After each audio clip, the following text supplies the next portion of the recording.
Georgia. It's home to tall mountains and vast swamps, farm after farm, as well as one of the largest cities in the country. Long suffering some of the worst racism in the US, it played a central role in the civil rights movement and is today a center of black art, music, and business. Georgia is a unique and fascinating state and is the fourth place I will talk about in the US Explained, a 56-part series on every state, territory, and federal district in the country by order of admission. Hello and welcome to That Is Interesting. I'm your host, Carter. This is the US Explained, Episode 4, Georgia. Georgia is nicknamed the Peach State because it grows lots of peaches, and Georgia peaches are famous for tasting very good.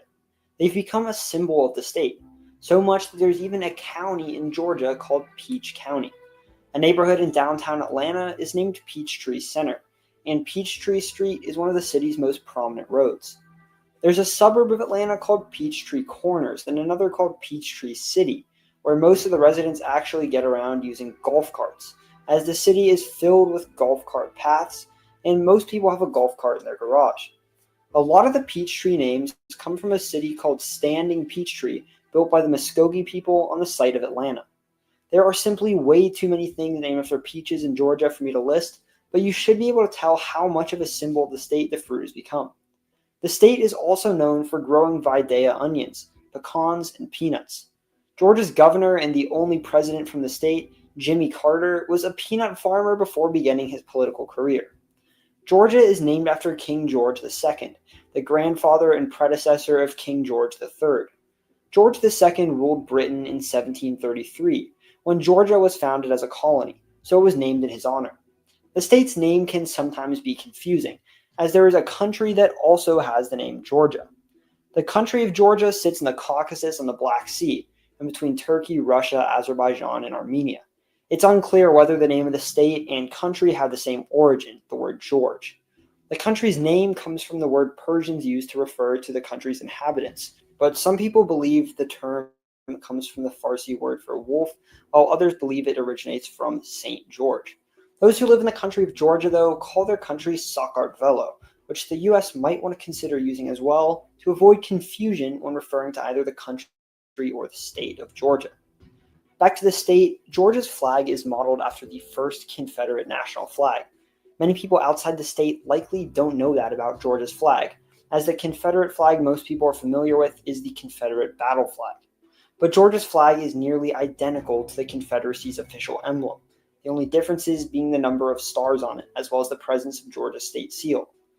Though Mississippi's recently changed flag was the most infamous of them, several southern states unfortunately still use elements of Confederate flags in their own state flags. Before the current flag, Georgia used what is widely considered to be one of the worst flags ever made, consisting of the state seal on a blue background with 5 other flags beneath it.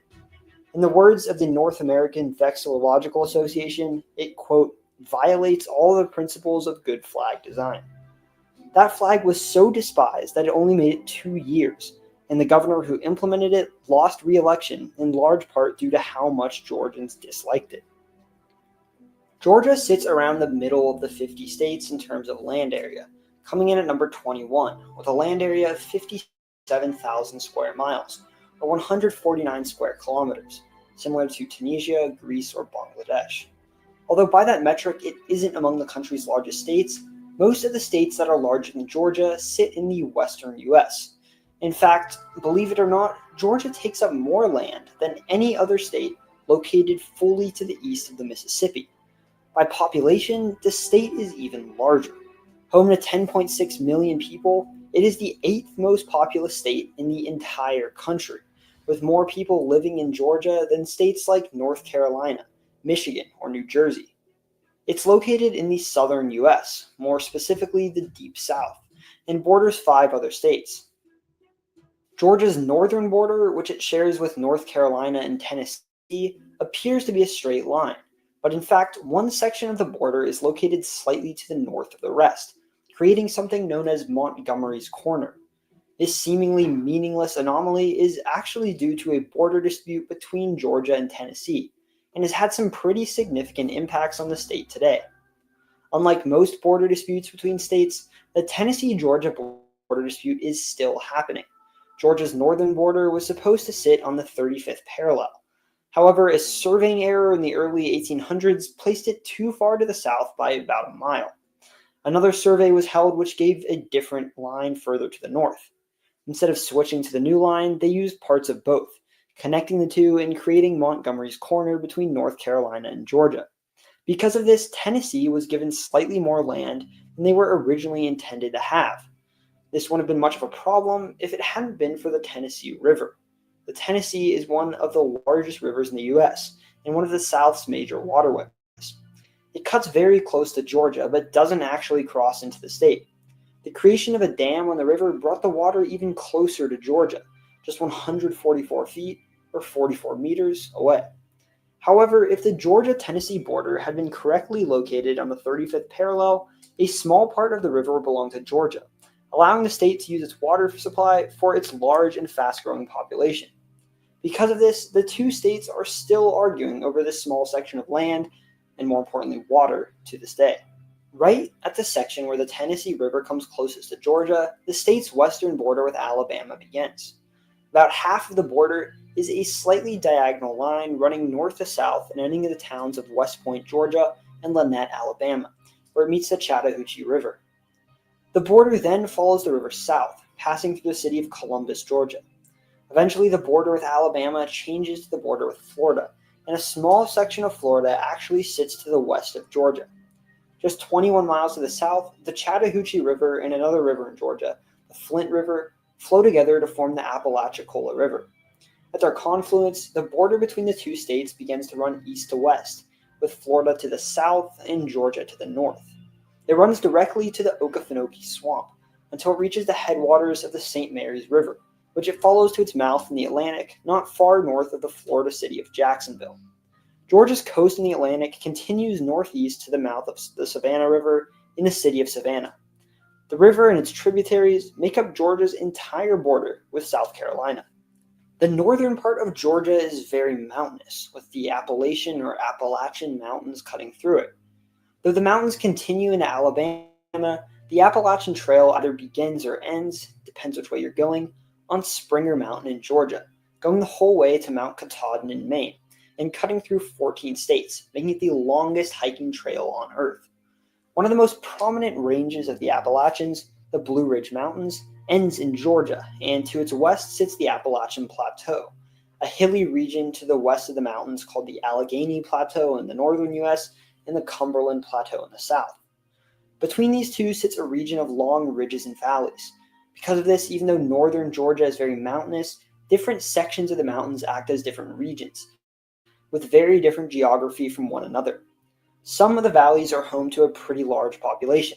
Just across the state line in Tennessee sits the city of Chattanooga. Many of its suburbs stretch into the ridge and valley region of Georgia. In addition, smaller cities like Rome, Dalton, and Cartersville are located in the northwestern corner of the state. The Appalachians are where most of Georgia's major rivers begin, such as the Chattahoochee, Flint, Oconee, Ocmulgee, and Savannah. To the south of the mountains sits the Piedmont, a region of foothills stretching about halfway down the state. While much of the Appalachians are forested, the Piedmont is a mix of tree cover and farmland, and is home to many towns and cities. The Georgia Piedmont is dominated by Georgia's capital and largest city, Atlanta, whose urban area, home to 5 million people, around half of the entire state's population, sprawls across much of the hilly region. Other smaller cities, such as Athens, Georgia's 8th largest urban area, are located in the Piedmont as well. As the rivers continue south and widen, the Piedmont changes to a flatter, more agricultural coastal plain at an area known as the Fall Line. The Piedmont is higher up than the low-lying coastal plain, frequently creating waterfalls where rivers cross the line. Because of this, the Fall Line is typically as far as boats can travel on any given river, and waterfalls are also useful for creating mills, meaning that lots of towns and cities across the U.S. and in similar locations in other countries have been created on fall lines. In Georgia, this is no exception. 3 of Georgia's 5 largest cities sit in the fall line: Columbus on the Chattahoochee River, Macon on the Ocmulgee River, and Augusta on the Savannah River. Georgia's coastal plain takes up much of the southern part of the state. It's flatter and more agricultural, though it is very forested as well, especially along rivers and creeks. In fact, 67% of Georgia is covered in trees, and only 8 states have a higher percentage of tree cover than Georgia. Due to the fact that much of neighboring Florida is a peninsula, some of Georgia's rivers flow directly into the Atlantic, while others flow into the Gulf of Mexico. In fact, parts of southwestern Georgia are less than 40 miles from the Gulf Coast. Smaller cities like Albany, Thomasville, and Valdosta dot the inland coastal plains of Georgia. In addition, it's home to the sparsely populated Okefenokee Swamp, a large inland swamp that it shares with Florida. Much of the Okefenokee is protected, home to many species of birds as well as snakes, alligators, and even bears. The coast of Georgia itself is a marshy, low-lying wetland area where many of the state's rivers meet the Atlantic. A string of barrier islands known as the Sea Islands stretch from in between the South Carolina cities of Charleston and Myrtle Beach all the way to Jacksonville, Florida. In Georgia, they're home to 2 major population centers. Savannah, Georgia's third largest urban area, home to about 260,000 people, sits at the mouth of the Savannah River across the state line from South Carolina. Further to the south sits Brunswick, home to just over 50,000 people in its urban area. 4 of the Sea Islands around Brunswick, St. Simon's Island, Jekyll Island, Sea Island, and Little St. Simon's Island, are known as the Golden Isles and are a popular tourist destination. Unlike most of the other sea islands in Georgia, the Golden Isles around Brunswick and the islands around Savannah are all home to a large population. What is now Georgia was originally inhabited by numerous indigenous peoples. In the mountainous north of the state, ending at what is now the northern suburbs of Atlanta, lived the Cherokee. Much of the South, including parts of Georgia, Alabama, Mississippi, Tennessee, North Carolina, South Carolina, Kentucky, Virginia, and West Virginia, were home to the Cherokee. The Yuchi people lived in a similar area to the Cherokee in northern Georgia. The rest of the state, along with much of Alabama and the panhandle of Florida, were home to the Muskogee, also known as the Creek, who inhabited the enormous Ocmulgee mounds outside of Macon. People known as the Westo were thought to have been pushed south from Virginia by colonial expansion to the Savannah River around what is now Augusta. Also along the Savannah River, primarily on the South Carolina side, as well as on the Georgia coast all the way from Savannah to the Florida border, were the Yamasee.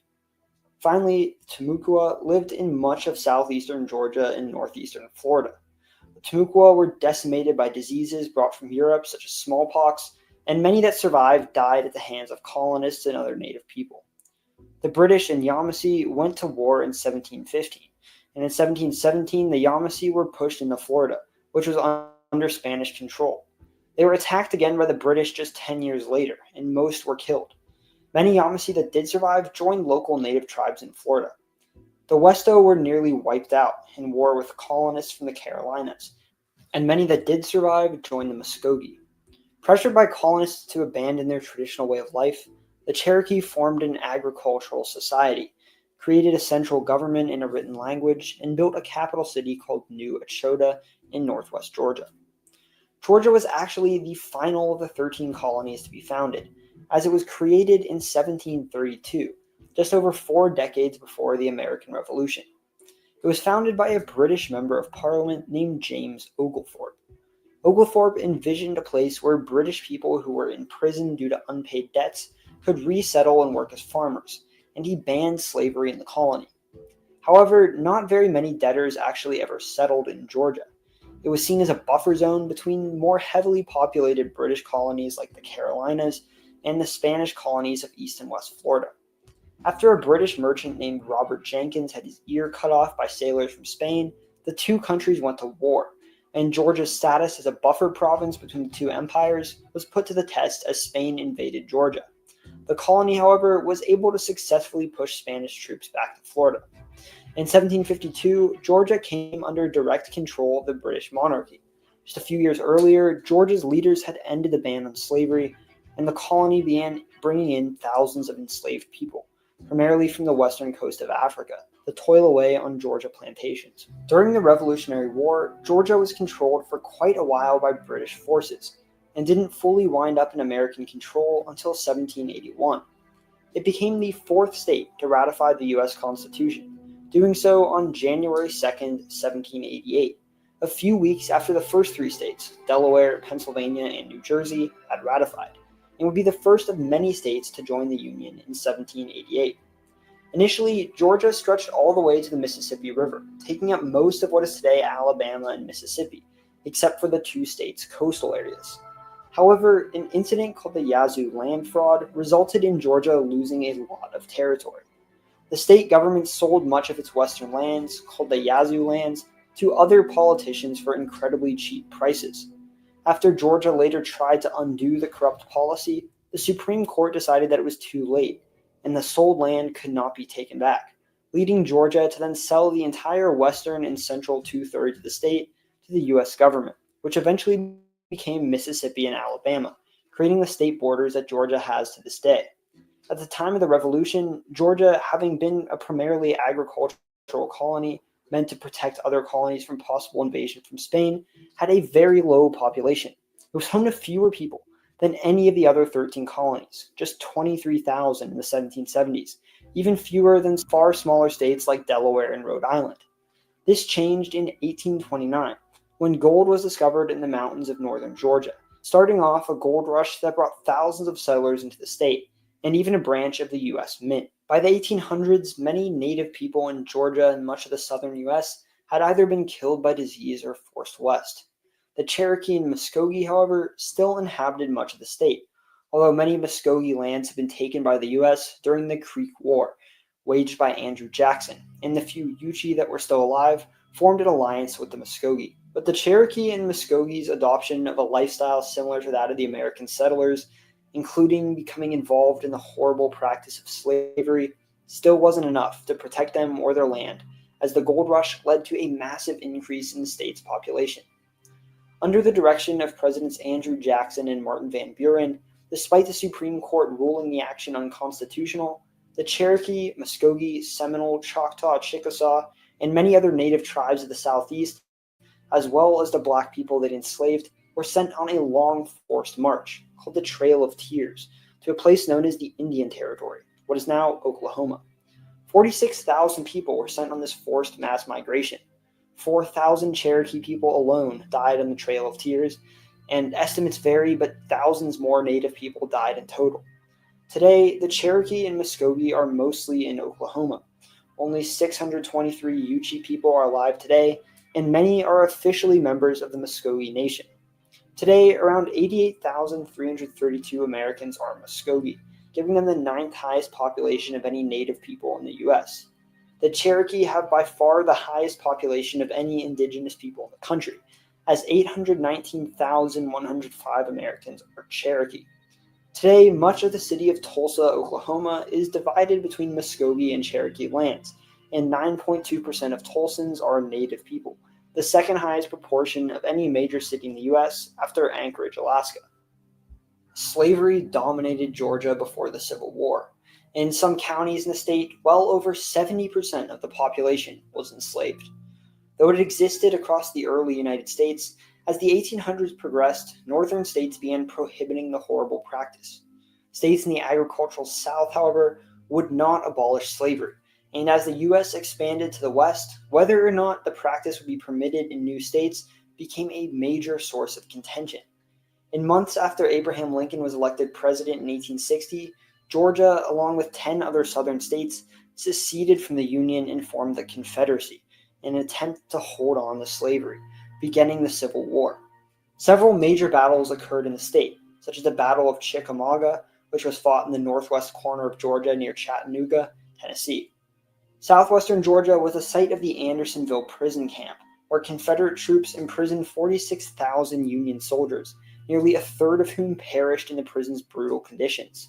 Union General William Tecumseh Sherman wanted to destroy not only Confederate troops, but their industrial power as well, in order for the Union to get the upper hand.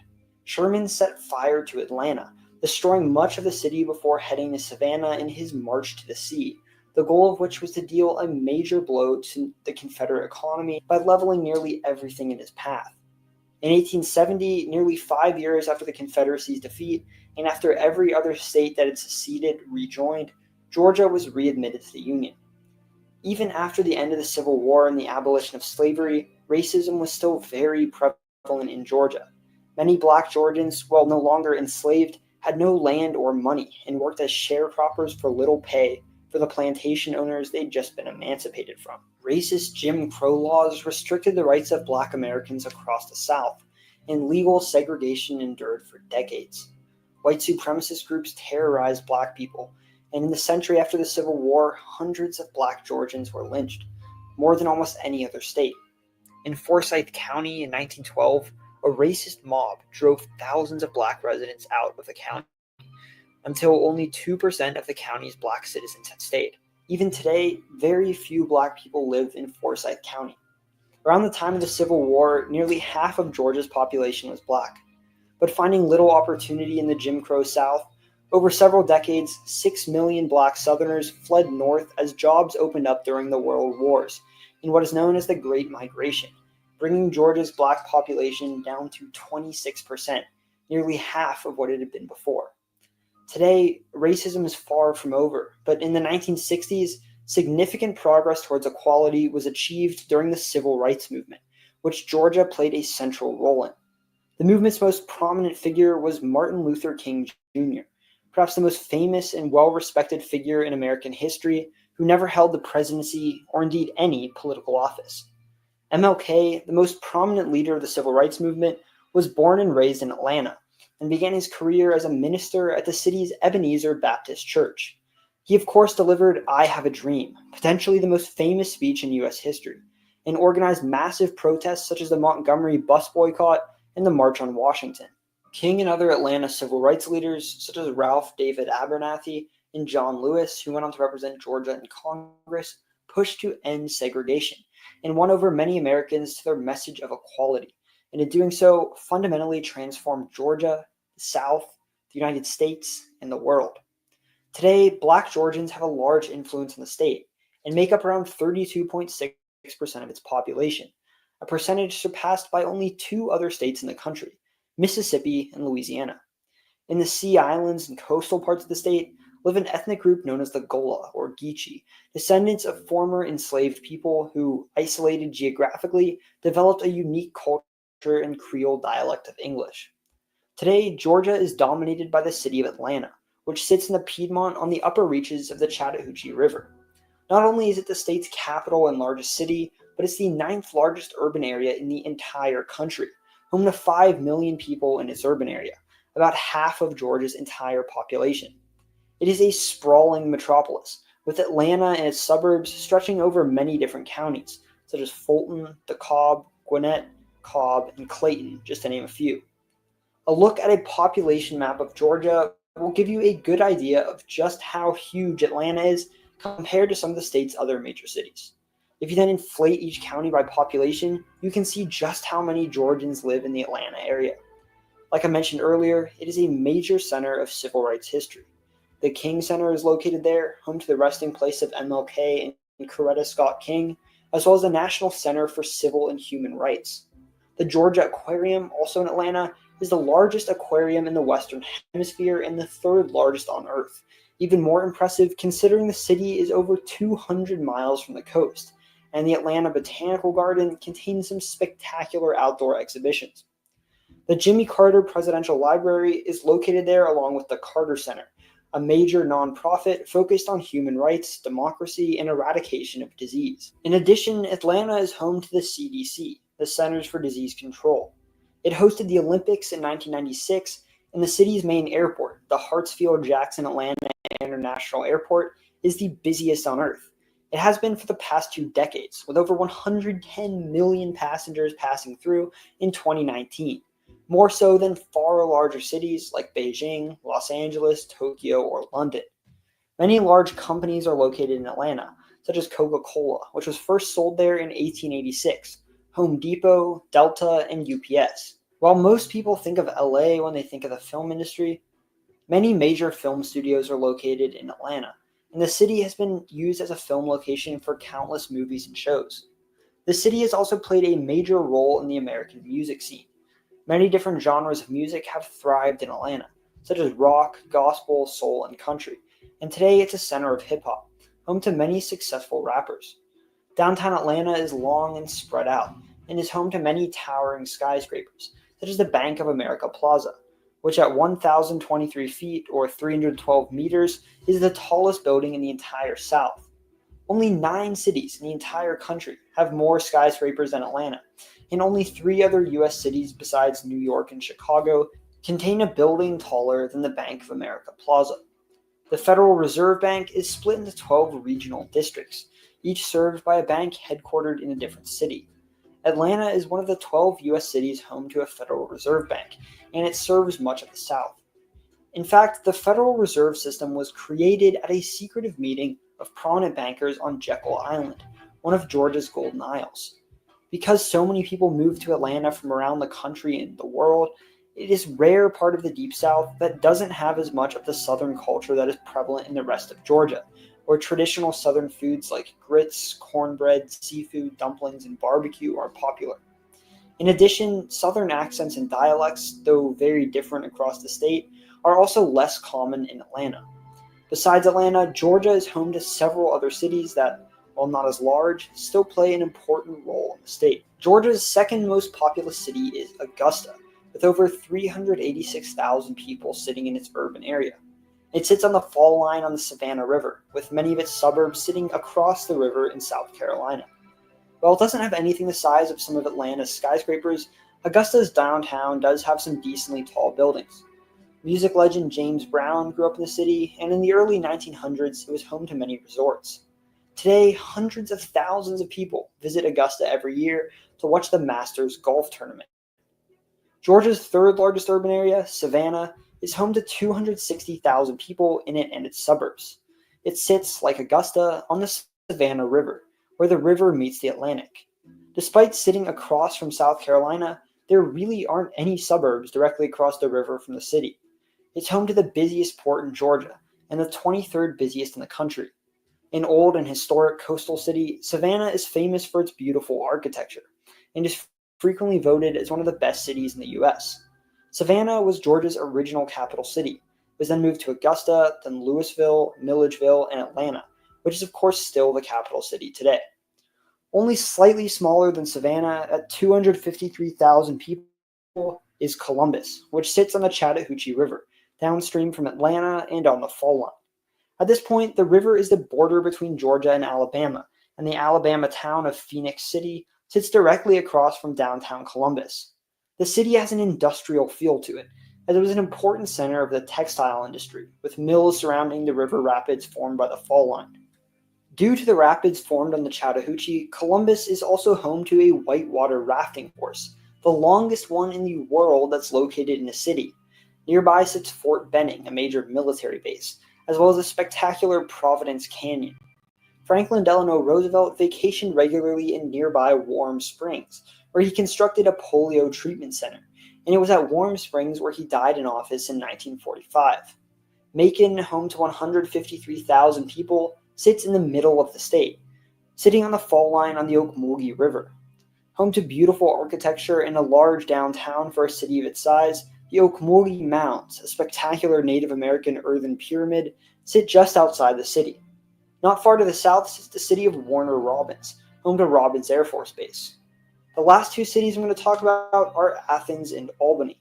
Athens sits in the Piedmont east of Atlanta and is home to the University of Georgia, the city's name coming from the Greek city of educators like Plato and Aristotle. The band REM is from Athens, and the city has had an outsized influence on American music. Albany sits in southwestern Georgia, in a largely agricultural part of the state. The city played an important role in the civil rights movement, with a group known as the Albany Movement founded in the city. It's also the birthplace of famous musician Ray Charles. There are many more fascinating cities and towns in Georgia that I unfortunately don't have time to go in depth on, like Rome, Valdosta, Cartersville, Hinesville, Brunswick, and Dalton, the carpet capital of the world. Georgia is a very interesting state politically. For most of its history, it, like much of the South, has been very conservative, typically voting for the Democratic Party and then switching to the Republican Party as the Democrats became more liberal and the Republicans more conservative.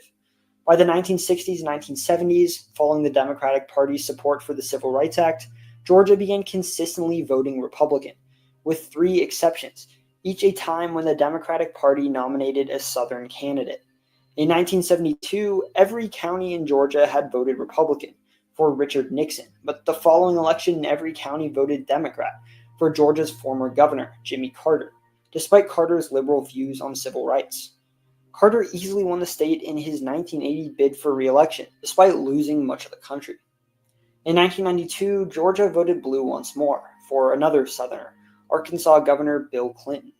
This time, though, the race was very close, with incumbent George H.W. Bush losing by less than 1%. It was also likely influenced by the fact that third-party candidate Ross Perot won over 13% of Georgia voters. Unlike Carter, Clinton did not win the state in his bid for re-election. Of course, though, Georgia has voted blue once again, supporting Democratic nominee Joe Biden in the 2020 election by an incredibly narrow margin, less than 0.25%. The sheer competitiveness of a traditionally conservative state has been seen by many as a sign that Georgia is now up for grabs, a purple state that could play a big role in swinging upcoming elections. The growth of Atlanta, coupled with the work of 2018 gubernatorial candidate Stacey Abrams to increase voter turnout among Black voters, created a result that caught many people by surprise. And as of now, the state is engaged in 2 Senate runoffs that will determine which party has a majority in the U.S. Senate. These races are also both surprisingly competitive, a sign that Georgia, once taken for granted by both major parties, will now be an important state to win in order to secure the White House. There was a lot to talk about with Georgia, and I definitely missed some things, but I tried my best to include as much as possible about this fascinating state. I want to give a big thank you to everyone from Georgia who helped give me information for this video. I received hundreds of comments in the community post and on the Discord server. Your help made this video possible. The next video in the US Explained will be on Connecticut. I haven't spent too much time in Connecticut, so if you're from there, please respond to my community post or my comment here, or leave something in the Discord server to let me know what you'd like to see me include about your home state. I also really appreciate the 175 of you who have already joined my Discord server. If you haven't joined the Discord server yet, it's a great place to continue conversations about the topics discussed in these videos, interact with fellow viewers, and help provide information about upcoming states in this series. I also want to thank all my patrons on Patreon. Through my Patreon, you can access different things such as behind-the-scenes videos, an exclusive Discord Q&A with me, ad-free content, and shout-outs in my videos. I'll put links to both the Patreon and the Discord in the comments. Thank you for watching this video, and I hope you learned something new. Subscribe for more content like this. I cover the countries, cities, people, and places of the world and beyond. These videos will leave you saying, that is interesting.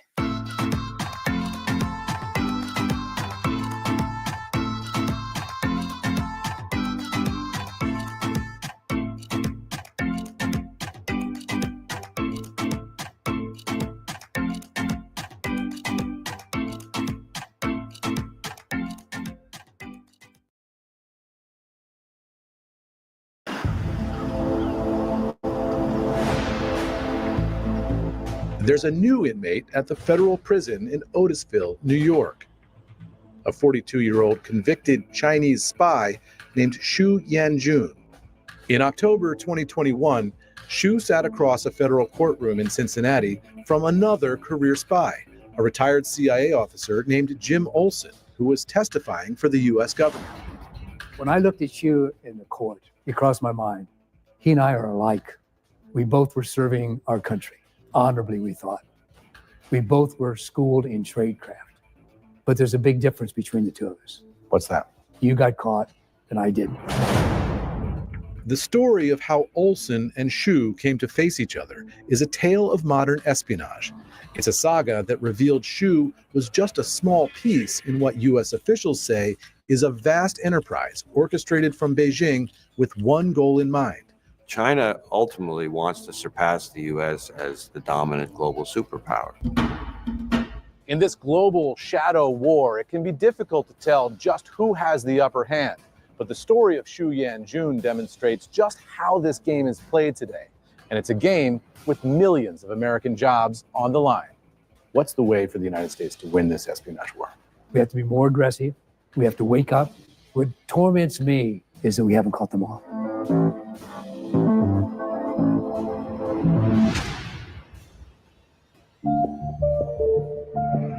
If catching spies is hard enough, prosecuting them is almost unheard of.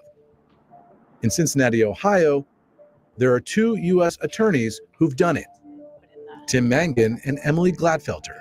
Their case started in 2017 when a GE aviation engineer, David Zhang, receives a seemingly innocuous message from a university official in Nanjing, China. The GE engineer gets an outreach over LinkedIn. How come he doesn't just delete it and think, oh, this is just spam? What triggers him responding to it? Well, it was an invitation to come speak at a university about his subject matter. So that's prestigious. I think he was flattered. And as it turned out, they were willing to fund the trip, and it's paying for a flight back to China. He was able to combine it with seeing his family. The university that invited the engineer focuses on aerospace science. And in 2017, Zhang is working on GE's newest jet engine, the GE9X, being built for Boeing's 777X. The GE engineer was one of less than 10 people on a team regarding this technology that they were working on. What was it that the Chinese were trying to get here?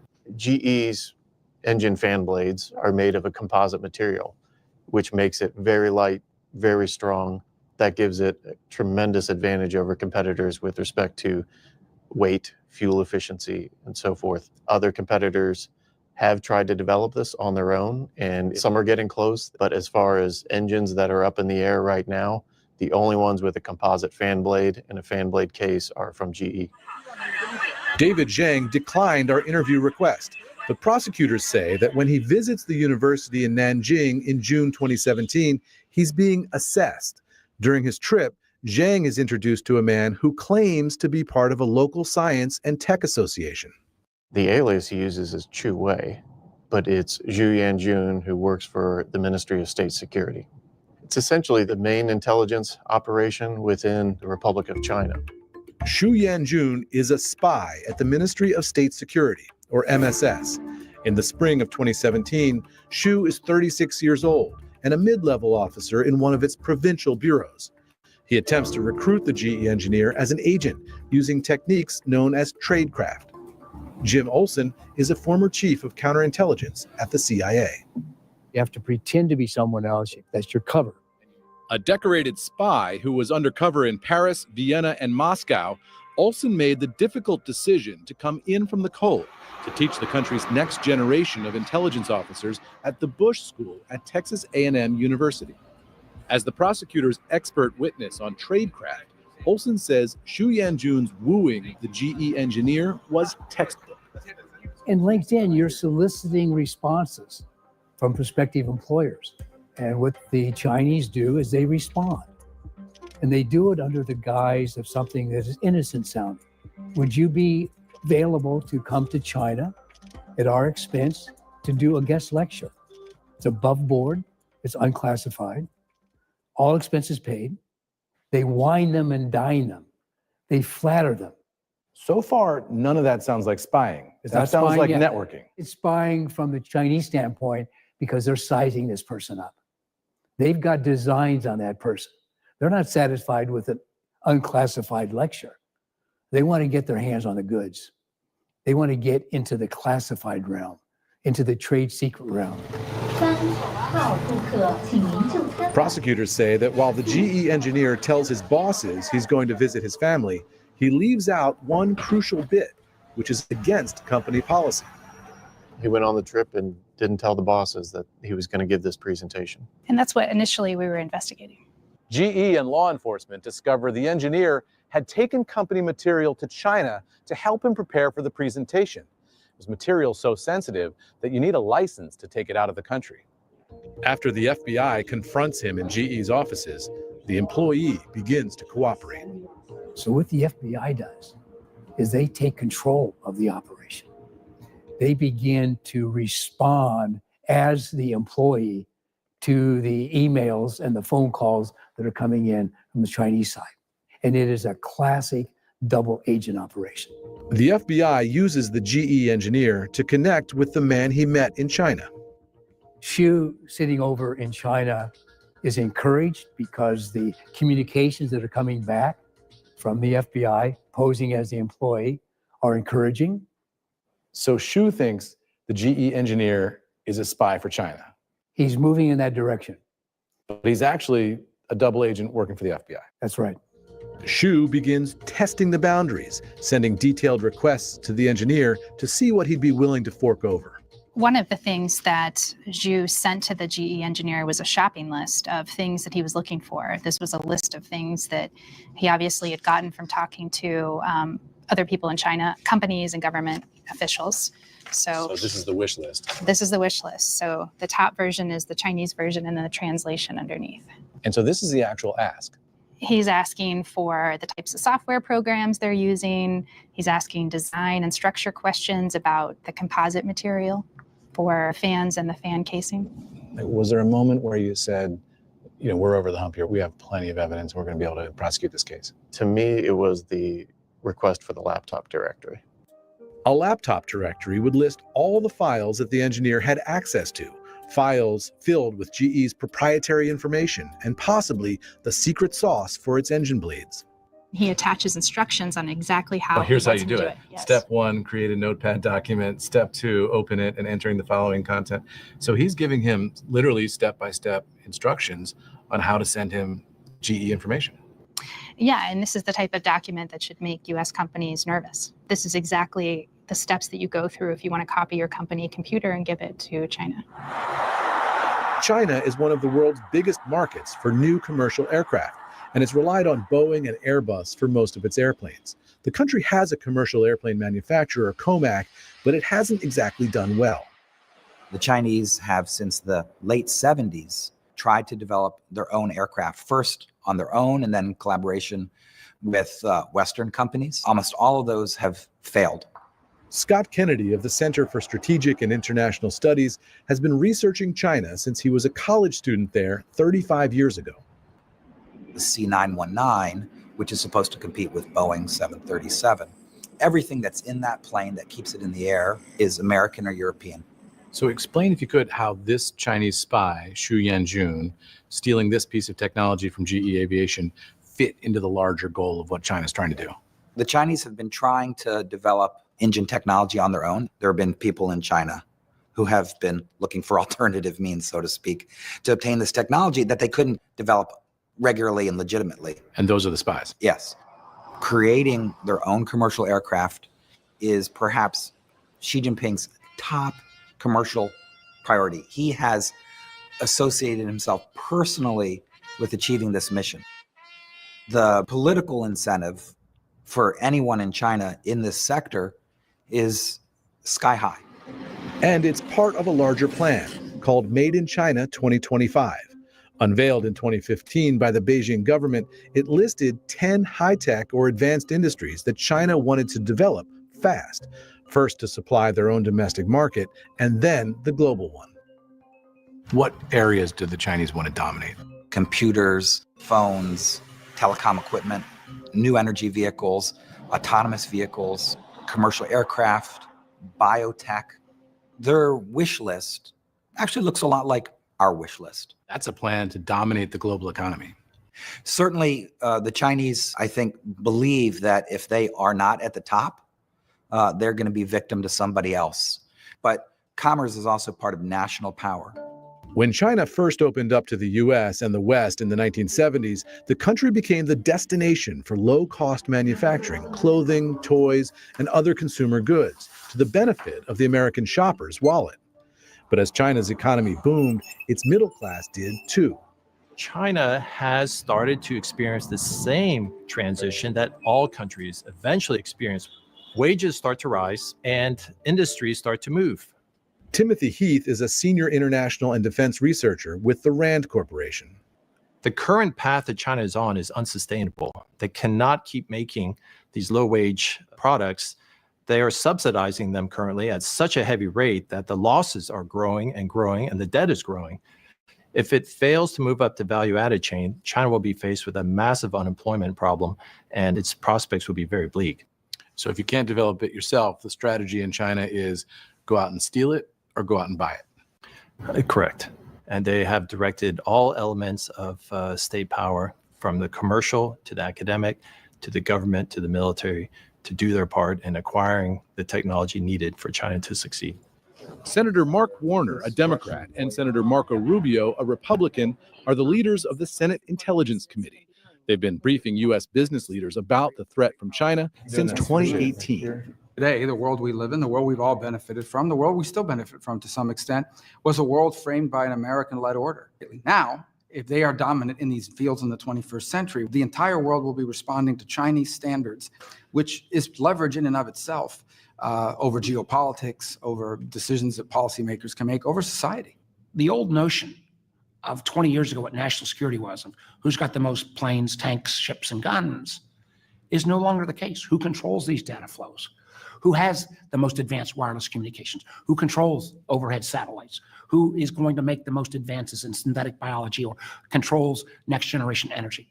That is all within the gambit now of national security. And for some, like Xu Yanjun, it may mean taking enormous risks to obtain that tech. The FBI sends Xu a doctored laptop directory through the GE employee. And what did Xu say when he got the document? Things changed pretty dramatically in a few different respects. One, Xu reached out and actually tried to call him on the phone, which he had not done prior to this. Secondly, he was much more interested in meeting again with our GE employee. Xu's sitting over there, and he thinks, this is terrific. This is going to be a promotion. This is going to be an intelligence on my coup. chest. Yeah. I'm going to get the engine blades that we've been looking for a long time from GE Aviation. So he's excited. He's hungry. So at that moment, the FBI has him sort of on the hook. Yes. And their goal is to get him out of China because they can't get him in We can't get him in China. The FBI sent a message saying, look, it's too busy at work. Things are too crazy. I just can't get back to China right now. They're sending me to Europe to do some work. And that's when you're planting the seed in Xu's head that he needs to come out and go to Europe. Yes. And initially he didn't bite, but when he sent the request for the directory and we sent the directory back, suddenly Europe was on the table for him. There was some negotiation over where the GE engineer would meet with Mr. Xu, and they finally settled on Belgium. At the meet, the engineer is to bring his GE laptop, which Xu will copy. But when Xu arrives at the designated location in Brussels, he's arrested, along with an associate. In their possession, a phone that had some 200 photos from the GE engineer's social media accounts, including many of his family. Xu is extradited to the United States and put on trial in 2021. What we tried to explain to the jury was he's not going to use the word trade secret. When you target the specific guy who works in this technology and you ask him to bring the whole laptop and you plan on copying it and you come with cash. Georgia. It's home to tall mountains and vast swamps, farm after farm, as well as... This video is brought to you by Brilliant. Maine. The state at the northeastern tip of the United States is an outlier. In the heavily urbanized East Coast, it's predominantly rural. It takes up half of New England's land area, yet has one of the smallest populations in the country. Much of it wilderness that's far removed from any city or town. Thousands of moose roam wild in the forests that surround beautiful mountains and lakes, while the small fishing villages that line an island-filled coast look like they've barely changed as the decades have gone by. It's home to one of the only national parks in the eastern U.S., borders more Canadian provinces than U.S. states, and has the country's highest proportion of French speakers, most of whom live in remote towns along the border. With a strong maritime tradition, a beautiful landscape, and an interesting culture, Maine is a unique and fascinating state, and the 24th place I'll cover in the U.S. Explained, a 56-part series on every state, territory, and federal district in the country, by order of admission. Hello and welcome to That Is Interesting. I'm your host, Carter. This is the U.S. Explained, episode 24, Maine.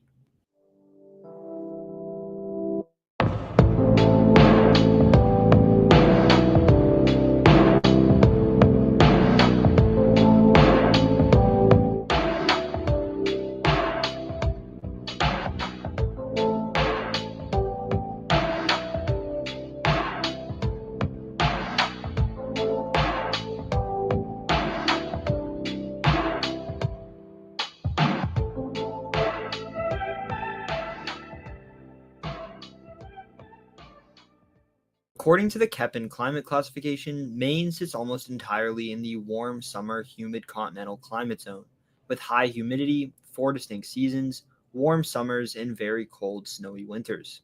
It's a similar climate to that found in New Hampshire, Vermont, and upstate New York, all the way through Michigan, Wisconsin, Minnesota, and North Dakota. The few exceptions are parts of a few coastal islands, which have oceanic climates, more moderate due to the effect of the ocean, and the very tip of Mount Katahdin, which at 5,269 feet or 1,606 meters is the highest point in the state and marks the end of the famous Appalachian Trail, which stretches well over 2,000 miles to the southeast to its start at Springer Mountain in Georgia, passing through 14 different states along the way. Katahdin's peak is in a significantly colder subarctic climate zone, a climate zone found in very few parts of the contiguous U.S. Maine receives on average 45.49 inches of precipitation per year, pretty much on par with the part of the country it's in. The state's rainfall is pretty consistent across its regions, and it's the 17th rainiest state in the country. On top of that, it has the second lowest average annual sunlight of any state in the lower 48. Only Washington gets less sun than Maine.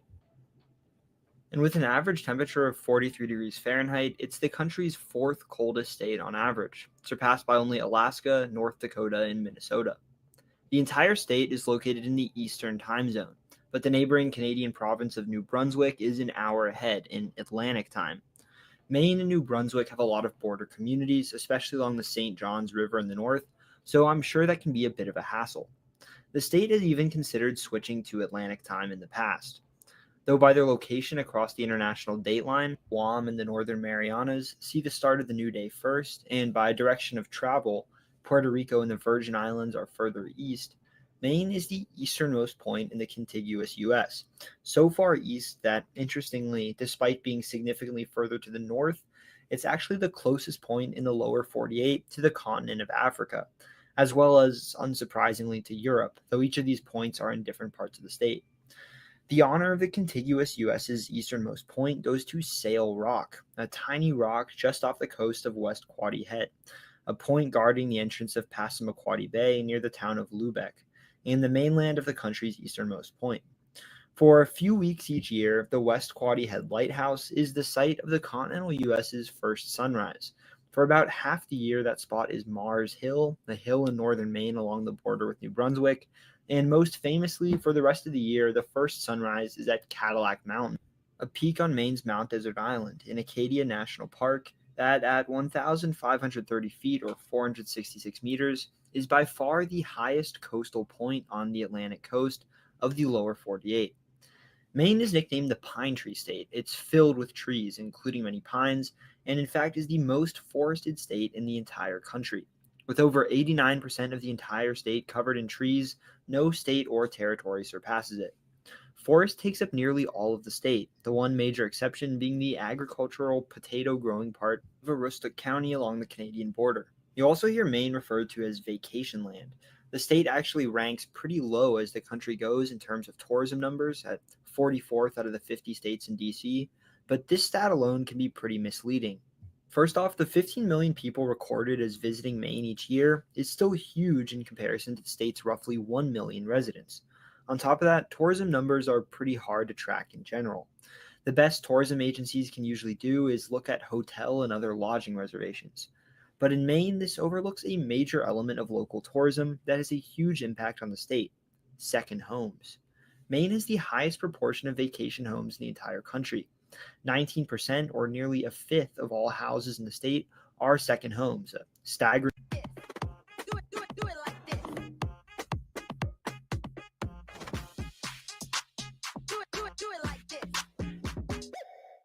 We killed it with your new Munchie Meal, T-Pain. Pretty much, Jack. Welcome to Jack in the Box. Turn me up, not turn me out. And spam workout.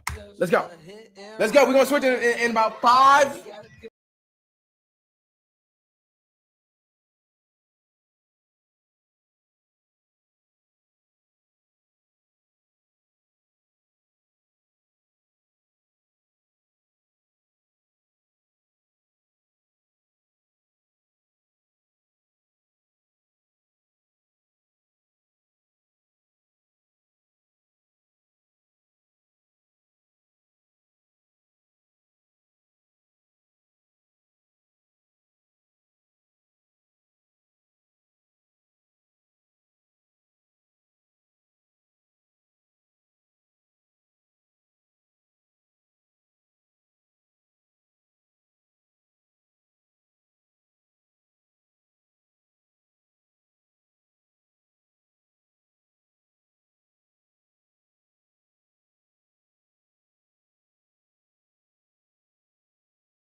into what is today downtown St. Louis. St. Louis was once home to as many as 40 ancient Mississippian structures and was nicknamed Mound City because of them. Most were destroyed, however, and today only one called Sugarloaf Mound remains in the city, though across the river, much of Cahokia's city center is much more well preserved. Towards the 16th century, however, Mississippian civilization went into decline. It's unclear exactly why, but the early arrival of diseases from Spanish colonists in the Western Hemisphere is thought to likely have been a contributing factor. Today, their descendants make up many of the region's indigenous peoples. Native people from what is now Missouri and other areas in the central part of the Mississippi Valley migrated north over 1,000 years ago, their descendants settling in Minnesota and expanding west into the Great Plains, where they became known as the Dakota and Lakota, collectively the Ocheti Shakowin or Sioux. Missouri has a complex indigenous history. Not only was it the homeland of a number of different peoples, but a fertile crossroads of mighty rivers in the center of the Mississippi Valley. As war and disease ravaged the tribes of the East with the arrival of European settlers, survivors fled west, entire ethnic groups uprooting, many passing through and many resettling in Missouri.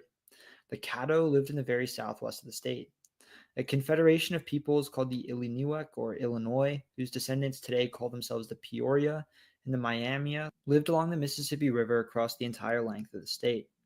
A series of early migrations of Ho-Chunk people south from the Great Lakes saw the creation of three distinct groups, the Oto, Iowa, and Missouria, who lived in the northwestern and central parts of the state.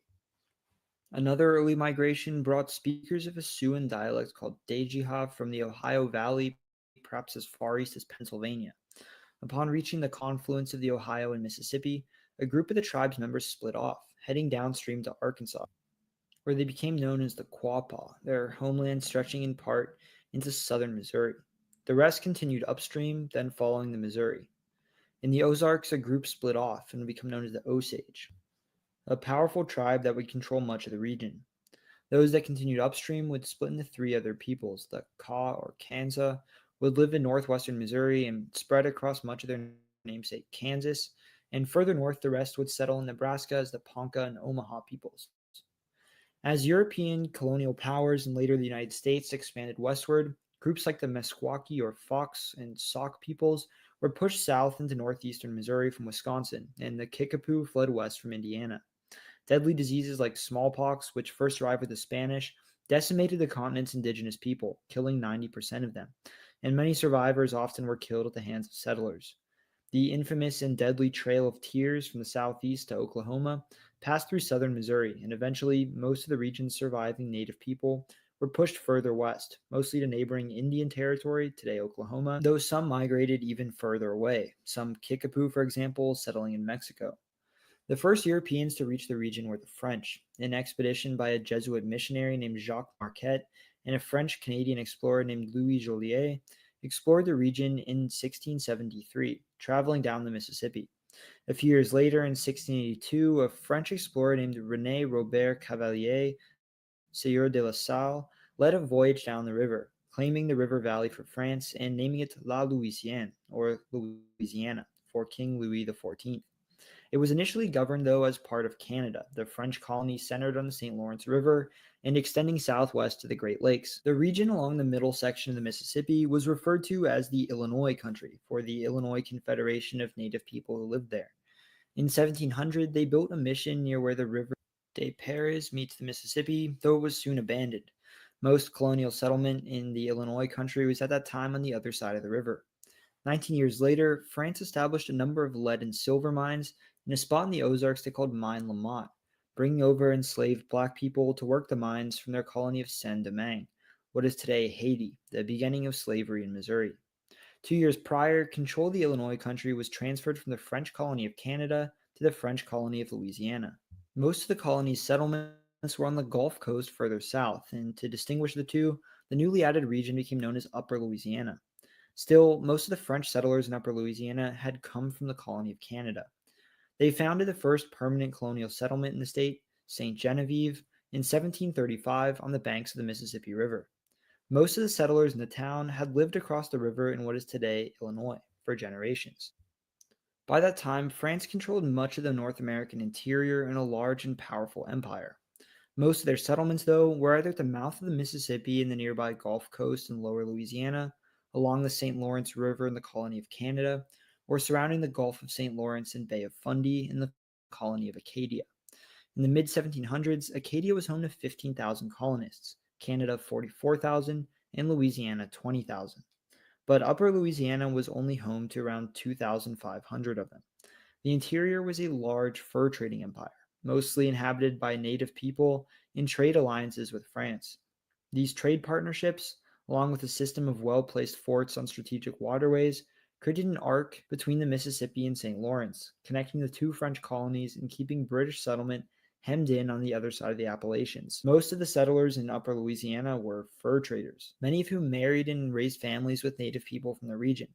The French and Indian War, which began in 1754 over British expansion into the Ohio Valley and lasted nearly a decade, led France, one of the continent's preeminent powers, to lose nearly their entire North American empire, losing Acadia, Canada, and all of Louisiana east of the Mississippi to Britain.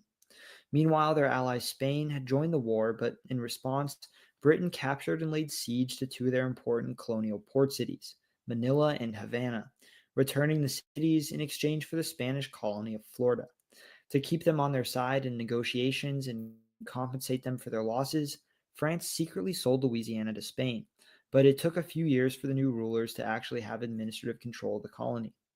In the meantime, Upper Louisiana remained in practice run by French fur traders. One of these fur traders, Pierre Laclede, had been given control by the French government over all trade with the Osage on the Missouri River, a huge monopoly, and was looking for a spot for a trading post.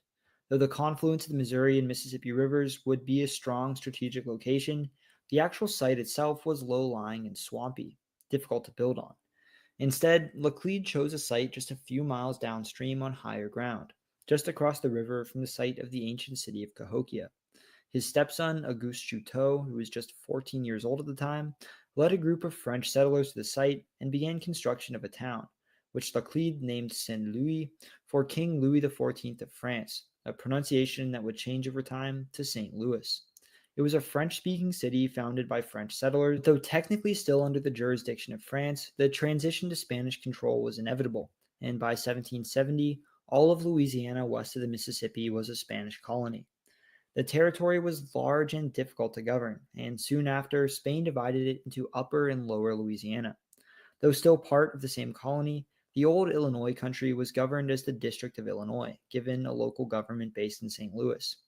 The fur trading city was growing quickly, catching up to St. Genevieve, as a number of French colonists from the Illinois country and other parts of the continent's interior on the other side of the Mississippi, not wanting to be under British rule, moved into the Spanish colony, ruled by a fellow Catholic country and where most existing settlers were already French. Another French fur trading settlement, St. Charles, had grown along the Missouri River not far from St. Louis a few years prior. During the Revolutionary War, Spain allied itself with the United States, hoping to take back Florida, which they successfully did from Britain, and Spain used St. Louis and other nearby fur trading towns to supply American forces that were capturing the old French, now British, forts in the Illinois country. During the war, native forces allied with Britain attacked the young city in what was called the Battle of St. Louis, but Spanish troops fended them off, helping allow American forces to gain control of the Mississippi. The war's end now left Upper Louisiana sitting across the Mississippi from a new country, the United States, in particular in American territory called the Northwest Territory. Slavery was soon banned in the territory, and a number of slaveholders in the region moved west into Spanish Louisiana, where slavery was legal. Tensions remained high between Britain and Spain, though, and with war on the horizon between the two back in Europe, Spain worried about a potential British invasion of Louisiana, opening up immigration to American settlers to bolster Upper Louisiana's defense. With offers of free land, Americans flocked to the region, settling in new American towns along the Mississippi like New Madrid and Cape Girardeau. With the end of the Ohio River, a major water route for westward settlement just across the border, and the Missouri River providing a path even further west, Upper Louisiana became a popular destination. American settlers had been flocking to neighboring Kentucky, hundreds of thousands following the route of famed frontiersman Daniel Boone. But Boone himself eventually moved into Upper Louisiana, settling down outside of St. Charles, where he lived until his death and is potentially buried, though gravediggers might have moved his body to Kentucky. Many settlers kept going from Kentucky, following Boone across the Mississippi, Most of these American settlers were of British or Irish descent, including a large Scots-Irish population descended from Scottish and English colonists in Northern Ireland, or were enslaved Black Americans brought by the incoming settlers. Nearly all were English-speaking and Protestant, while the region's existing population was predominantly Catholic and French. After just a decade, American settlers outnumbered the French population, and while the region was a fast-growing population center on the frontier, its residents increasingly had little loyalty to Spain. On top of that, Spain was running low on money, and in 1800 it sold Louisiana back to France. France, though, was losing money itself, trying to suppress a slave revolt on the island colony of Saint-Domingue that led eventually to the colony's independence as the new country of Haiti. With troops occupied and money tight, France sold the vast colony of Louisiana just 3 years later to the United States in the famous Louisiana Purchase, nearly doubling the size of the country, the largest ever expansion of American territory besides the country's initial independence. Though claimed by the United States, most of this new territory was in reality controlled by a number of different native peoples and was, save for the Mississippi River towns in upper and lower Louisiana, largely unknown to the U.S. government. Detailed maps of the region did not exist, and many believe there was even a water route, a northwest passage, connecting the Mississippi River to the Pacific Ocean, likely through the Missouri. President Thomas Jefferson deployed Meriwether Lewis and William Clark to lead an expedition to explore, map, and study the land, and look for a route to the Pacific. After a celebration in St. Louis marking the transfer of the territory into American control, the Corps of Discovery set sail from the city, following the Missouri westward, crossing the Rockies, and reaching the Pacific Ocean at the mouth of the Columbia River in what is now Oregon a year and a half later, returning to St. Louis another year after that. The new territory was split in two, the former Lower Louisiana becoming the Orleans Territory, while the rest of the purchase became the Louisiana Territory. St. Louis, by now a bustling and fast-growing gateway to the west, became its territorial capital. The Osage dominated much of what is now Missouri, but as settlers began moving westward onto their land, they started losing control of their territory. In 1808, they were forced to sign the Treaty of Fort Clark, the first of a number of treaties that, over the next few decades, would open most of their land up to settlement and eventually force them west to Oklahoma. In 1811 and stretching into 1812, the territory was rocked by one of the country's most devastating natural disasters.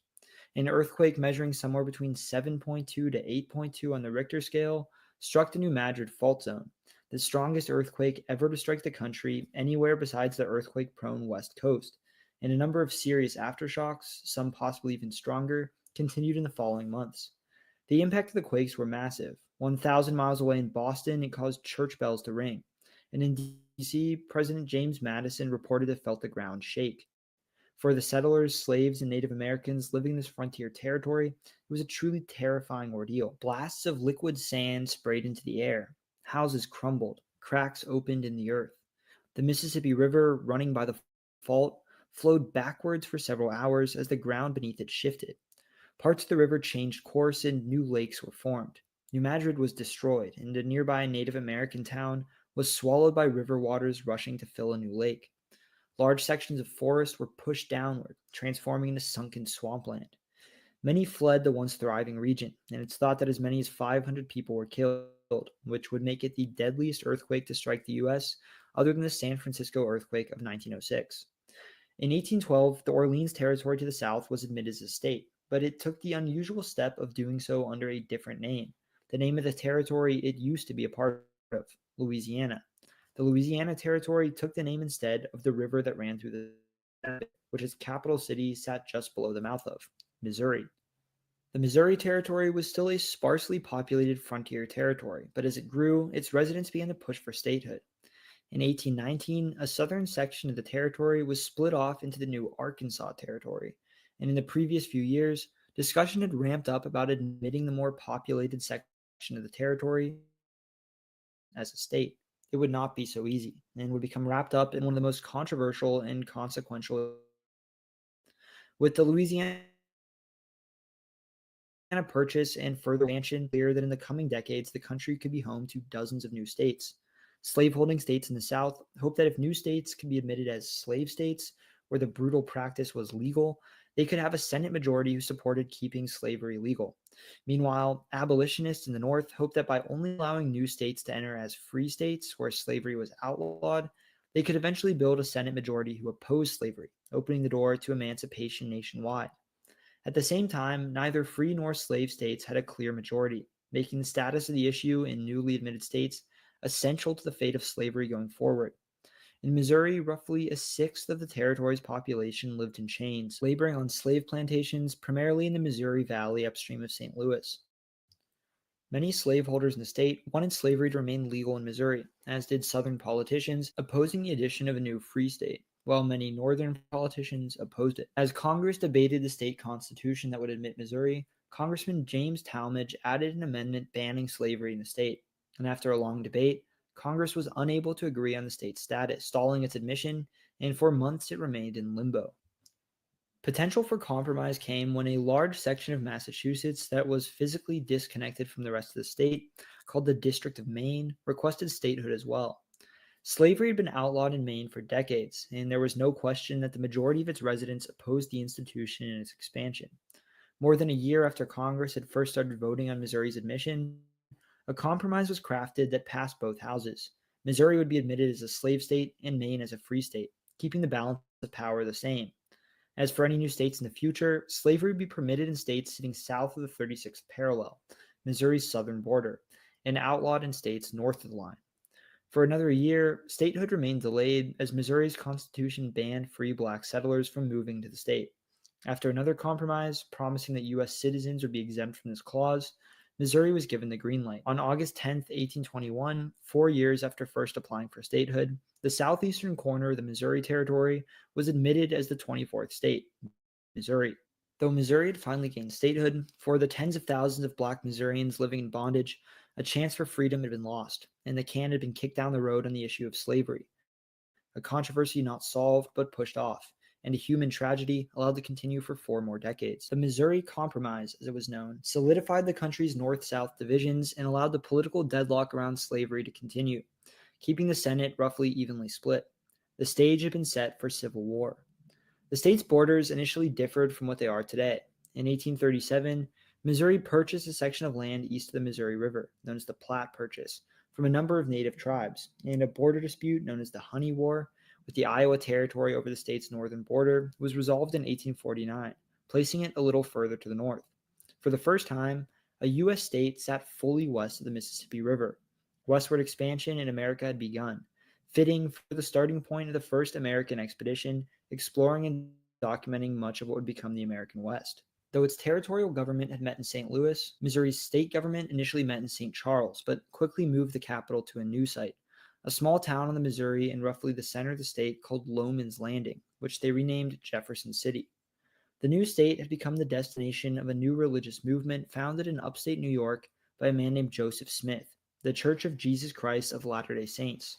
Smith and other members of the LDS Church, commonly referred to as Mormons, settled in and around a frontier town near the Missouri River in the west of the state called Independence, turning it into the center of the LDS faith. Many other settlers in the state, though, were suspicious of the Mormons, particularly pro-slavery Southerners who'd moved north into Missouri and opposed Mormon advocacy in favor of abolition. Violent mobs began launching attacks on Mormon communities who fought back. Militia groups of Mormons and anti-Mormon so-called Old Settlers fought in skirmishes throughout western Missouri in what became known as the Mormon War. The state's governor, Lilburn Boggs, sought to drive the Mormons from Missouri, issuing what became known as the Extermination Order, an executive order that, horrifyingly, said that the Mormons, quote, must be exterminated or driven from the state. 3 days later, a mob massacred 18 Mormons in the town of Ponds Mill. In the following months, most would flee the state, heading east across the Mississippi to Illinois, where they settled around a town called Nauvoo, before encountering more violence and fleeing further west to what is now Utah, which remains today the center of the church and the core of the world's Mormon population. Trade was a major boon to the early growth of the state. A former fur trading colony, Missouri sat at a strategic point on the American frontier. The Missouri River, a great arm reaching west, acting as a route for travelers and merchants venturing into the western U.S. territories and what was then the remote north of Mexico. Mexico's independence from Spain opened it up for trade with the U.S., and merchants carved out the Santa Fe Trail, connecting the then Mexican city of Santa Fe to the central Missouri town of Franklin, a vital trade link to the Missouri River, and with it the steamship arteries of the United States. One of the westernmost points at which steamships could travel up the Missouri, the western city of Independence, grew to be a vital stop on the Santa Fe Trail, the first of 3 major western routes that would depart from the city. The state's population was growing rapidly, spurred by steamships. The Ohio River provided an excellent ship route from the heavily populated Northeast to the country's interior, and the Missouri could bring settlers even further west, turning St. Louis into a fast-growing and influential port city. With only 66,000 residents on the eve of statehood in 1820, Missouri was one of the least populous states in the country, home to fewer people than tiny Delaware. For the next 2 decades, though, its population would be more than double that of the previous census, and by 1860, it was the country's 8th most populous state, with over 1 million residents. Many of the new Missourians were new Americans as well. In 1829, a German lawyer named Gottfried Duden, who had lived for a few years in the state, published a book encouraging Germans to move to Missouri. It became incredibly popular, and entire communities, many fleeing revolution and political upheaval in Germany, uprooted and moved to Missouri, settling in rural communities in the Missouri Valley, some of which continued to speak German for generations. As American settlers began to strike it out west, Oregon and California, where gold rushes and promises of newly available land drew hundreds of thousands, Independence and other western river towns like St. Joseph became major sites of departure on westward trails. Southern routes to California, like the Gila Trail and the Old Spanish Trail, left from Santa Fe, which could only be reached by the Santa Fe Trail, which of course left from Missouri. The famed Oregon Trail and the California Trail, which split off of it further up the route, began in Independence as well. Settlers could reach the city by steamboat, disembark, and board wagon trains west towards California and Oregon. Not far from Independence, other towns developed for the same purpose, like Westport and Kansas City, which would soon become even more successful as a jumping-off point west and grow to eclipse the older Independence. The famous Pony Express left from St. Joseph as a communication line providing mail between California and the east of the country.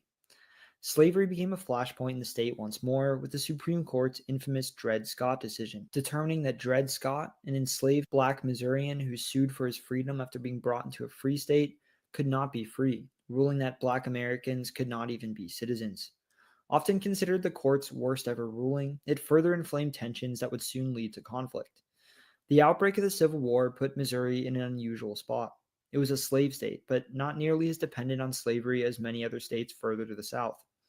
Settlers from the South had moved into Missouri, yes, but so had many from the North, as well as large numbers of immigrants, giving it a cultural mix that didn't evenly align it with the South either. Besides, the Missouri Compromise had placed a border between free and slave states to Missouri's south, meaning in 3 directions Missouri sat between free states, and secession would likely not end well. It became one of 5 states that were known as border states, alongside Kentucky, Maryland, Delaware, and the new state of West Virginia. States where slavery had been legal that remained with the Union. Though a number of Missourians fought for the Confederacy, a large majority fought for the Union Army, and the divided state was the site of bloody guerrilla warfare, as well as important battles like the Battle of Wilson's Creek. After the war, Missouri continued to experience rapid growth. Rails connected St. Louis to Kansas City, a major entrance point to the westward trails, and helped turn it to a major western rail hub. It grew rapidly from a small town to a major city, helped by its role as a center of the meatpacking industry. Cattle from Texas moved north across the Great Plains in huge cattle drives, were put on trains in Kansas rail towns, and butchered and processed in Kansas City, from where beef was sent by rail to the population centers of the east. The strategic location of St. Louis, too, benefited the city immensely as the country expanded west, turning it into a rail hub and an industrial powerhouse. As a wave of immigrants from Europe fled wars and famines to the economically booming United States, St. Louis was a major destination. Large numbers of Irish immigrants moved to the city, as did Germans, encouraged in part by the existing German population in the area. Perhaps the city's most famous immigrants were Eberhard Anheuser, a soap maker who bought a small, struggling St. Louis brewery, and his son-in-law Adolphus Busch, German immigrants who turned it into Anheuser-Busch, which would eventually become the largest brewing company in the country, popularizing brands like Budweiser and Michelob. Prohibition would have a particularly damaging impact on the city's economy due to its large brewing industry. A Hungarian immigrant, Joseph Pulitzer, namesake of the Pulitzer Prize, began his journalism career in St. Louis with the German-language Westdeutsche Post and the St. Louis Post-Dispatch. By 1870, St. Louis was home to 310,000 people. Its population had quadrupled in just 20 years, and it had skyrocketed to become the 4th largest city in America, surpassed by only the East Coast giants of New York City, Philadelphia, and then the separate city of Brooklyn. It would remain one of the country's 10 largest cities all the way until 1960. By 1870, the state too had become the country's fifth most populous, behind just New York, Pennsylvania, Ohio, and Illinois, a spot it would hold for the next 3 decades. Missouri was a state on the rise, and St. Louis was very much a city of global importance. In 1904, it hosted both the World's Fair and the Olympic Games, the first time the Olympics came to the U.S. Author Mark Twain from Hannibal became one of the country's most influential authors. In the 1920s, it was struck by 2 enormous natural disasters. In 1925, the tri-state tornado, the deadliest tornado in American history, touched down in Missouri before crossing to Illinois and Indiana. And 2 years later, an enormous flood struck the Mississippi, though most of its destruction was further downstream. The state has been struck by a number of disastrous tornadoes. One in 1896 killed as many as 400 people in the St. Louis area, and a tornado in 2011 destroyed much of the city of Joplin, killing 186 people. Though Missouri had remained with the Union, the Missouri Compromise was not the end of its troubled racial history. The state enacted Jim Crow laws enforcing racial segregation and was the site of a large number of lynchings. At the crossroads of the South and the Midwest, Missouri, though arguably a part of the Jim Crow South, was actually a destination for Black Southerners fleeing north in the Great Migration. Segregation and racial discrimination, though a major problem in the state, were not as extreme as in the rural Deep South, where many Black Southerners worked for little to no pay as sharecroppers, an exploitative form of agriculture that kept the region languishing in poverty. The practice spread into Missouri in the early 1900s as the swamps and forests of the Boot Heel were cleared and turned into cotton farms. St. Louis and Kansas City were very much industrial Midwestern cities, and their status as major rail hubs made them prime destinations for Black Southerners leaving north for manufacturing jobs that opened up during the World Wars. The state already had a large Black population, but it grew significantly during the Great Migration, many leaving for St. Louis and Kansas City from nearby Mississippi. In St. Louis, like in many Midwestern cities, redlining and racial housing covenants divided the city's Black and white populations geographically, creating patterns of housing segregation that have been hard to break. Even decades later, St. Louis is considered to be among the most de facto segregated cities in America, divided between North and South roughly along Delmar Boulevard. In 2014, the shooting of Michael Brown by police in the St. Louis suburb of Ferguson sparked weeks of unrest, with protests and riots gaining national attention. The eventual end of Jim Crow, coupled with the growth of American suburbs as the automobile took off, sparked a phenomenon in many cities known as white flight, in which wealthy and middle-class white Americans left the city for new suburban developments. It was a particular problem in St. Louis. The St. Louis city population essentially went into freefall. Today, it's roughly a quarter of the size it was in 1950, while at the same time, the greater urban area population has increased steadily, and the population of suburban St. Louis County doubled. The loss of so many residents has hollowed out the city's tax base, and the so-called Great Divorce, the splitting of the city from St. Louis County in 1876, is often blamed for making the resulting economic and political challenges worse, preventing St. Louis from expanding its city limits even as its urban area grew, a strategy that Kansas City used to help stem decline.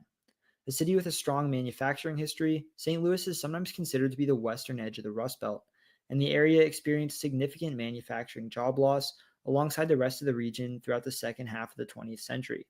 Like many Rust Belt cities, it's led to a period of steady population loss. In the meantime, the Kansas City area has grown significantly to the point where the two urban areas are nearing one another in population.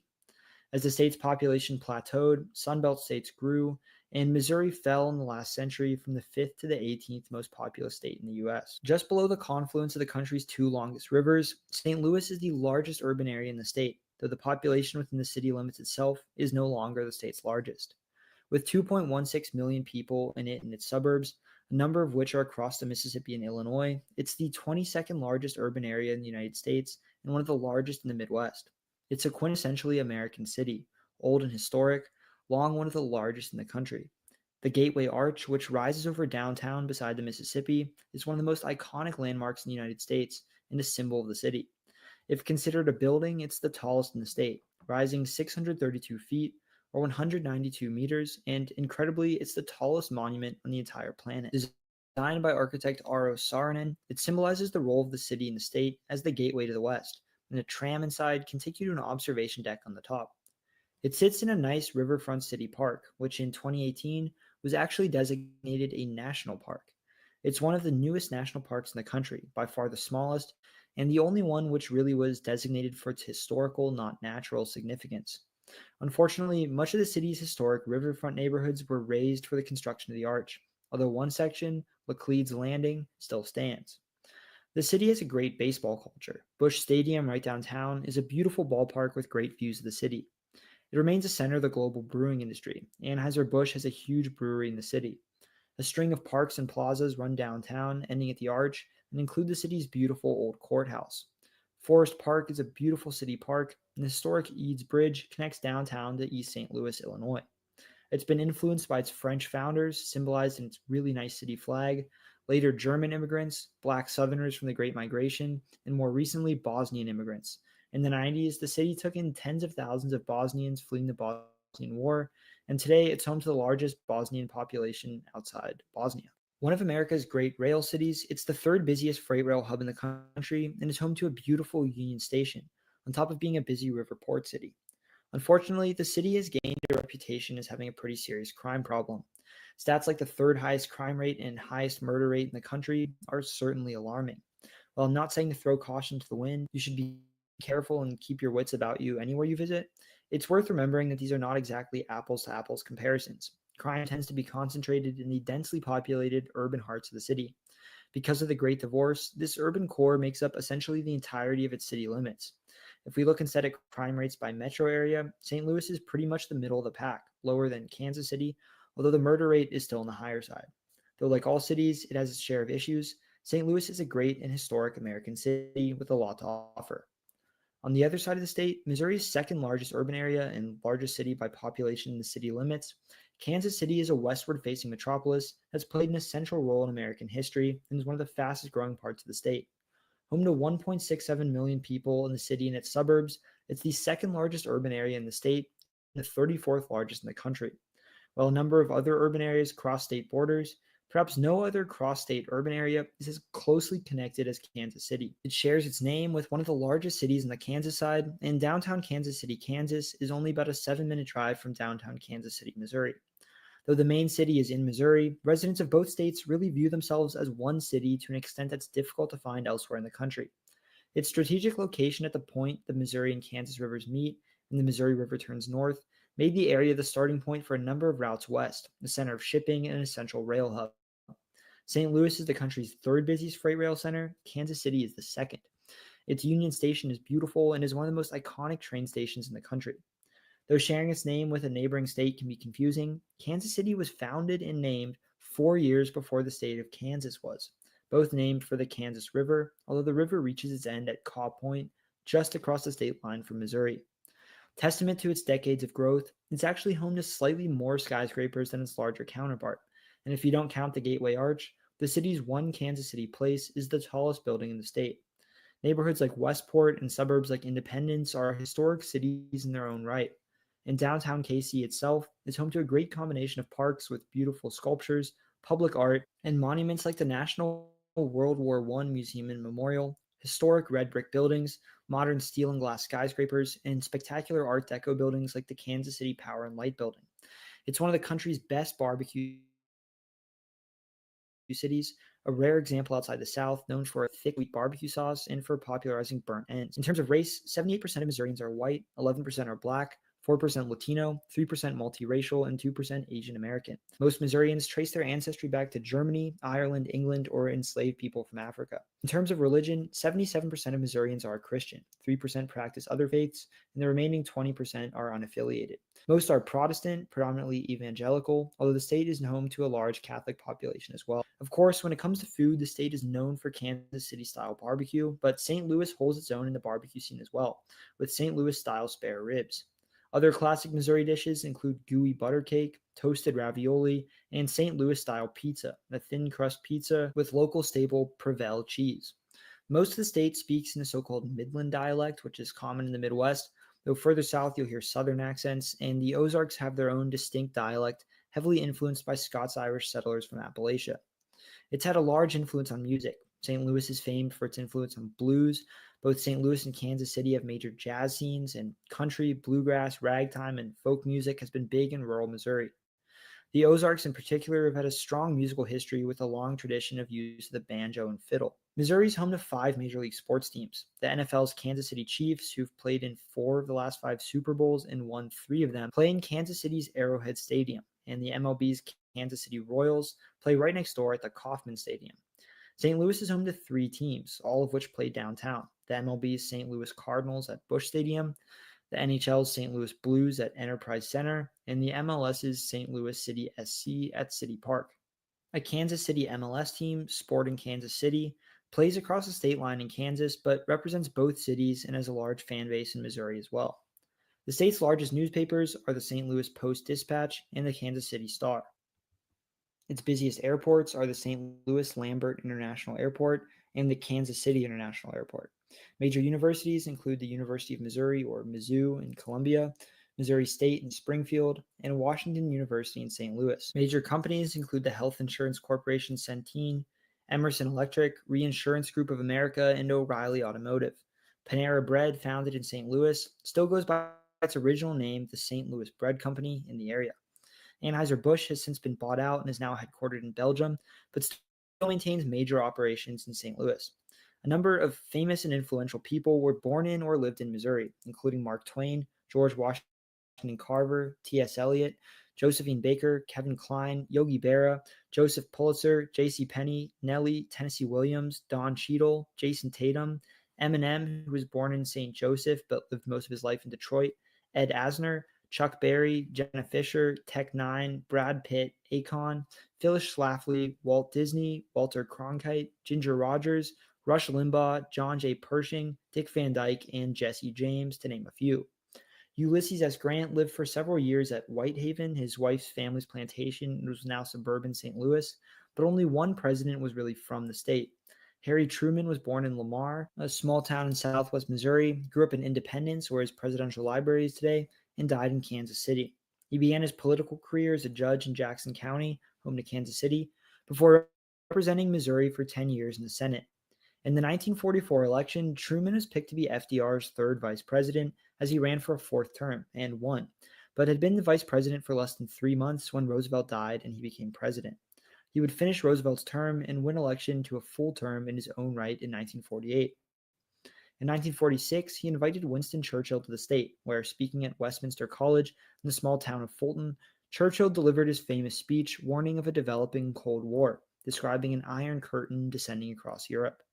Politically, Missouri is a pretty reliably red state, with a Cook PVI of R+10, meaning that in a given presidential election, the Republican nominee tends to outperform their national average by about 10% in Missouri. The last Democrat to win there was Bill Clinton in 1996, though Barack Obama came within a 10% from victory in 2008. Of Missouri's 8 representatives in the House of Representatives, 6 are Republicans and 2 are Democrats. Both the state's senators, Josh Hawley and Eric Schmidt, are Republicans, as is Governor Mike Parson. That is it for Missouri. I want to give a big thank you to everyone who's already joined my Patreon. Through it, you can access different things such as quarterly channel newsletters, thumbnail previews, early access to maps I create, an exclusive Discord Q&A with me, and shout out to my videos, such as these. I'm currently on a filming tour for the US Explained, traveling to and filming in the rest of the states and territories that haven't covered yet, so stay posted. I'll be releasing more info about it as I go. Also, please subscribe to my brother's channel, Quinn the Cameraman. He made the great intro at the beginning of this video that I'll use in all the US Explained videos, so go show him some support. And check out the podcast we co-host, Riffing and Ranting. We bring on some cool guests, some of whom you're probably familiar with. I tried to be pretty thorough with this video, but I know there are definitely things I missed as there was a lot to talk about. I'm going to give a big thank you to everyone from Missouri who helped give me information for this video, leaving detailed and informative comments on YouTube as well as Discord. I truly would not have been able to make this video without all your help. My next video in the series will be on Arkansas, a state I've spent a little bit of time in. After Arkansas, all the videos in the series will be filmed on site, which I'm super excited for. If you're from Arkansas, please respond to my community post or my comment here, or leave something in the Discord server to let me know what you'd like to see included about your home state. Thank you for watching this video, and I hope you learned something new. Subscribe for more content like this. I cover the countries, cities, people, and places of the world and beyond. These videos will leave you saying, that is interesting.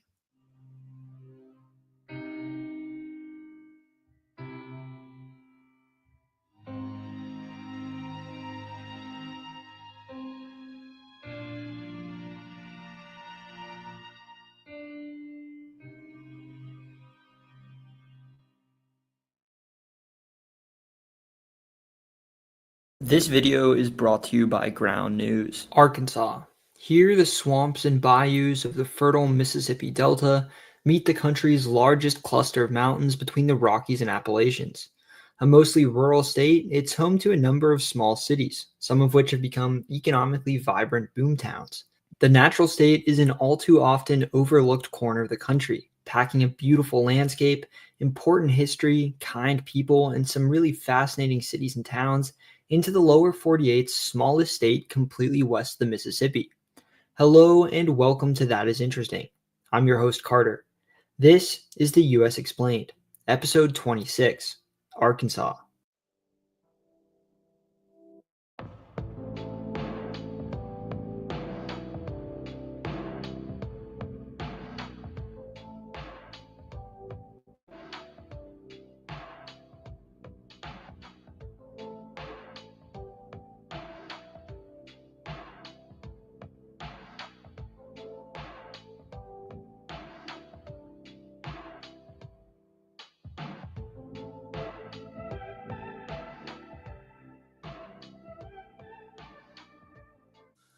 According to the Köppen climate classification, the entirety of Arkansas sits within the humid subtropical climate zone, with hot summers, mild winters, and high humidity. Out of the 50 states, it has roughly average levels of humidity, but like much of the South, ranks high in average temperature, sunlight, and precipitation. It's the 12th sunniest state in the country, as well as the 12th warmest, with an average temperature of 60.09 degrees Fahrenheit, and is the country's 10th rainiest state, getting an average 49.72 inches of precipitation per year.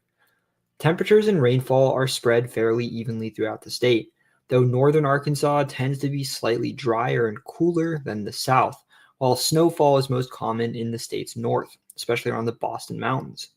It deals with fairly frequent floods and tornadoes, and to a lesser extent, hurricanes that come inland from the Gulf of Mexico, as well as earthquakes caused by the New Madrid Fault Zone in neighboring Missouri. The entire state sits in the central time zone. Arkansas is nicknamed the natural state. It's a fitting nickname for a state with a significant amount of wilderness. The Ozark and Ouachita Mountains occupy its northwestern half and make it arguably the only true mountain state between the Appalachians and Rockies. Though stretching into Oklahoma and mostly located within Missouri, the Ozark Plateau is at its most mountainous in Arkansas. The highest range of the Ozarks, the Boston Mountains, stretch across northwest Arkansas, and the state's Wajaji Summit is the highest point in the entire plateau. Further south across the Arkansas River, the Ouachita Mountains climb even higher.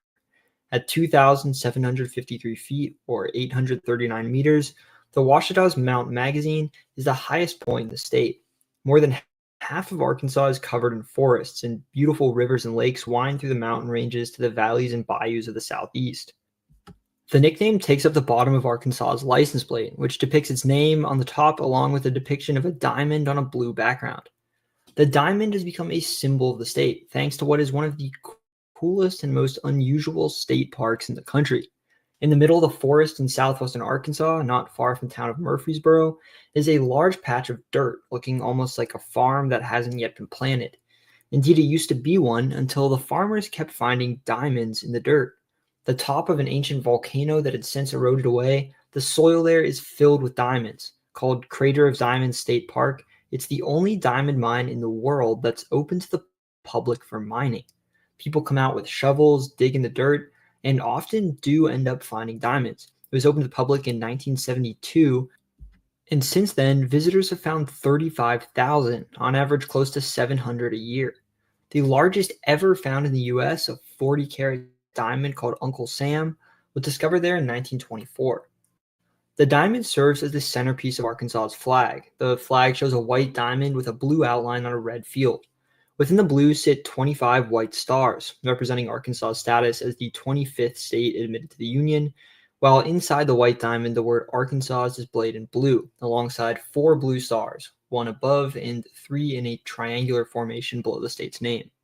The 3 lower blue stars represent the 3 countries Arkansas belonged to when it was admitted: France, Spain, and the U.S., while the 4th star added later represents the Confederacy.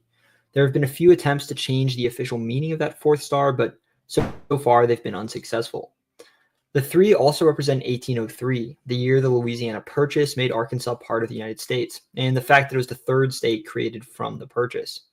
Overall, I think it's a pretty nice looking flag. The state's name can be traced back to the Quapaw, who lived throughout the entirety of what is now the state, as well as a number of neighboring states. Though they called themselves the Ogapa, the Illinois, a confederation of numerous tribes living in nearby Illinois and Missouri, as well as other Algonquian speakers, referred to them as the Akansa, or people of the South Wind. The Quapaw arrived in the region as part of the so-called Degihan migrations, of a single people from the Ohio Valley west, eventually settling in different parts of the country and forming different peoples. Some Degihan migrants who continued further north, the Kaw, were called people of the South Wind as well by Algonquian speakers, who gave them the very similar name of Kansa.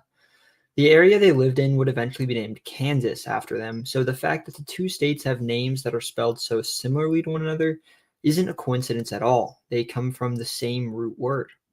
Arkansas is pronounced differently, with a silent S at the end, because it has been Gallicized, turned French. French fur traders pronounced Arkansas, adding an S to make it plural, but keeping it silent in the French fashion. They gave the name to the river which had its mouth in the Quapaw homeland, one of the longest in the country. Interestingly, it's pronounced the Arkansas River in every state it flows through except Kansas, where they pronounce it Arkansas, like the name of their own state. The southernmost county of the Missouri Territory, which the river flowed through, was named Arkansas County for it, and when the county was split off to become its own territory and later state, the name remained. Interestingly, there were disagreements over both the spelling and pronunciation of the territory and later state for quite some time. The spelling was often anglicized to match the French pronunciation and end in a W instead of an S, while vice versa, the pronunciation was sometimes anglicized to match the French spelling and was called Arkansas. It wasn't fully cleared up until the state legislature officially decreed the French pronunciation and spelling that we know today in 1881. The US Explained has come a long way since I started the series nearly 4 years ago, and we've still got plenty more videos yet to come. Because of that, it's fun for me when we reach certain milestones. As Arkansas is the 26th video in the US Explained, we're not quite halfway done with the 56-part series yet, but this is state number 25, and so we are officially halfway through the 50 states. On top of that, it's the last state I'm covering that I would consider to be fully located within the American South. We have a few more states coming up, Texas, Oklahoma, West Virginia, and Florida, that have some partial claim to southernness, at least in specific parts of the state.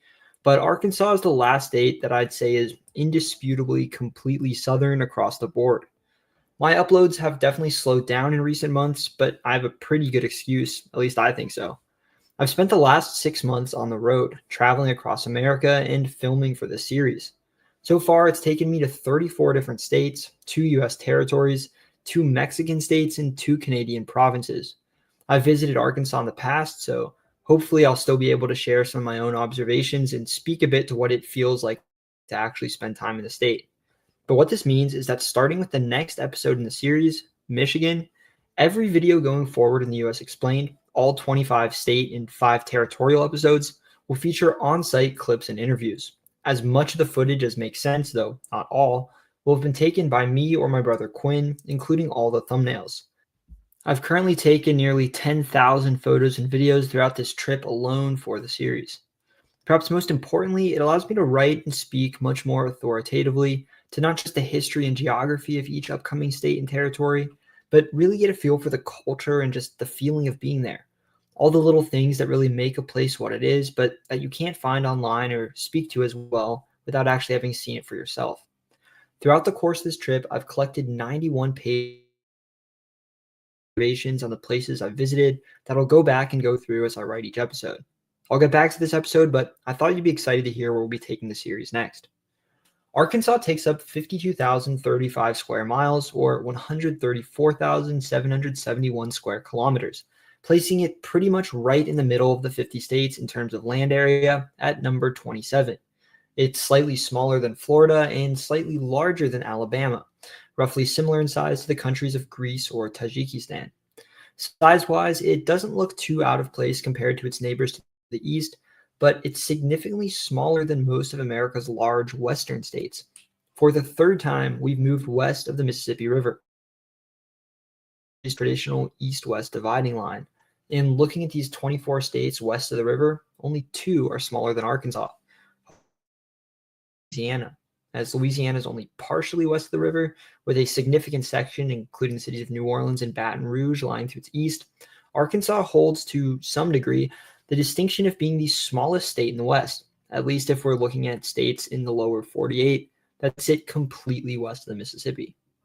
3.07 million people call Arkansas home, which places it slightly on the lower side of the states by population at 33rd out of 50, slightly behind Nevada, but slightly more populous than Kansas, similar to Bosnia or Albania. It's one of 19 states that has fewer residents than the U.S. territory of Puerto Rico, which is slightly larger at 3.21 million people. Arkansas is similarly in the lower middle of the pack by population density, with its 59 people per square mile or 23 per square kilometer, placing it at 34th, right between its neighbors to the east and west, Mississippi and Oklahoma. Though Mississippi slightly outpaces it in sheer population, when looking at density, Arkansas is the most sparsely populated state in the entire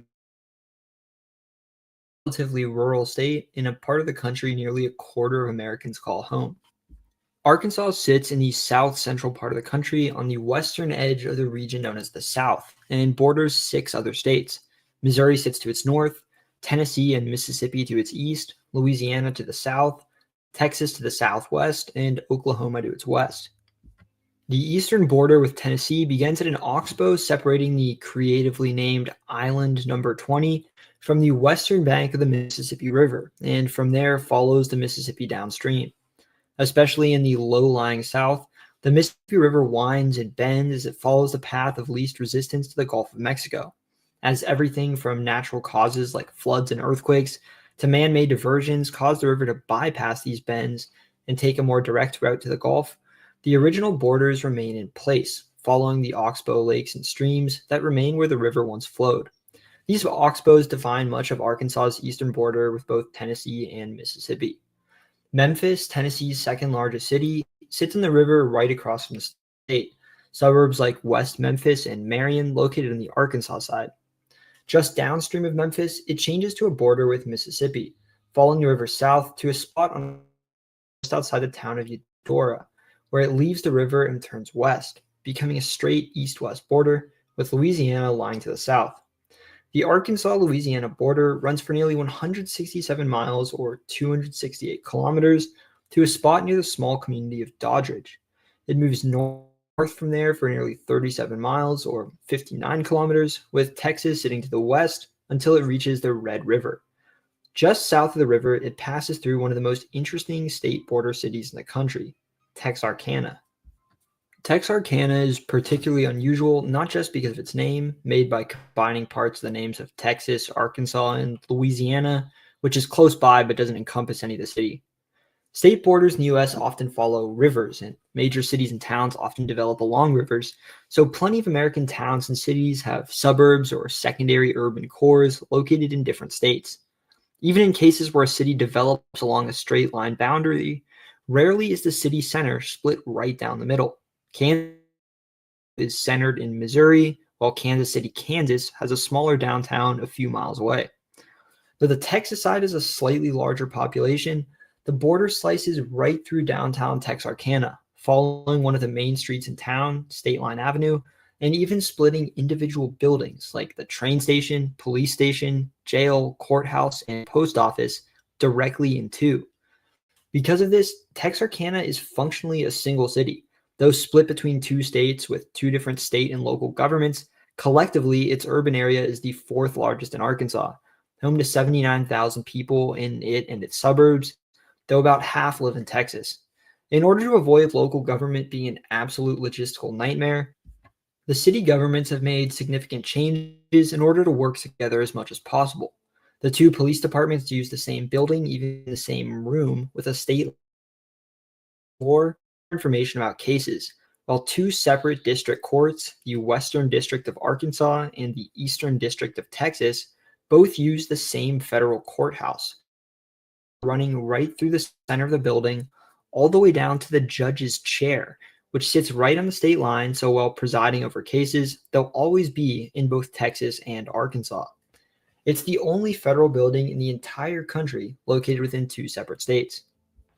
Perhaps most consequentially for locals, though, anyone living in the city of Texarkana, Arkansas, is exempt from Arkansas state income taxes. Texas has no income tax, so to keep the residents of the Arkansas side from flocking west across the border, the state legislature passed a law keeping Texarkanans from having to pay an income tax. From Texarkana, the border a few miles west before turning and following a straight line north for 119 miles or 192 kilometers, with Oklahoma lying to the west. In the city of Fort Smith, Arkansas's third largest urban area, the border briefly follows a small stream called Mill Creek. Then the Poteau River, which Mill Creek flows into for just about a mile and a half.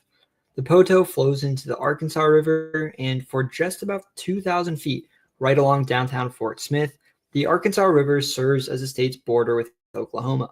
Past downtown, the border turns to a diagonal line heading northwest.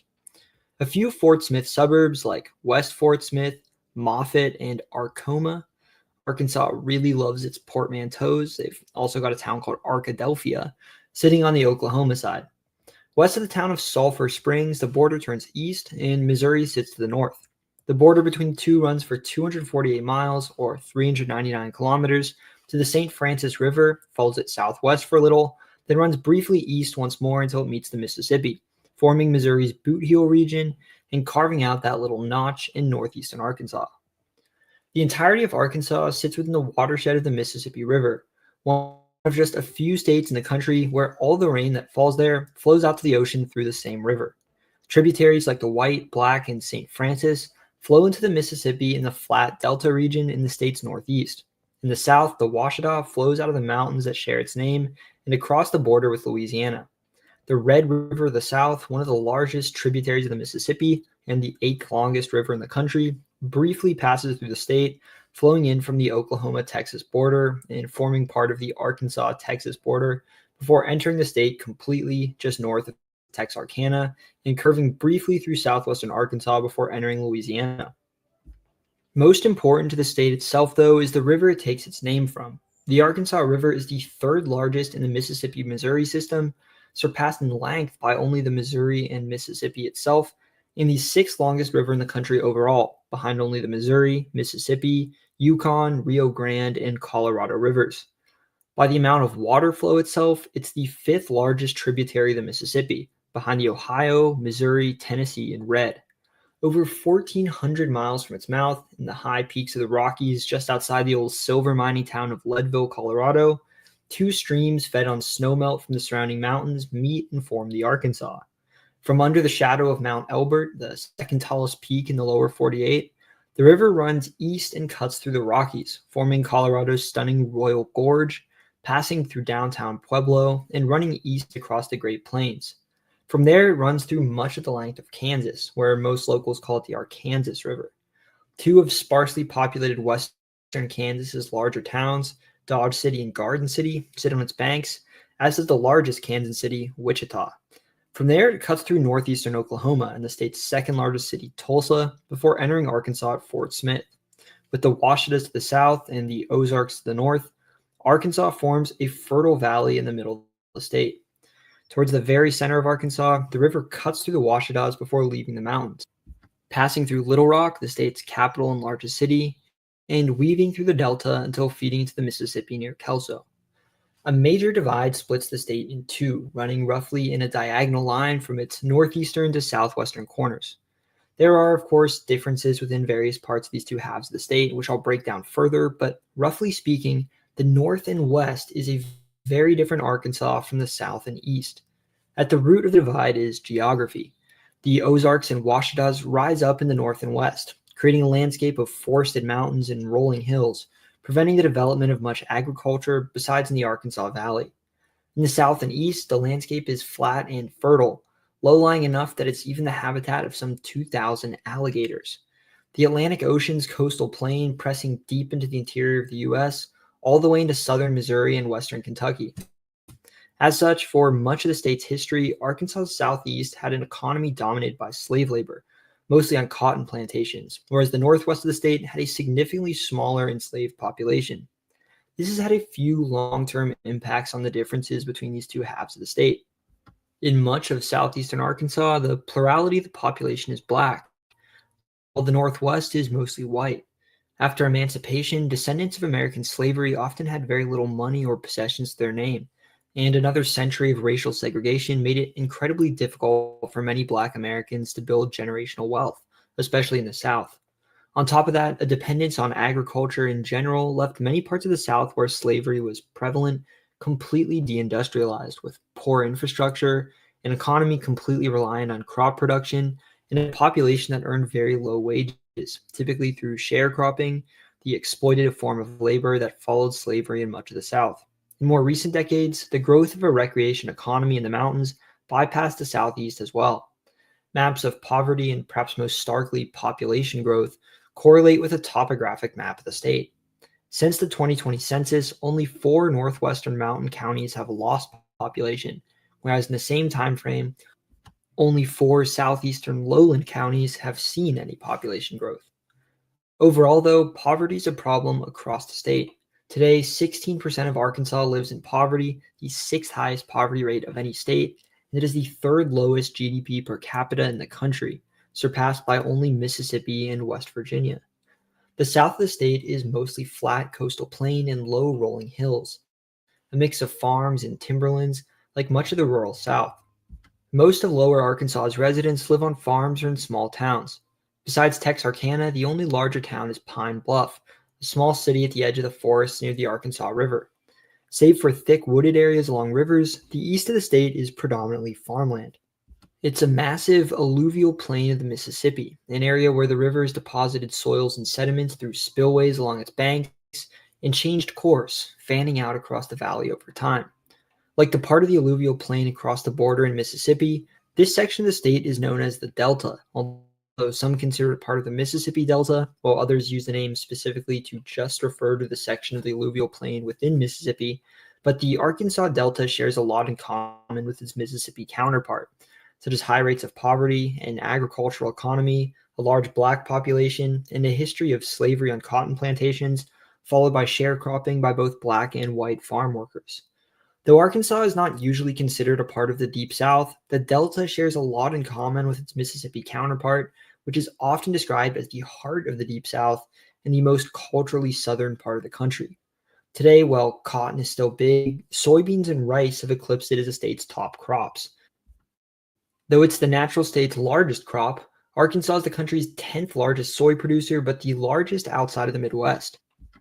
It's huge in the cotton industry, ranking 4th in the country in cotton production after just Texas, Georgia, and Mississippi, but perhaps its most important cash crop is rice. Rice requires very specific conditions to grow that rule out a lot of the country for suitability. Very flat land, with the fields often flooded for irrigation, tons of water readily available, and hot weather. The Arkansas Delta meets all those qualifications and is easily the largest rice growing region in America, with almost half of the country's rice coming out of Arkansas alone. Whether cotton, rice, or soy, essentially all the state's crops are produced in the Delta.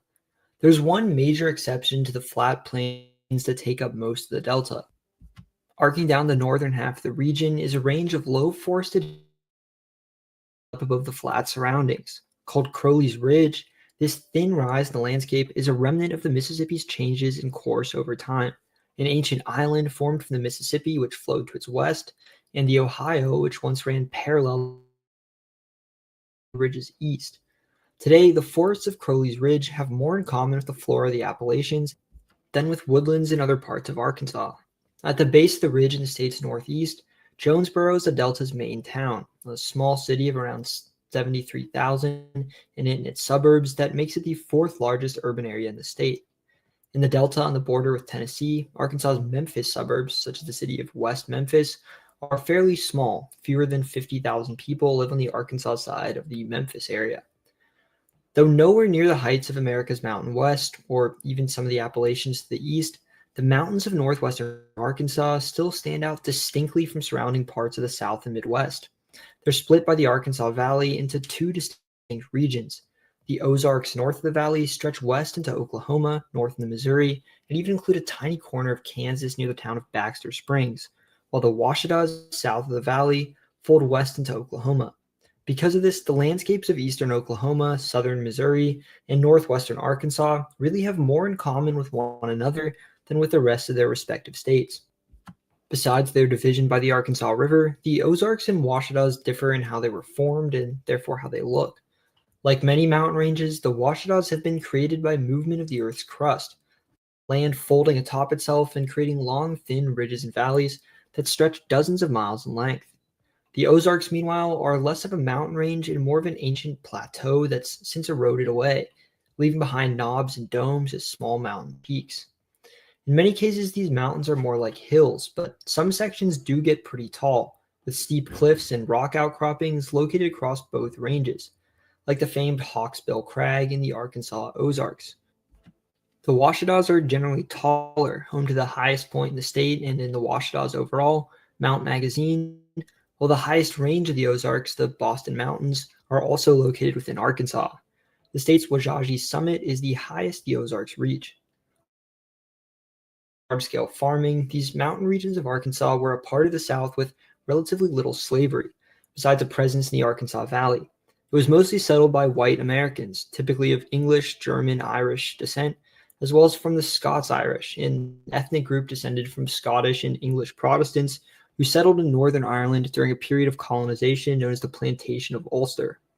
Most of those who settled in the Ozarks were not recent immigrants, but Americans whose families had been in the country for a few generations already. Many came from the Appalachians, and the Ozarks today share a lot in common culturally with Appalachia, with a distinct regional culture forged in relative isolation from the rest of America and a strong history of folk art and music, often making use of instruments like the fiddle and banjo. Life in these remote mountain communities and homesteads was often quite difficult, and today a growing recreation economy sits beside the reality of rural poverty for many of its inhabitants. Most of Arkansas's largest population centers sit in or near the mountains, primarily in the fertile Arkansas Valley, whose location along one of the country's longest rivers as it carves a path through the mountains made it an important center of trade and transportation. Little Rock, Arkansas's capital and largest urban area, with about 461,000 people in the city and its suburbs, is roughly in the center of the state along the Arkansas River, right where the Ouachita Mountains give way to the farmland of the Delta. It's a medium-sized city, the 88th largest urban area in the country, between Worcester, Massachusetts, and Madison, Wisconsin. Not far to the northwest in the Arkansas Valley, the 5th largest urban area in Arkansas, Conway, sits not far from the river, and right on the river, directly on Arkansas's western border with Oklahoma, is Fort Smith, a small city of around 125,000 in it and its suburbs. In the Ouachita's southwest of Little Rock, the town of Hot Springs, a beautiful mountain city home to a national park of the same name, whose bathhouse line downtown has historically been a popular vacation destination, is the 6th largest urban area in the state, home to around 59,000 people. The 2nd largest urban area in the state, after just Little Rock, is not a single city, but a string of 4 main cores that overlap and run together in a string of population in the very northwestern corner of the state. Collectively often just called Northwest Arkansas, this economically vibrant corridor is the fastest growing part of the state. Since 2020, each of Arkansas's 3 fastest growing counties, Benton, Madison, and Washington, sit within Northwest Arkansas, and altogether the urban area is home to around 373,000 people. The southernmost of the 4 Northwest Arkansas cities, Fayetteville, is the largest, a college town home to the University of Arkansas, the largest university in the state.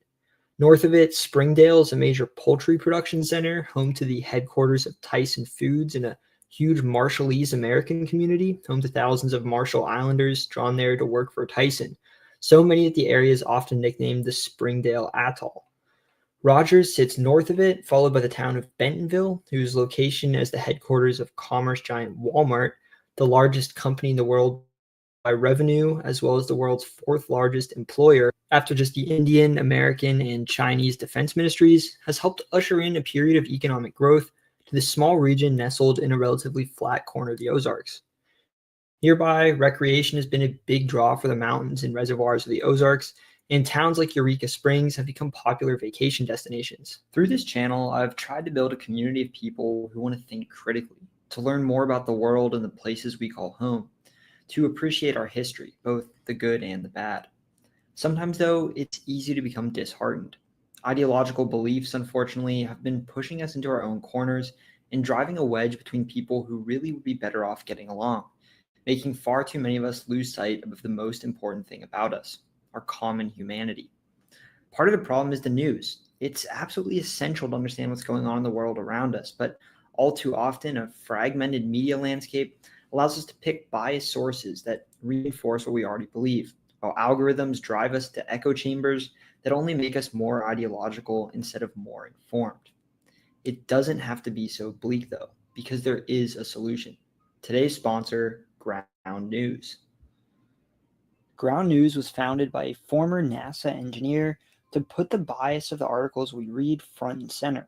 Unlike other news feeds, it shows how current events are being covered by sources from across the political spectrum.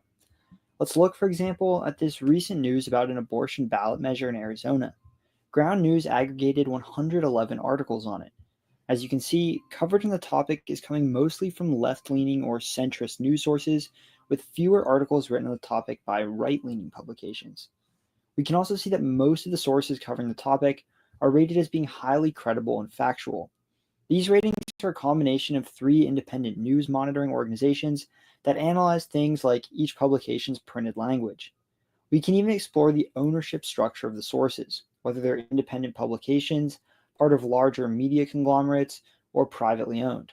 Through their bias comparison tool, you can even compare how left-leaning, centrist, and right-leaning sources emphasize certain aspects of a story, and easily toggle between articles to compare how an issue is being framed.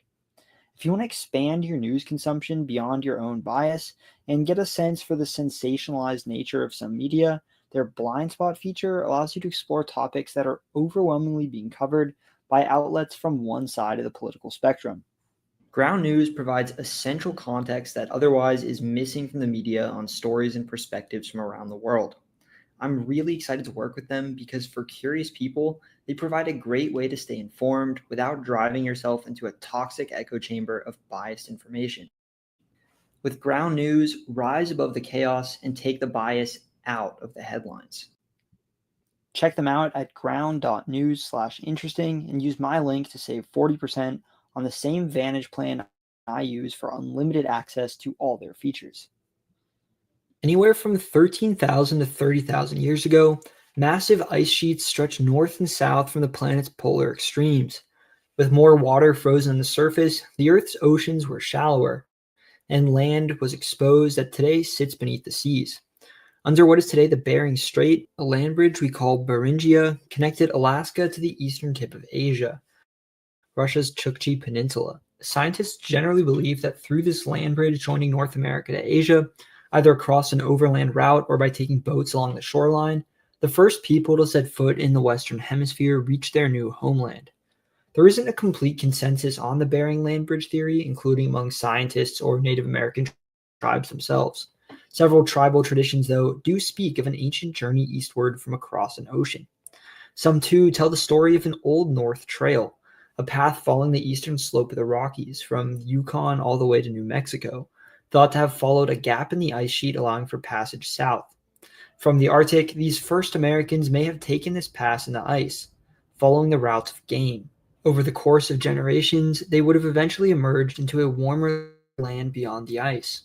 They may too have followed the Pacific coast by boat to the end of the ice, but one way or another, the ancestors of the Western Hemisphere's indigenous peoples migrated to and spread throughout the continents, and over the millennia, from Greenland to the Caribbean to Patagonia, emerged into countless societies, civilizations, and ethnic groups, speaking over 1,000 languages in numerous different language families.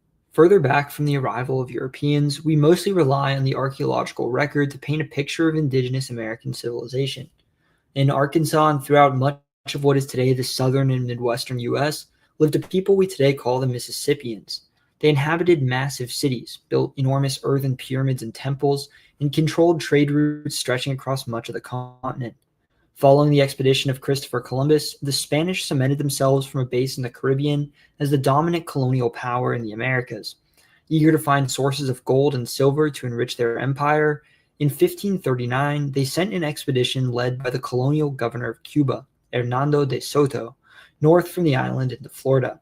From there, De Soto traversed what is today the American South in an often violent campaign that was both exploration and conquest. He took slaves and hostages and burned cities as he marched west. Spain had already toppled the powerful and wealthy Aztec Empire of what is today Mexico, but the powerful and flourishing Mississippian settlements De Soto encountered lacked the gold and silver the Spanish hungered for. Inadvertently, his expedition also aided with the spread of old world diseases like smallpox, which the continent's indigenous people had no exposure and therefore no immunity to. Where they came, death followed, and diseases from Europe alone are thought to have eventually killed 90% of North America's native people. In 1521, De Soto and his men came to a great river, the Mississippi. There they encountered an incredible sight, a fleet of hundreds of ships, a welcoming party of troops led by a king named Aquixo.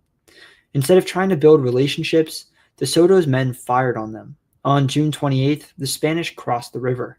In the land that would later be called Arkansas, they crisscrossed a number of small but powerful countries, such as Pakaha and Koski. In what is today the Arkansas Delta, they saw walled cities home to thousands of people, centered around plazas, pyramids, and temples, surrounded by orchards and farms, and connected by an intricate network of roads. An archaeological site near the delta town of Parkin is thought to be the remnants of the capital of Koski. From there, he followed the Arkansas River upstream before doubling back and heading southeast, but De Soto's multi-year expedition ended perhaps within Arkansas. At the Mississippi River near what is today the town of MacArthur, a fever took his life, and his men weighed his body down, giving him a water burial in the river that he was the first European to lay eyes upon. His men would continue through Texas and Louisiana, but generally consider their expedition a failure. To the Mississippians, though, it was anything but inconsequential. Future European expeditions would find no great kingdoms and cities. The descendants of the Mississippians lived in scattered smaller villages or nomadically as tribes. They would be the peoples chronicled by future settlers and explorers. Though we don't know precisely what brought about the downfall of Mississippian society, it's likely that the chaos, political upheaval, and disease brought by the Spaniards played a major role. Descendants likely include the Caddo in the western half of Arkansas and the Koroa and Tunica in the southeast. Native people from what is now northern Arkansas and other areas in the central part of the Mississippi Valley migrated north over 1,000 years ago. Their descendants settled in Minnesota and expanded west into the Great Plains, where they became known as the Dakota and Lakota, collectively the Ochedee-Shakowin or Sioux.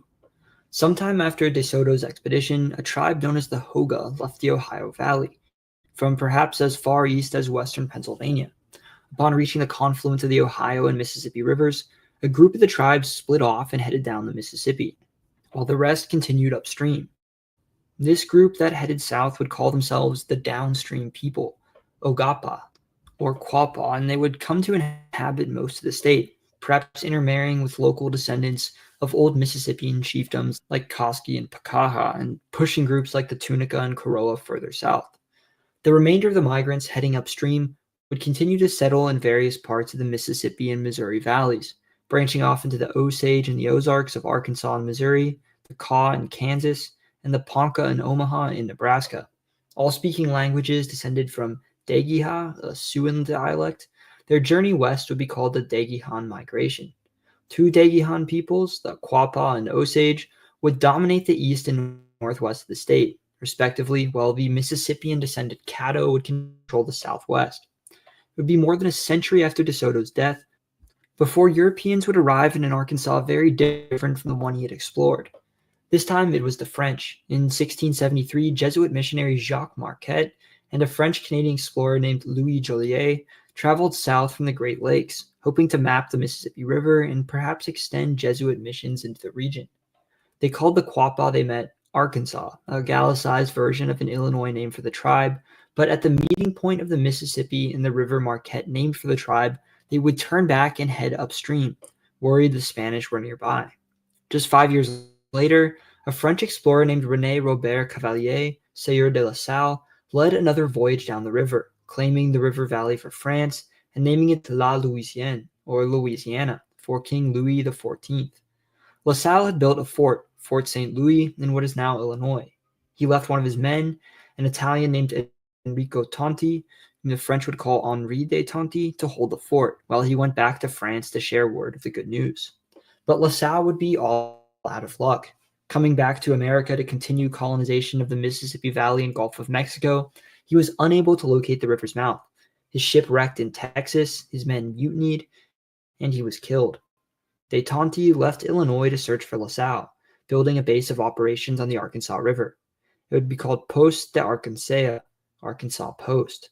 Eventually, he would find the remnants of the LaSalle expedition, and with the destruction of Fort St. Louis, it was Arkansas Post, by now an outpost for fur trade with the region's native people, that for a time was the only colonial settlement in the entire Mississippi Valley.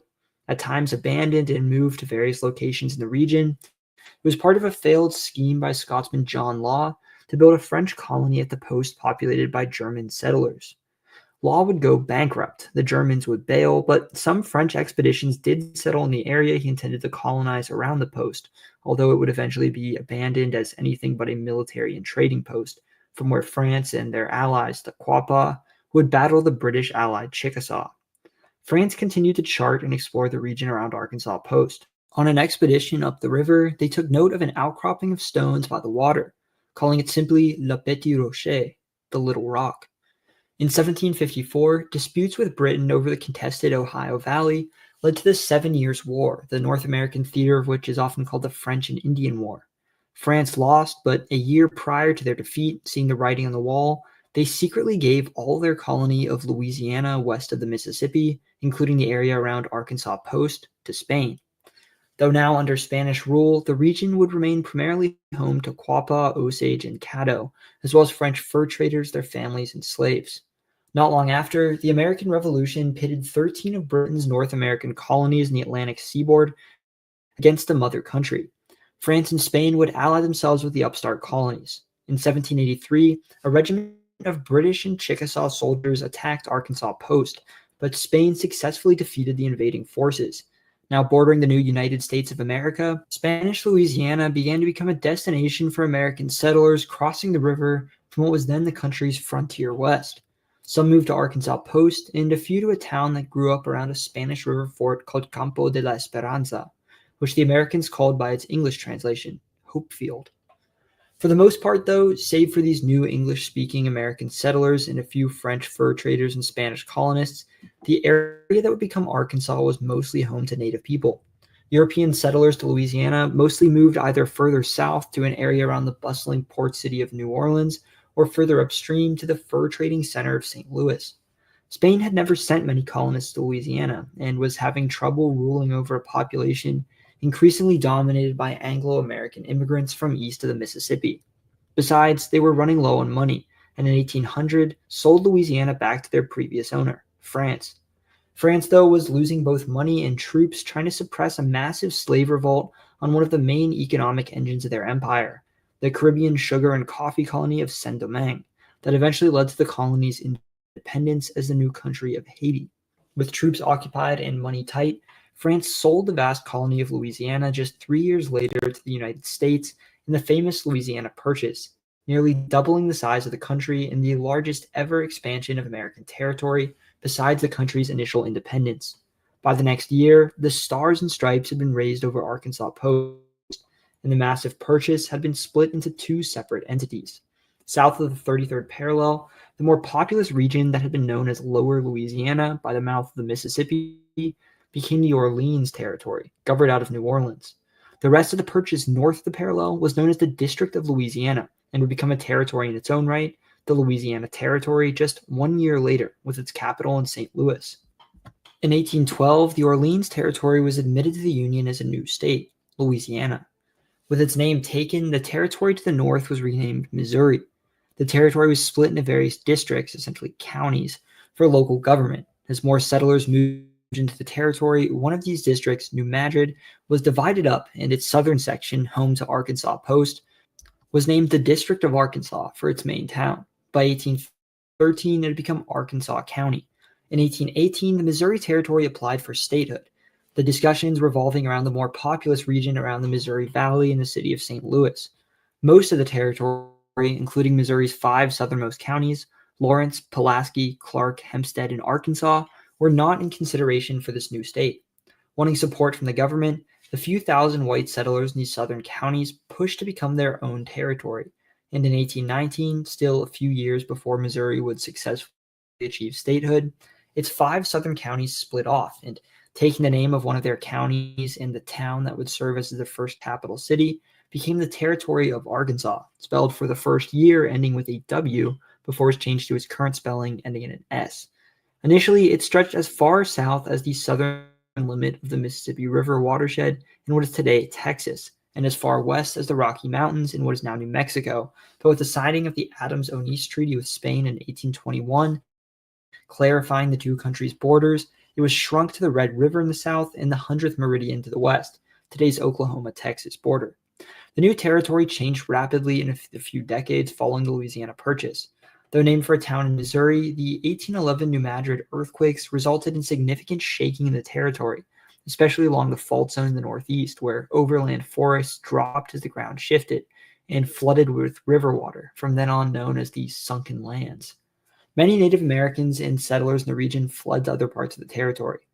At the time of the purchase, Arkansas was mostly home to Quapaw, Caddo, and Osage populations, along with around 500 descendants of French colonists in the Delta region, centered in Arkansas Post. Only around a few hundred American settlers had moved in by 1810, but a decade later, the area's non-native population had increased 13-fold. Much of the reason was the War of 1812. After the war with Britain ended, the young country remained cash-strapped. Wars are expensive, and the U.S. didn't have the money to pay its veterans. One thing they had plenty of, though, was land. 6 million acres were set aside to be given to veterans returning from the war, a third of them alone in Arkansas, mostly the Delta. More settlers followed, many taking a series of routes between the Delta and the mountains from Cape Girardeau, Missouri, to the Red River Valley in Texas called the Southwest Trail, either staying in Arkansas or passing through on their way to Texas. The swamps of the Delta, it turns out, were difficult to settle, so through a series of treaties, the U.S. pushed the Quapaw out of their homeland. Disease and conflict with the neighboring Chickasaw had already decimated the tribe. Having once dominated Arkansas, only about 700 Quapaw remained even before American settlers began arriving en masse in the territory, and they had little choice but to accept a series of treaties which pushed them first into southwestern Arkansas and then out of the territories altogether, to live amongst the Caddo who had already left in Louisiana. As one tribe left Arkansas, though, another arrived.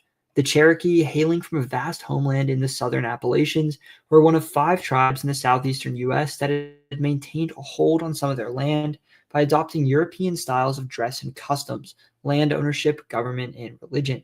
It worked for a time, but as the Cherokee way of life underwent a tectonic shift, many who opposed these societal changes voluntarily went west, settling in Arkansas, first the Delta and later other parts of the territory following the New Madrid earthquake, building a community of around 5,000 that became the largest tribe in the state, and splitting for the first time the Cherokee people into eastern and western bands. Famed creator of the Cherokee alphabet Sequoyah was among them. As more white settlers flooded the territory, though, the western Cherokee too were eventually pushed out. The western half of Arkansas had been returned to the federal government in 1824 after a treaty with the Choctaw was finalized, trading land there in exchange for land in what is today Mississippi. 4 years later, in 1828, the border was moved further east to its current location near the new military outpost of Fort Smith to give the Cherokee land there and push them out of Arkansas altogether. Not long after, more eastern tribes would pass through the territory. Under the presidency of Andrew Jackson and his successor Martin Van Buren, some 46,000 Cherokee, Choctaw, Muskogee, Chickasaw, and Seminole people, members of the Southeast so-called 5 civilized tribes, were forcibly removed from their homelands and sent west on a deadly march, known as the Trail of Tears. Thousands were killed on the journey westward. Their destination was the Indian Territory that had once comprised the western half of Arkansas, what would eventually become Oklahoma. Thousands died on the journey, really a system of numerous trails, each passed through Arkansas before reaching Indian Territory. The Chickasaw and Choctaw crossed through southern Arkansas, and the paths of the Muskogee, Cherokee, and Seminole followed the Arkansas River. After passing the walls of Fort Smith, the trail would end, and they would enter Indian Territory. In 1832, President Andrew Jackson signed a bill protecting a geothermal area in the territory's Ouachita Mountains as the Hot Springs Reservation under the protection of the federal government. Though it didn't have the name, by some standards this makes it America's first national park. But the government failed to allocate money to protect it, and a town developed on the site. By the 1880s, the city, with its ornate Victorian bathhouses, would become a popular vacation destination and resort town. The Arkansas Territory had grown rapidly as settlers moved in. By 1830, it was home to 30,000 non-native people, more than double that of the previous decade. In the following decade, its population would triple. Along with German immigrants, most of the people who moved into Arkansas were, unsurprisingly, due to its location just west of the southern states, Southerners from states like Kentucky and Tennessee, or deep South states like Mississippi, Alabama, and Georgia, mostly descendants of colonists from Britain and Ireland. In the Ozarks and Ouachitas, most of these settlers provided for themselves and their families on smaller subsistence farms, whereas in southern Arkansas and the Delta, migrants from the Deep South brought a cash crop, cotton, and the horrible practice of slavery that often accompanied plantation agriculture. Black Americans descended from enslaved people brought across the Atlantic from West Africa were sold on the plantations in the territory. And though during its territorial days they typically made up only 3 to 4% of Arkansas's population, the percentage of Arkansans living in chains would only continue to grow. Not long after the foundation of the Arkansas Territory, the capital city was moved. Arkansas Post was low-lying and flooded frequently, and a new location on the Arkansas River, at the waypoint known as the Little Rock, was chosen instead. The old French town from then on fell into decline. Eventually, Arkansas Post would be abandoned altogether.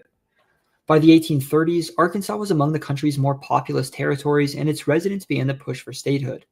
Its neighbor to the north, Missouri, had become a state only after a long and grueling process dragged out by disagreements over the extension of slavery into new territories.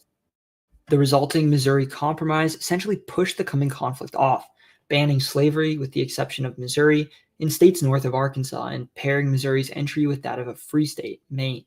In 1836, the Northern Territory of Michigan applied for statehood, and with it, Arkansas, hoping to be a slave state, followed suit. Though held up over a number of political disputes and concerns about its financial viability, their statehood was approved before that of Michigan. On June 15, 1836, President Andrew Jackson signed the law admitting Arkansas to the Union as the country's 25th state. Its early years would be anything but easy, however. Congress had been right to be worried about Arkansas's finances. Low taxes and an economy where most of the money was in the hands of wealthy owners of large plantations quickly set the stage for a deep recession. The town of Washington, not far from the Mexican border, was an entry point for Americans, many of whom were from Arkansas and other southern states, who immigrated to the Mexican state of Coahuila y Tejas, and later for volunteers who aided those settlers in their successful revolution against the Mexican government. Most consequential for the early state, though, would be the issue of slavery. Cotton farming had ballooned in early Arkansas. Though introduced just a few decades prior, by 1860, Arkansas was the country's sixth largest cotton producer. In the Delta, enslaved people were forced to do the grueling and dangerous task of clearing the swamps and forests to make way for farmland. As the state's population continued to rise, 97,000 in 1840 doubling to 209,000 in 1850 and 435,000 in 1860, the proportion living in slavery continued to grow as well. On the eve of the Civil War, a quarter of Arkansas toiled in chains.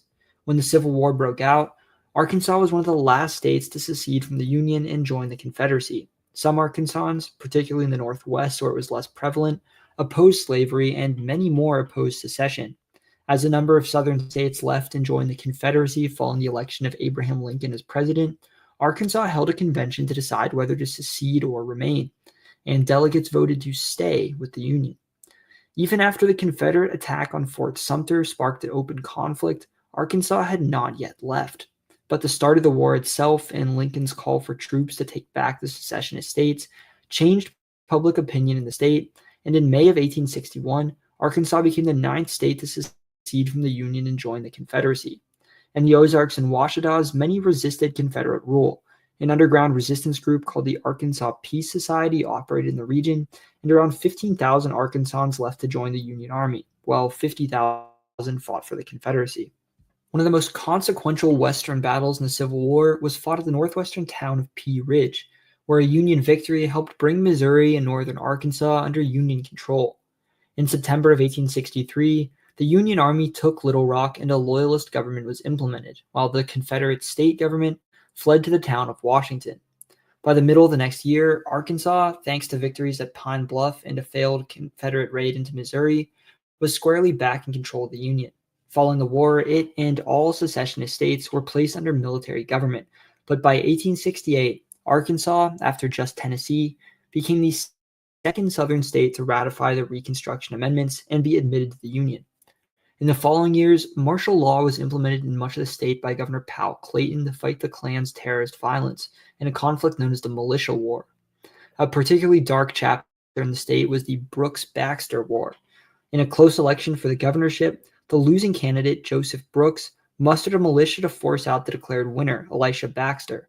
Skirmishes between forces led by the two candidates over the course of a month led to around 200 deaths, until a successful intervention by President Grant had Baxter reinstated. After the end of Reconstruction, segregationist Jim Crow laws and the rise of an exploitative system of labor called sharecropping kept many Black Arkansans trapped in poverty and unable to exercise the rights laid out in the Reconstruction Amendments, and more than 200 were the victims of lynchings. The state changed dramatically with the end of the century. Prior to the war, Fort Smith had been a jumping-off point west as the California gold rush drew settlers towards the mountains, and after the war, as the country began to industrialize, it continued to be an important frontier town for westward expansion. Agriculture began to industrialize, and there was less demand for farm labor jobs. Many poor Black and white Arkansans left sharecropping jobs for industrial or service jobs in cities like Little Rock, while the state itself saw limited growth. By 1890, its population had climbed past 1 million and was a slow climb to 1.9 million in 1940. With the onset of the World Wars, manufacturing jobs were opening up in industrial cities in the Northeast, Midwest, and West Coast, as workers left to serve overseas and a wartime economy increased industrial output. The rise of the train and automobile made it much easier for Americans to move around, and many Black Southerners fled the poor economic prospects and racial segregation of the Jim Crow South for new jobs in northern cities. In 1900, Black Americans made up 28% of Arkansas's population. By 1980, that proportion was down to 16%. So many left of the state's population entered a two-decade period of decline in the 1950 and 1960 censuses, many leaving for neighboring states like Oklahoma and Texas, cities directly to the north like Detroit, St. Louis, or Minneapolis, or West Coast cities like San Francisco, Oakland, and Los Angeles. During World War II, 120,000 Japanese Americans from the West Coast were, in violation of their constitutional rights, sent by the federal government to internment camps across the country in a period of fear and hysteria, though none were ever to be charged with a crime. All but 2 of the camps were in the Mountain West, and both were in southeastern Arkansas. Called Rower and Jerome, 16,000 Americans, mostly from Los Angeles or California's San Joaquin Valley, were interned there over the course of the war. In the 1950s and 60s, the state played a major role in the civil rights movement. After the Supreme Court's Brown v. Board of Education desegregated public schools, Arkansas's governor, Orville Faubus, refused to comply. From 1958 to 1959, the voters of Little Rock, rather than integrate their schools, voted to shut them down altogether for an entire year. The year prior, Faubus had sent the Arkansas National Guard to block a group of 9 Black students who were planning to attend Little Rock Central High School as part of its first integrated class. Over the next few weeks, the Little Rock Nine, as they were known, were jeered and harassed by an angry mob as they attempted to go to school, until President Eisenhower federalized the National Guard to escort them to class. In 1950, a man named Sam Walton opened a small shop called Walton's 5 and 10 in Bentonville. By 1962, he would open a location in nearby Rogers under a new name, Walmart. Over the following decades, Sam and his wife Helen would continue to grow and expand Walmart, acquiring rivals and opening new locations in the region and beyond across the country, to the point that today, though tech companies dominate by market cap, the Little Arkansas 5 and Dime, still headquartered in Bentonville, is the largest company by revenue, not just in the United States, but in the entire world, ranking in $611 billion in annual revenue, ahead of even retail rival Amazon. It's the largest company employer on the planet and 4th largest overall employer after just the Indian, US, and Chinese defense departments, with 2.3 million employees, and has been a major driver in the economic growth of northwestern Arkansas. In fact, of the 100 wealthiest people in the United States, 7 are Walton heirs, including Jim and Rob Walton, 2 of Sam Walton's sons, who are the 12th and 13th richest Americans and the wealthiest people in Arkansas. Arkansas's largest city and its capital is Little Rock. It sits right in the center of the state on the Arkansas River where the Ouachita Mountains end and the Delta begins. Though it's the state's main population center, it's still a small city, about 462,000 people in the urban area, the city and its suburbs, which makes it the 88th largest in the U.S., similar to Worcester, Massachusetts, or Madison, Wisconsin. It's got a nice riverfront downtown. Pretty much all the skyscrapers in the state are concentrated in the city. Little Rock's home to the 10 tallest buildings in Arkansas. The tallest is the city's Simmons Bank Tower, but it's still a small enough city that that list includes a church in the state capitol. The capitol itself is a nice dome a bit outside of downtown that's essentially modeled as a replica of the U.S. Capitol.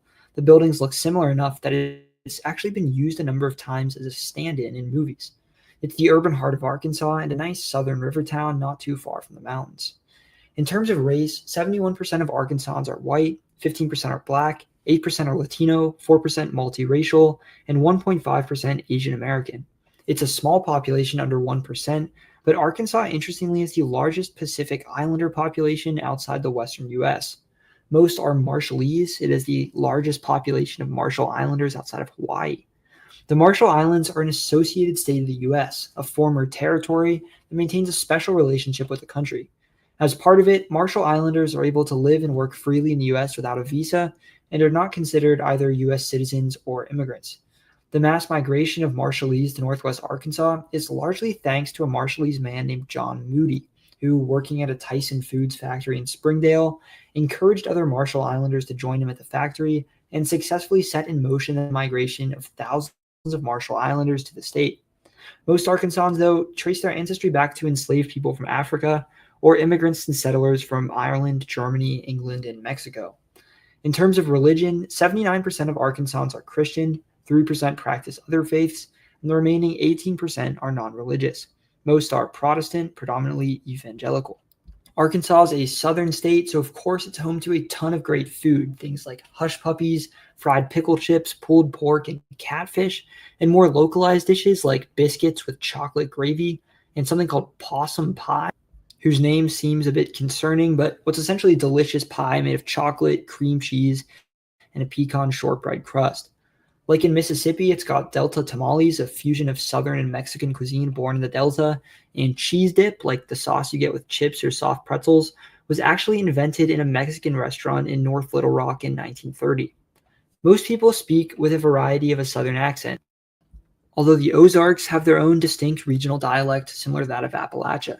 Music styles like country have a deep history there, and the Ozarks in particular have had a major influence on genres like bluegrass and folk music. Arkansas has no major league sports teams, and Arkansans tend to be split between teams from nearby cities like St. Louis, Dallas, or Memphis. With sports fandom in Arkansas, like much of the rural South, though, it's all about college football. And unsurprisingly, the state is pretty much all for the University of Arkansas Razorbacks. Its largest newspaper is the Arkansas Democrat-Gazette in Little Rock, and its busiest airport is the Bill and Hillary Clinton National Airport in Little Rock. Major universities include the University of Arkansas in Fayetteville, Arkansas State in Jonesboro, University of Central Arkansas in Conway, Arkansas Tech in Russellville, and the University of Arkansas at Little Rock. Major companies headquartered in the state include Tyson Foods, Dillard's, Americana, J.B. Hunt, and of course the world's largest company by revenue, Walmart, headquartered in Bentonville. Arkansas has by far the most dry counties where the sale of alcohol is illegal, of any state. In more than a third of the state, it's illegal to sell alcoholic beverages. Very few of the country's 63 national parks lie outside the Mountain West, and Arkansas is home to one of them. Hot Springs National Park is one of the smallest in the country, though among the more visited national parks in the U.S. It's one of my favorites in part just because of how different it is. Though Hot Springs itself isn't a huge city, it's one of the country's few urban national parks, and the beautiful architecture of Bathhouse Row gives a glimpse at the heyday of a Gilded Age resort town. There's nice trails and viewpoints into the Ouachita Mountains, beautiful fountains gush out boiling hot spring water, and the city's location tucked into a tight gap in the mountains makes for a pretty special natural setting.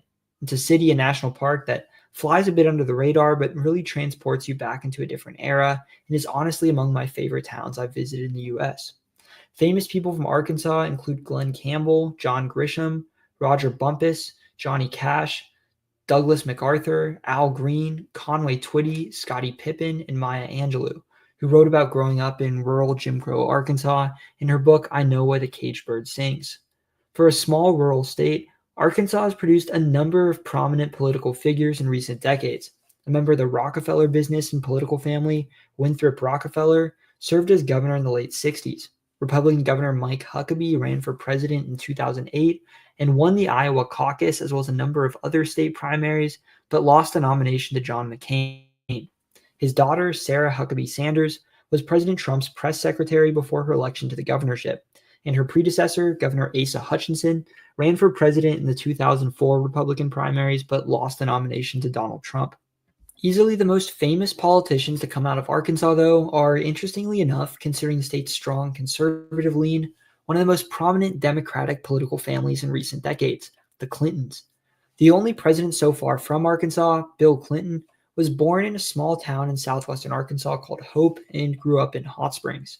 At just 28 years old, he ran and lost a race for Congress, but would go on to be elected the Attorney General of Arkansas just 2 years later. He won the governorship just 2 years after that at 32, would lose re-election, but mounted a successful comeback and won 4 more terms.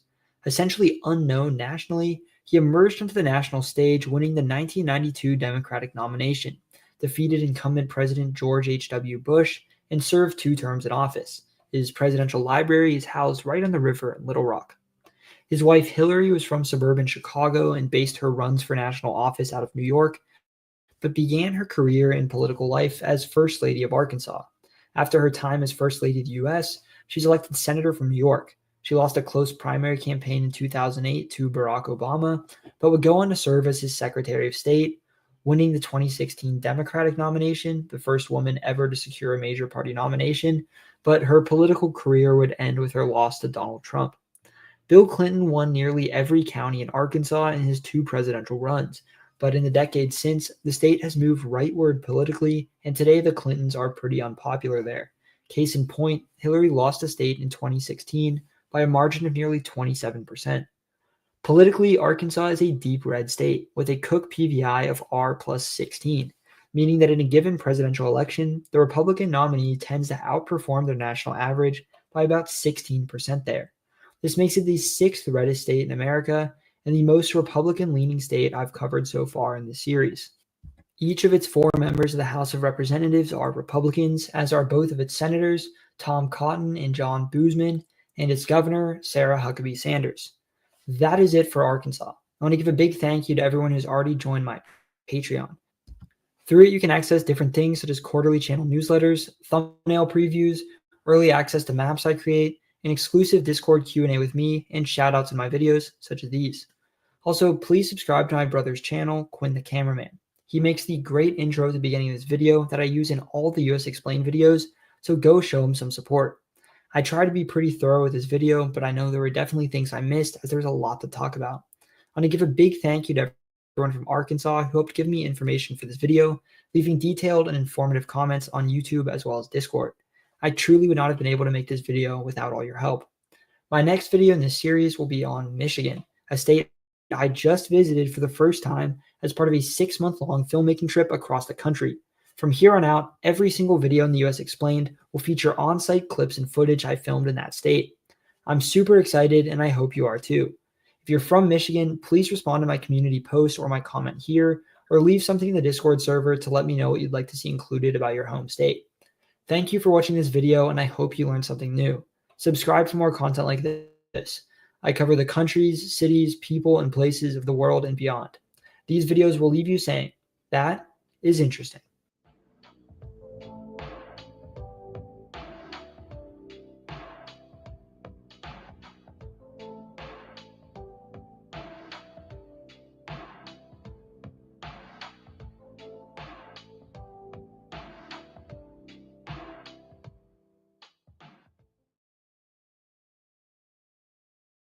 A golden sun passes over the sand dunes. Its rays break through the purple sky and light up the seemingly endless expanse of water that sits before me. water that stretches in one direction or the other nearly the whole way around the state. All day I've been driving little one-lane roads through the woods, passing barns and pastures, the occasional small town perched on the shore of a little lake.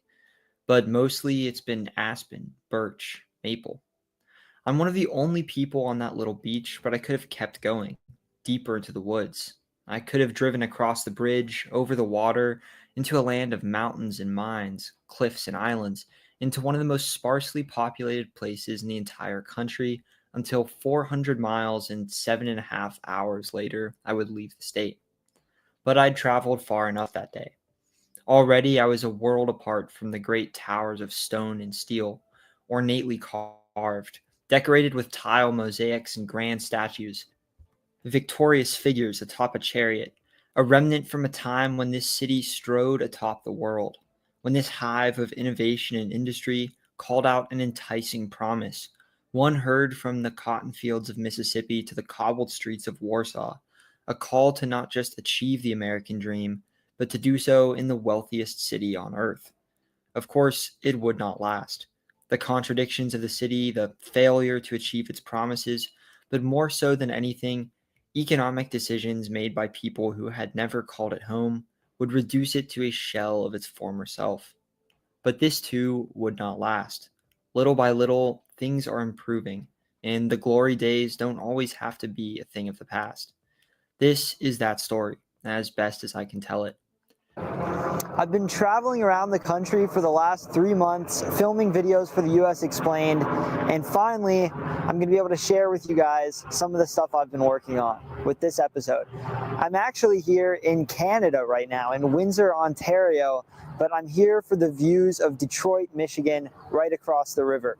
Detroit is a classic, iconic American city, the birthplace of the global auto industry, and one of the largest urban areas in both the United States and the Midwest, and helps make Michigan one of the most populous states in the entire country, right here on a series of important waterways connecting the Great Lakes. Hello and welcome to That Is Interesting. I'm your host, Carter.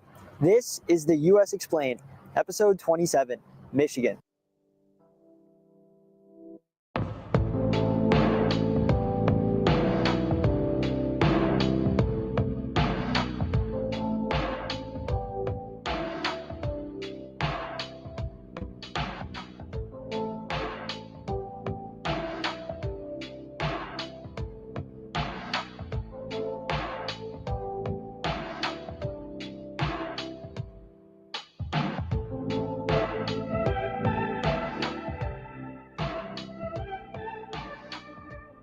According to the Köppen climate classification, Michigan is primarily located within 2 different climate zones.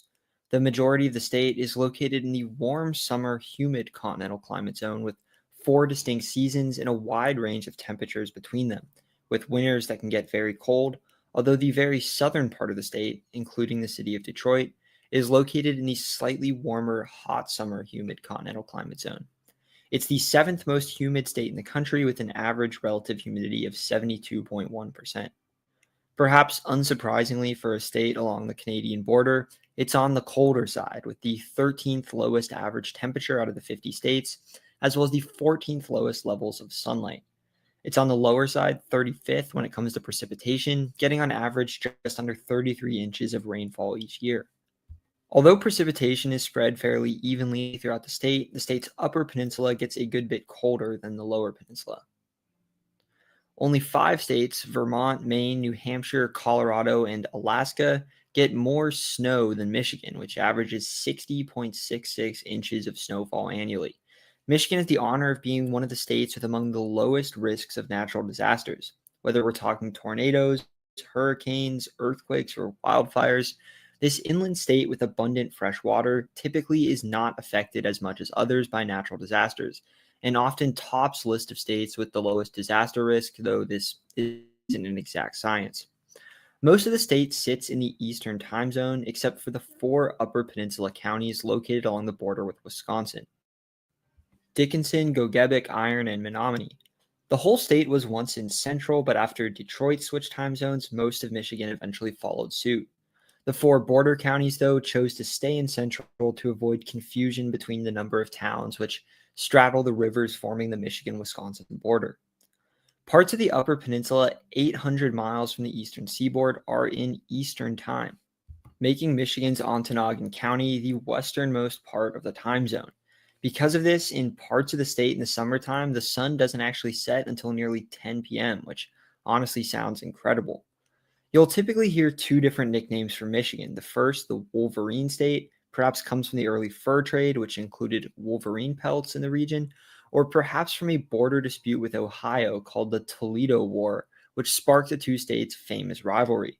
During the dispute, Ohioans supposedly referred to Michiganders as Wolverines as an insult, describing them as vicious and bloodthirsty, but they took it as a badge of honor instead.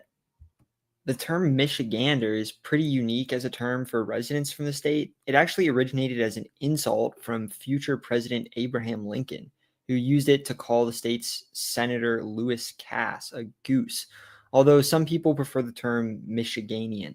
If you're from Michigan, go weigh in the comments and let me know which term you use. Michiganders even have nicknames for each other depending on which peninsula they're from. People who live in the Upper Peninsula or the UP are called Yoopers, while people from the Lower Peninsula are jokingly called Trolls because they live under the Mackinac Bridge, the only bridge that connects the two peninsulas.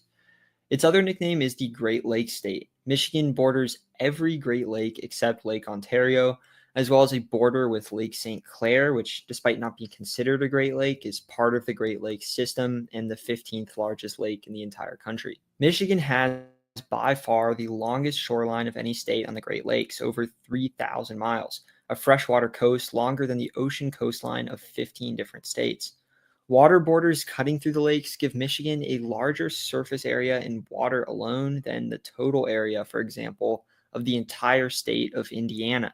And nowhere in Michigan is really more than 85 miles from a Great Lake. The most typical license plates you'll see either depict the Mackinac Bridge or a blue and white design, both with the state's tourism slogan, Pure Michigan. The name of the state comes from Lake Michigan, which lies west of the Lower Peninsula and south of the Upper Peninsula. That name is a French translation of Michigama, a name the Ojibwe people who lived along much of the northern Great Lakes had for their home, which fittingly means great water. Michigan's flag is one of the classic state seal on blue background designs, which I'm not the biggest fan of, but Michigan's, in my opinion, is among the better of those designs. It pays homage to the state's fur trading history. In the center is a frontiersman holding a rifle, standing on a peninsula surrounded by a lake as the sun sets, and the state's motto, Tuabor, Latin for I will defend, above. On either side of the shield are a rearing moose and elk, taken from the coat of arms of the fur-trading Hudson's Bay Company, with an eagle and banner reading E pluribus unum, representing the United States. Finally, beneath the shield is a banner with a Latin phrase that translates to the rather lovely, if you seek a pleasant peninsula, look about you. Michigan is the first state in the series that was part of my US Explained tour. I spent 7 months traveling across the country, filming on site, taking notes, conducting interviews, and collecting photos and videos for future US Explained episodes. From here on out, each of the episodes in the series will be of a place that I have visited, and you'll see a number of photos and videos that I took myself in this video, including the thumbnail. For fun, for each of these videos, go ahead and leave a guess in the comments to where the thumbnail is taken. Some, like this one, will be very easy, others maybe not so much. I was visiting dozens of states in this trip, so I rarely was able to spend as much time as I would have liked in each. Michigan in particular, I wished I could have spent more time in and seen more of, but I had to book it back to attend my own college graduation, so I was in a bit of a time crunch. I was able, though, to visit Detroit, make it to the Holland Tulip Festival, and visit the spectacular Sleeping Bear sand dunes in the northern Lower Peninsula. Because Michigan is home to so much water, the area it takes up is dramatically different depending on if you're talking about simply its land area or its total area, which includes water. Surrounded by 4 Great Lakes, 41.5% of the area within the state's borders consists of purely water, surpassing every other state, including narrowly even the island state of Hawaii. Though a testament to its sheer size, Alaska's surface area is still covered by more water than Michigan. If we look at total area, Michigan occupies 96,714 square miles, or 250,487 square kilometers. That would make it the 11th largest state in the country, larger than Minnesota, but smaller than Wyoming, the largest in the Midwest and east of the Mississippi overall, as well as the largest state I've covered up to this point in the US Explained. Typically in this series, though, I look at land area, which paints a very different picture. Removing the Great Lakes from the equation, Michigan is no longer one of the largest states in the country, but roughly in the middle. 22nd out of 50, it's 56,539 square miles, or 146,435 square kilometers, making it larger than Iowa, but smaller than Georgia, roughly the size of Tunisia or Nepal. In terms of population, though, Michigan ranks among the largest in the U.S. 10.04 million people live within its borders, making it the 10th most populous state in the country, one of just 10 surpassing the 10 million mark. It's home to more people than New Jersey, but fewer than North Carolina, making it a true population powerhouse and a major player in the U.S. This series progresses in order of each state's admission to the Union, a process that generally moves east to west, and as most of the U.S. population is concentrated in the eastern half of the country, we've already covered most of the country's population giants. In fact, after Michigan, the most populous states we have yet to cover are what I call America's Big Three: California, Texas, and Florida. In terms of population density, Michigan is roughly towards the middle of the pack at 19th out of the 50 states, with 178 people per square mile, or 69 per square kilometer, though that's still a population density nearly twice that of the country as a whole. It's more densely populated than Tennessee and less than South Carolina. Michigan sits in the eastern north-central part of the country in the part of America known as the Midwest. It's the first state we've covered so far that's considered part of the upper Midwest, a subregion marked by colder weather and a landscape filled with lakes, hillier topography, and boreal forests. It's actually the northernmost state we've covered so far, with Isle Royale and its surrounding islands sitting further north than Maine's northernmost point. Michigan borders 3 other states by land and 2 others by water, as well as a Canadian province and 4 Great Lakes. Indiana and Ohio sit to the south of the Lower Peninsula, and Wisconsin to the southwest of the Upper Peninsula. It shares a water border with Illinois to the west across Lake Michigan and with Minnesota and Lake Superior.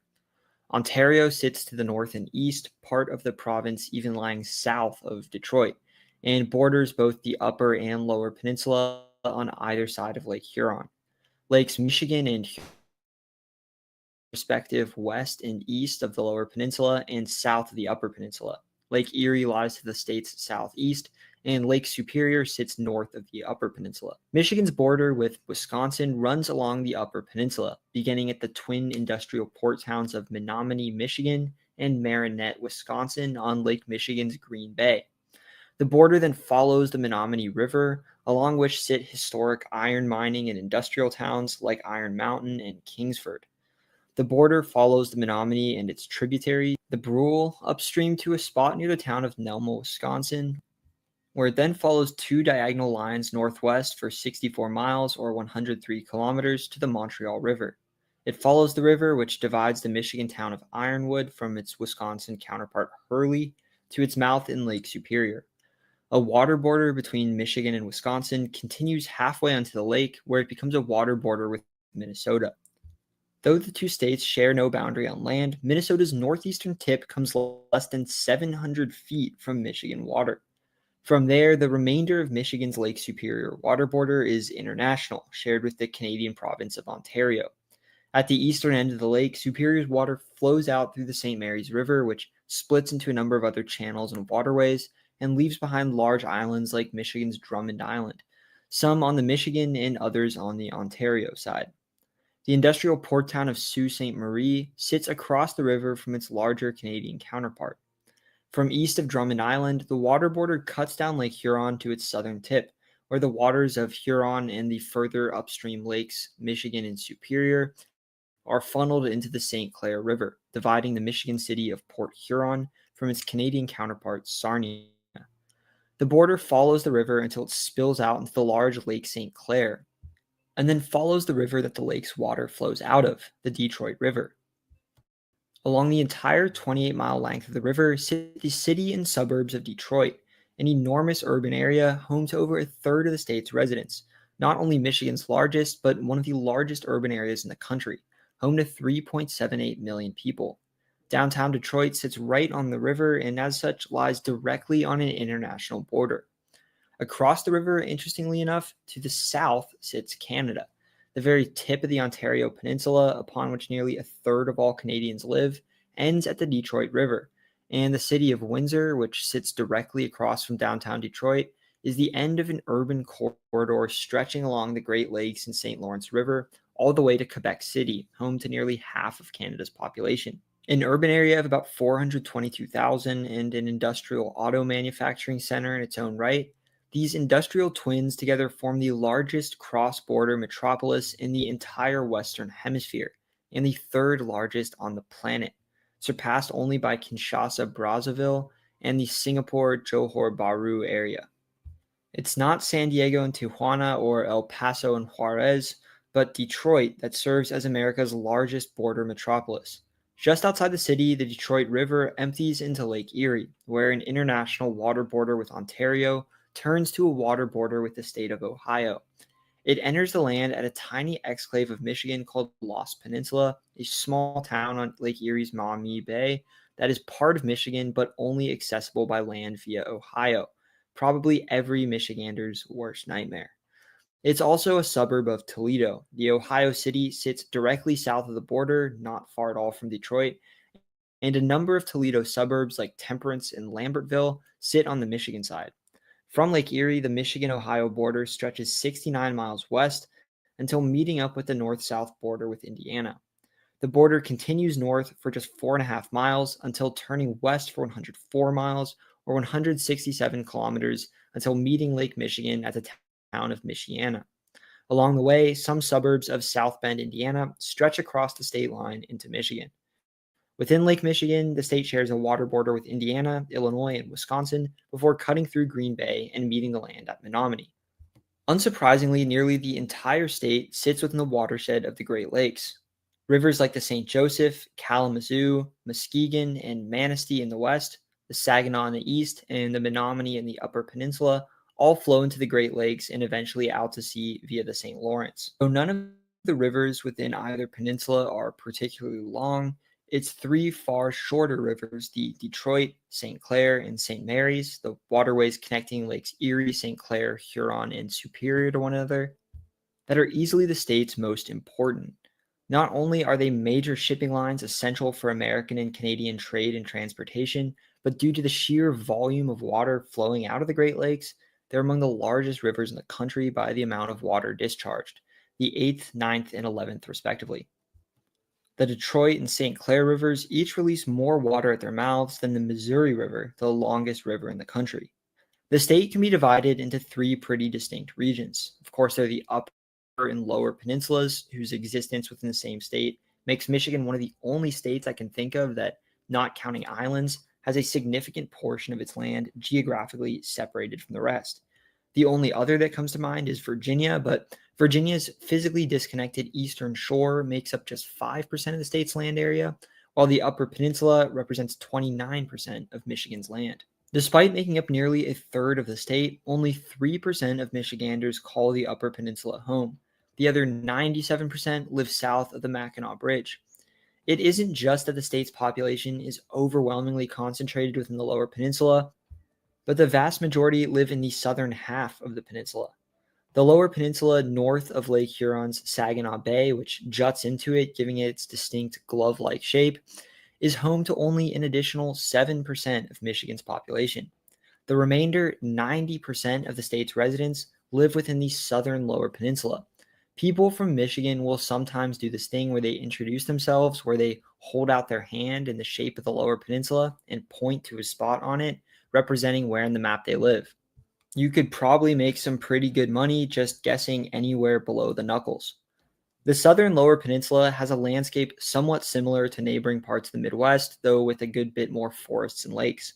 Although much of the state is fairly flat, this is the flattest, and rich soils deposited by glaciation mean that most of the rural parts of this region are agricultural, mostly producing dairy, corn, and soy.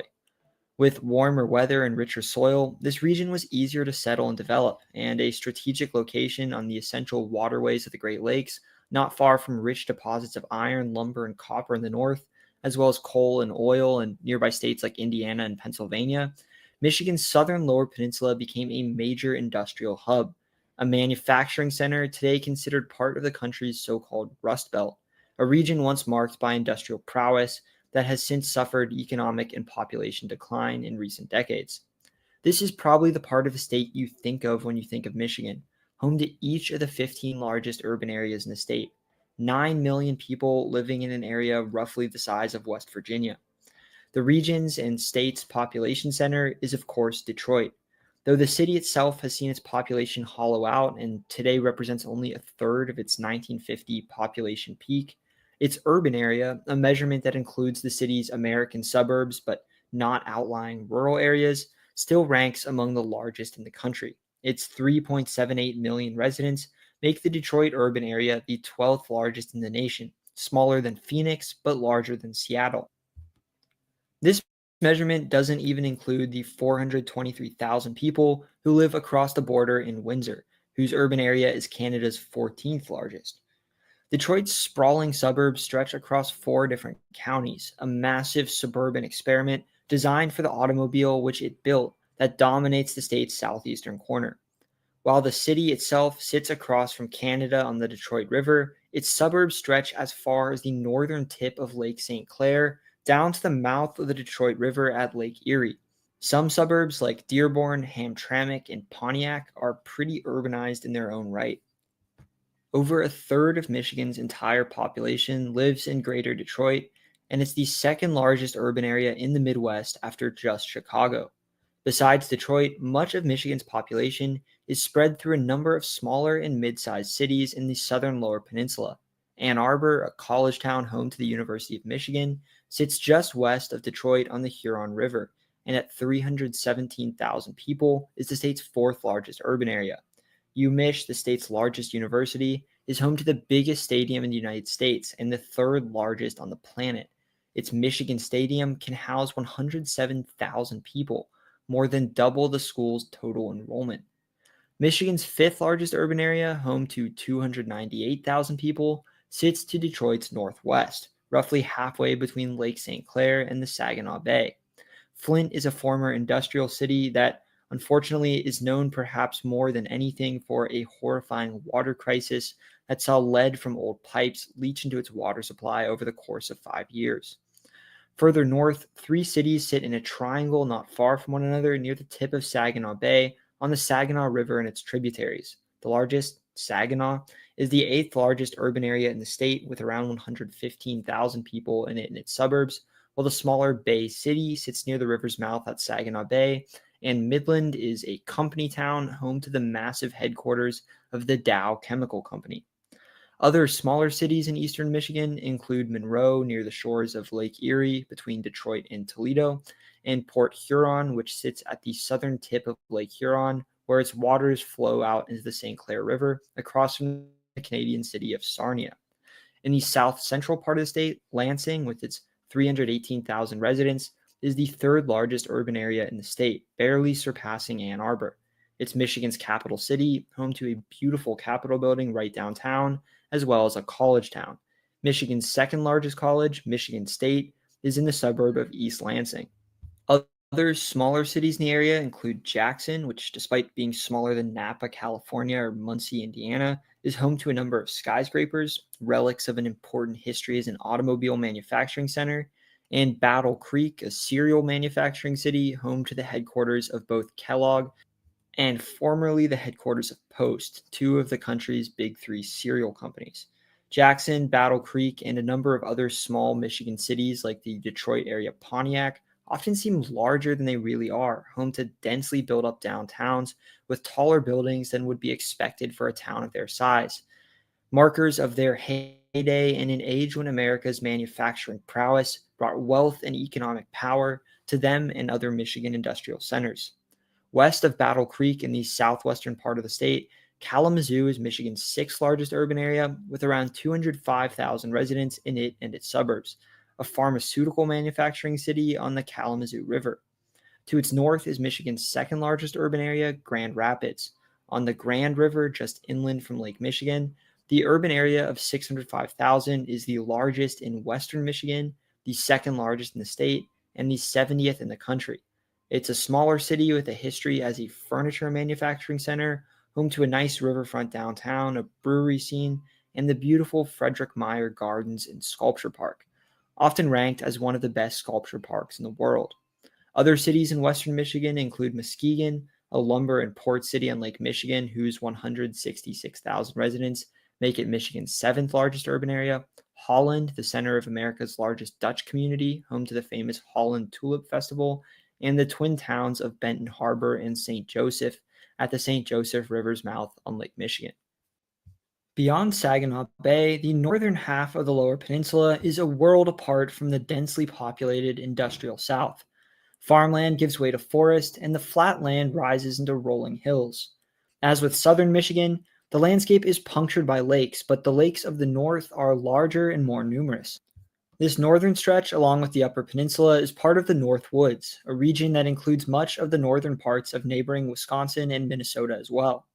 Unlike much of the Midwest, which saw glaciation leave behind rich, fertile soils that were easy to farm, glaciers deposited weaker, often sandy soils in the North Woods, and farming never was able to take a deep hold in the region, something the region's frigid winters only exacerbated.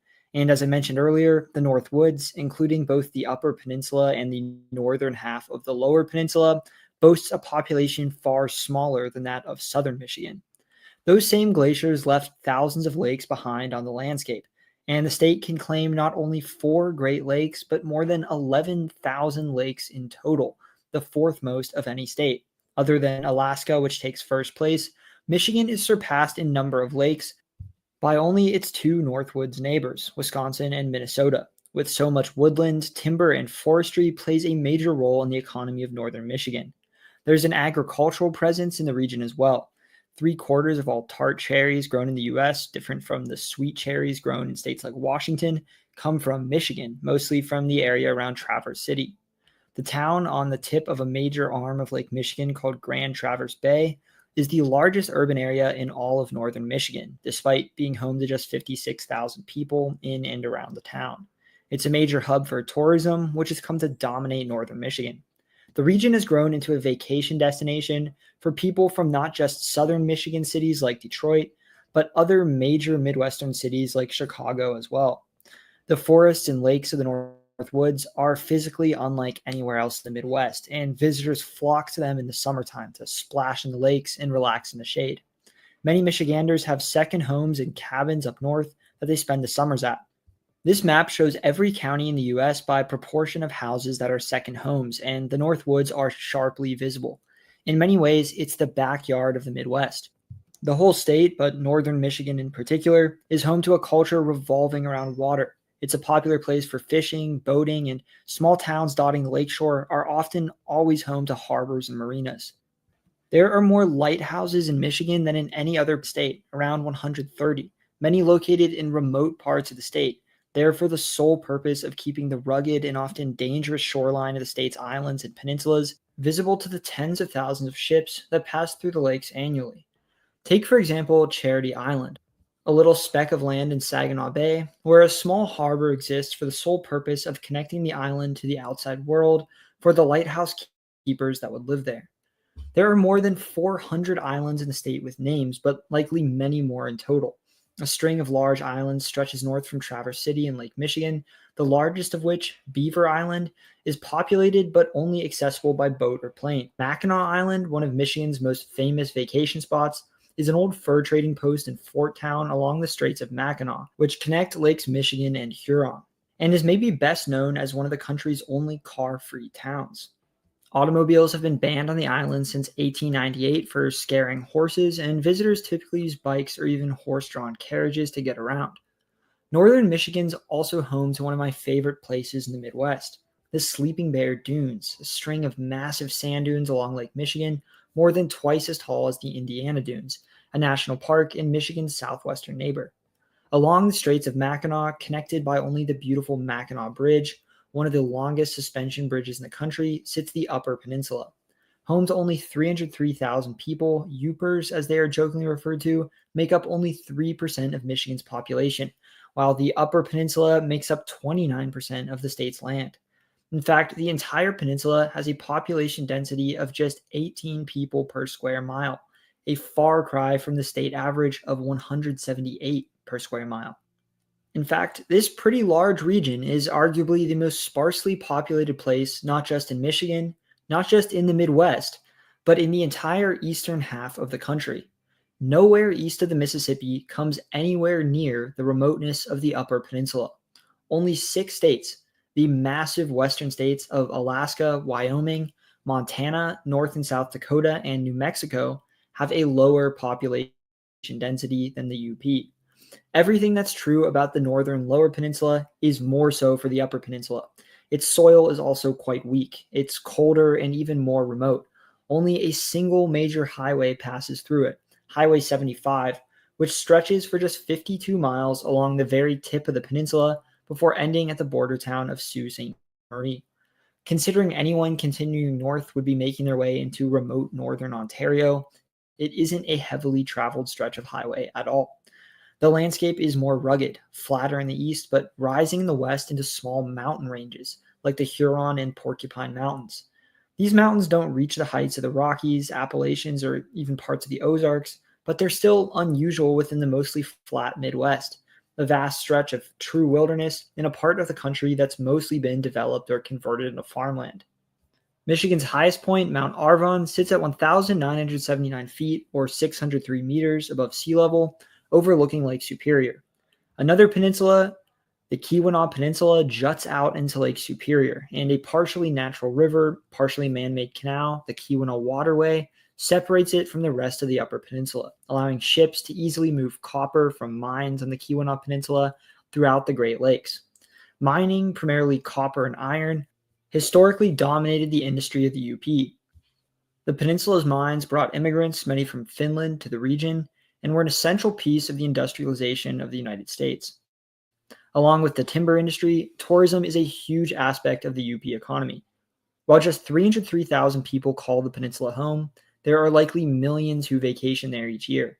The Mackinac Bridge, the only way to cross in from the lower peninsula, clocks in 4.4 million vehicles passing over each year. Of course, not all are tourists, but considering there are other routes into the peninsula from Wisconsin and Canada, as well as the fact that many cars are likely carrying multiple passengers, I'd venture to say that the number of people vacationing in the peninsula each year is even greater.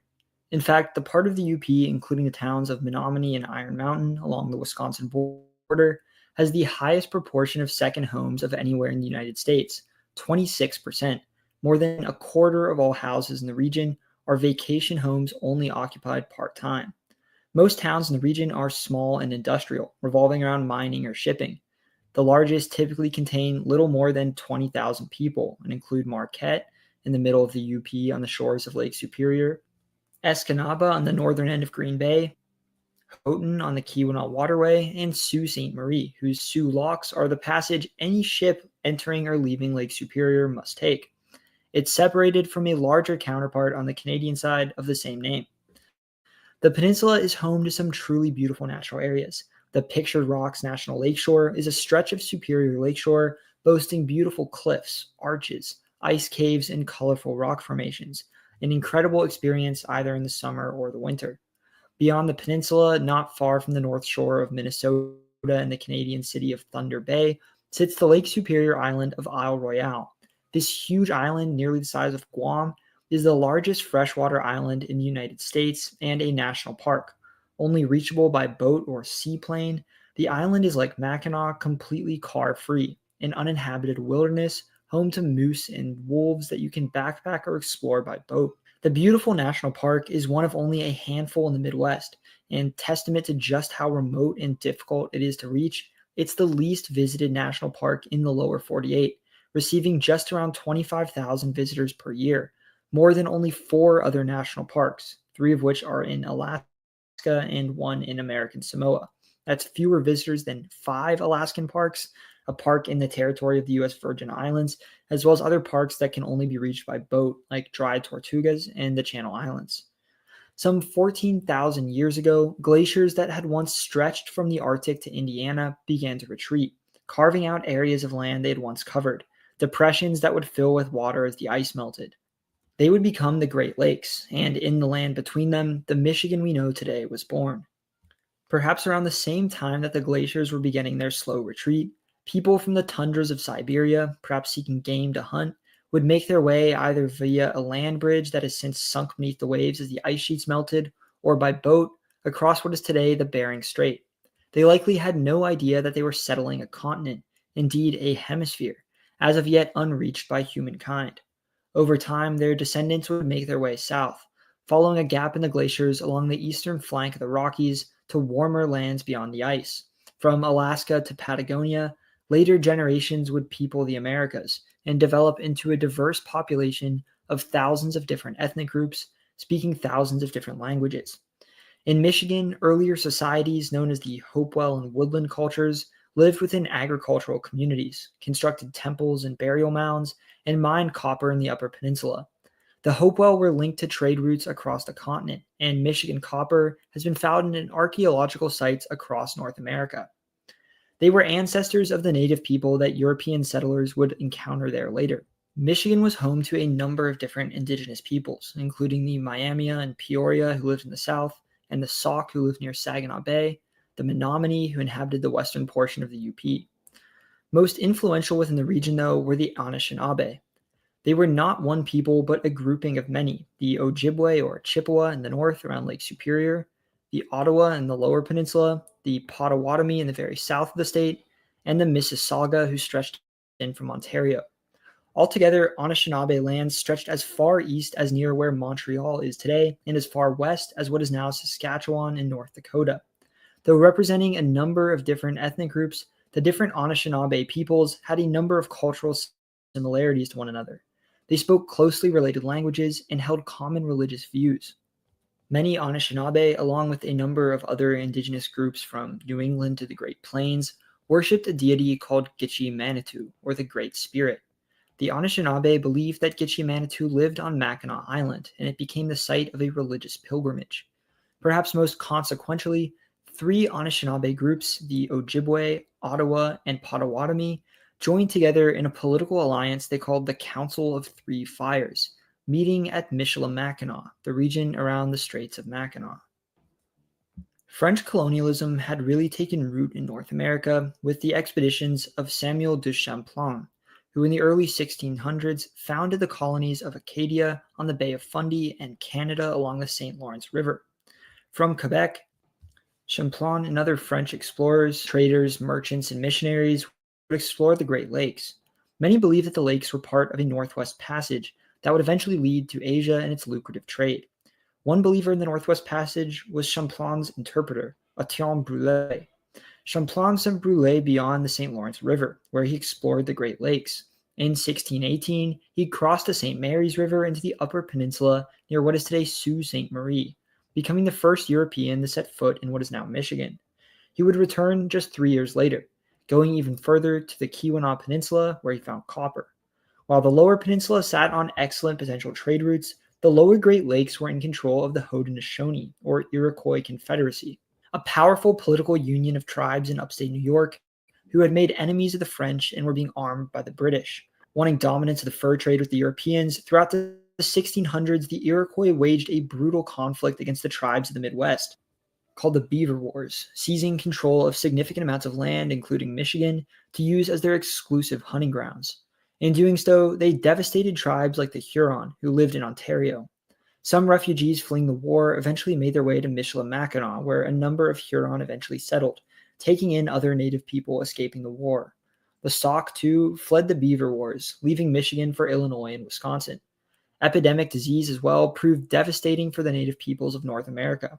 The long-standing physical separation of the two hemispheres meant that while Europeans had built up an exposure to old world diseases like smallpox, Native Americans had not, and had no immunity when they encountered it. Diseases brought from across the Atlantic are thought to have killed 90% of the continent's indigenous people. devastating their populations and making it far more difficult for them to resist European encroachment. Many more were killed in war with European settlers or rival tribes. French explorers and colonists from Canada continued expanding westward from the colonial cities of the St. Lawrence Valley. French missionaries would embed themselves with the native tribes of the region and attempt to convert them to Catholicism. In 1668, Jacques Marquette, a French Jesuit missionary, founded a town on the St. Mary's River he called the Rapids of St. Mary, in French, Sault Ste. Marie. The city would grow into an important fur trading center and expand to the north bank of the river as well. 3 years later, Marquette founded another town, St. Ignace, on the northern shore of the Straits of Mackinac. France would build another fort, Fort Michilimackinac, on the southern shore of the straits to guard the strategic waterway, followed by 2 forts on the lower peninsula's St. Joseph River, Fort Miami and Fort St. Joseph. Unlike the British settler colonies in the Atlantic seaboard, France was primarily interested in controlling the valuable fur trade. Between their colonial port cities along the St. Lawrence River and to the south in the colony of Louisiana, and separated from the British colonies by the Appalachians, France built an empire revolving around trade. The part of the French colony of Canada that would eventually be called Michigan was connected to its larger population centers by a string of forts. Called the Pays d'en Haut, or Upper Country, it was part of the colony of Canada, but compared to the cities of the St. Lawrence Valley, France sent in relatively fewer colonists, instead building relationships with local native tribes, sending in trappers and traders, called coureurs de bois, who often lived amongst, married, and started families with native people. As settlers from Britain's heavily populated American colonies began to press west across the Appalachians, France decided it was necessary to shore up their control of the Great Lakes and Ohio Valley, and began building forts further south, ever closer to British claims. A key strategic point, they determined, sat on the river connecting Lake St. Clair, and from it, Lakes Huron, Michigan, and Superior, to Lake Erie and Lake Ontario further downstream, which they called the Strait of Lake Erie, Le Détroit du Lac Erie. In 1701, French commander Antoine de la Mothe, Sieur de Cadillac, constructed a fort on the northern bank of the river, calling it Fort Pontchartrain du Détroit, or simply Fort Détroit, known to English speakers as Fort Detroit. A town developed around the fort. Native people and French colonists moved to the strategic site and built farms and settlements along the river. Pretty quickly, it grew into a bustling population center, spreading to the southern bank of the river as well. Eventually, conflict would break out between Britain and France over control of the strategic Ohio Valley. Called the French and Indian War, Britain would emerge victorious, and France would be forced to cede the entire colony of Canada to the British, which they renamed Quebec.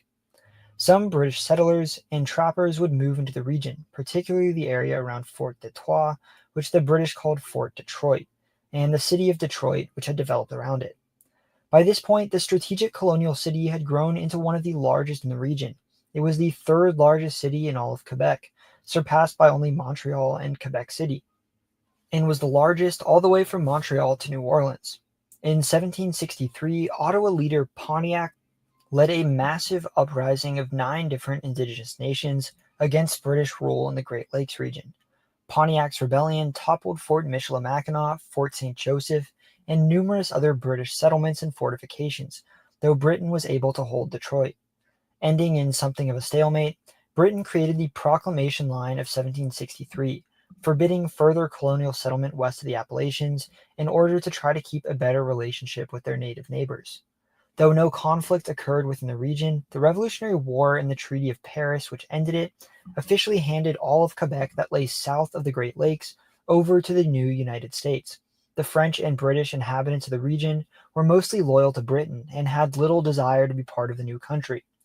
Britain, too, was convinced that another war with the US would be imminent, and should their prediction come true, they didn't want to lose control of the strategic city of Detroit and the waterways of the Great Lakes, so they ignored the treaty and continued to govern the region, now as part of the province of Upper Canada, a colony populated in large part by American loyalists that had fled north during the Revolutionary War. It would later become known as Ontario. Eventually, decisive wins over native tribes allied with the British and the signing of a treaty negotiated by Chief Justice John Jay led Britain to finally withdraw militarily from the region by 1796.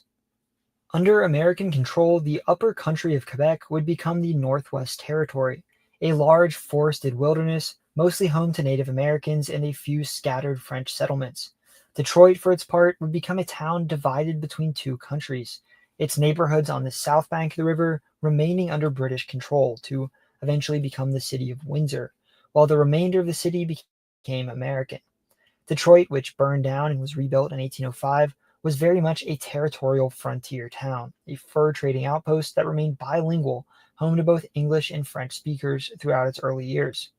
In its decades before statehood, the region went through numerous border changes. In 1800, the Northwest Territory was divided in two along the Straits of Mackinac, splitting what would then become Michigan between the Northwest Territory in the east and the Indiana Territory to the west. When Ohio was created in 1803, the eastern half of the peninsula was returned to the Northwest Territory. 2 years later, the lower peninsula and the very eastern tip of the upper peninsula would be split off of the Northwest Territory and become their own territory, taking their name from the lake that lay to their west and south, Michigan. Detroit, the region's main population center and an important trading hub, was named the capital city.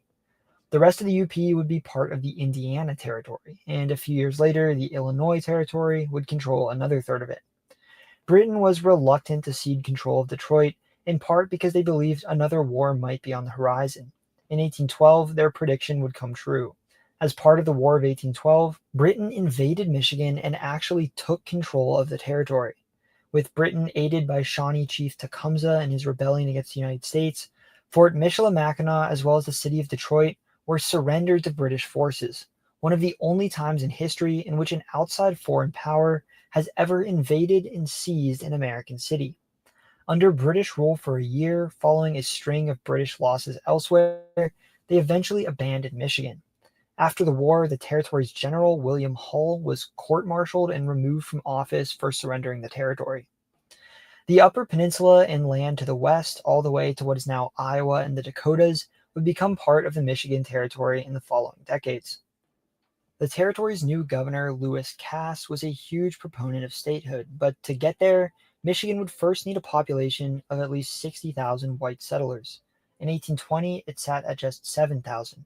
While just to the south, Ohio already boasted over 500,000 residents, Michigan was largely viewed as swampy and generally unfit for settlement.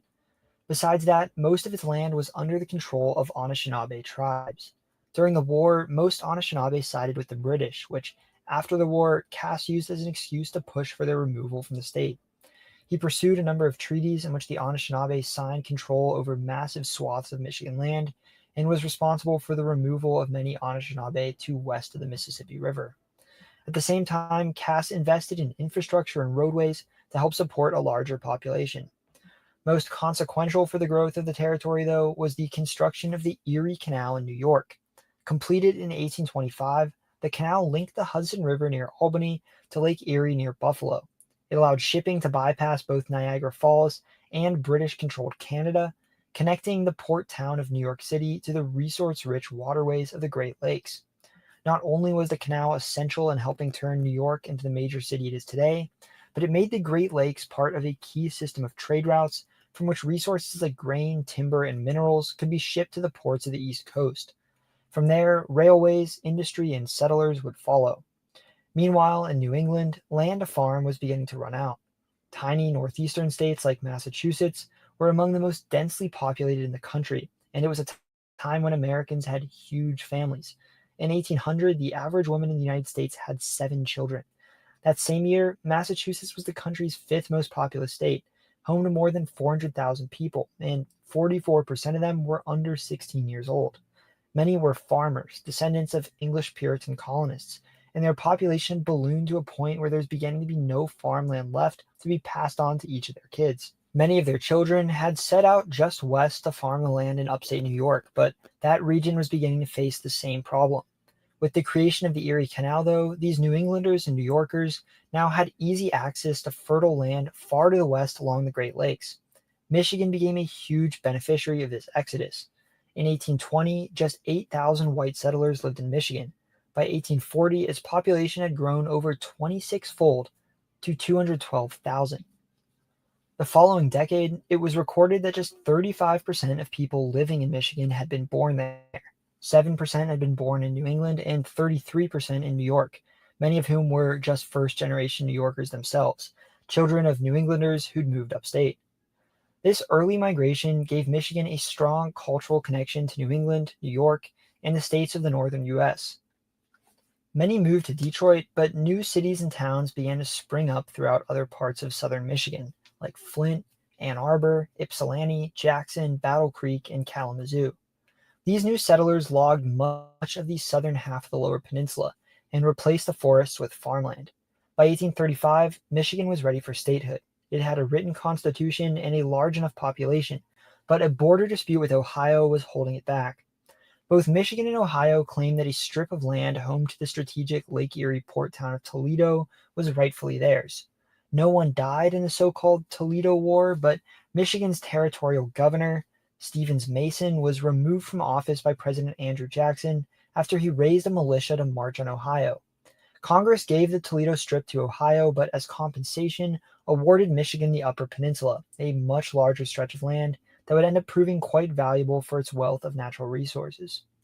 The dispute would also mark the onset of the friendly but long-standing rivalry between Michigan and Ohio that would eventually make its way to the football teams of the University of Michigan and the Ohio State.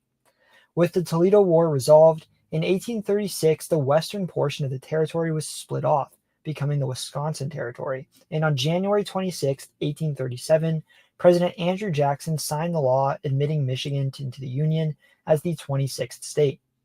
Having already been successfully invaded and captured by a country that the U.S. had fought 2 wars against, Detroit was viewed as a vulnerable location to keep the capital at, sitting right on the border with British Canada. In 1847, the capital was moved to a small town called Lansing that sat in a more central location.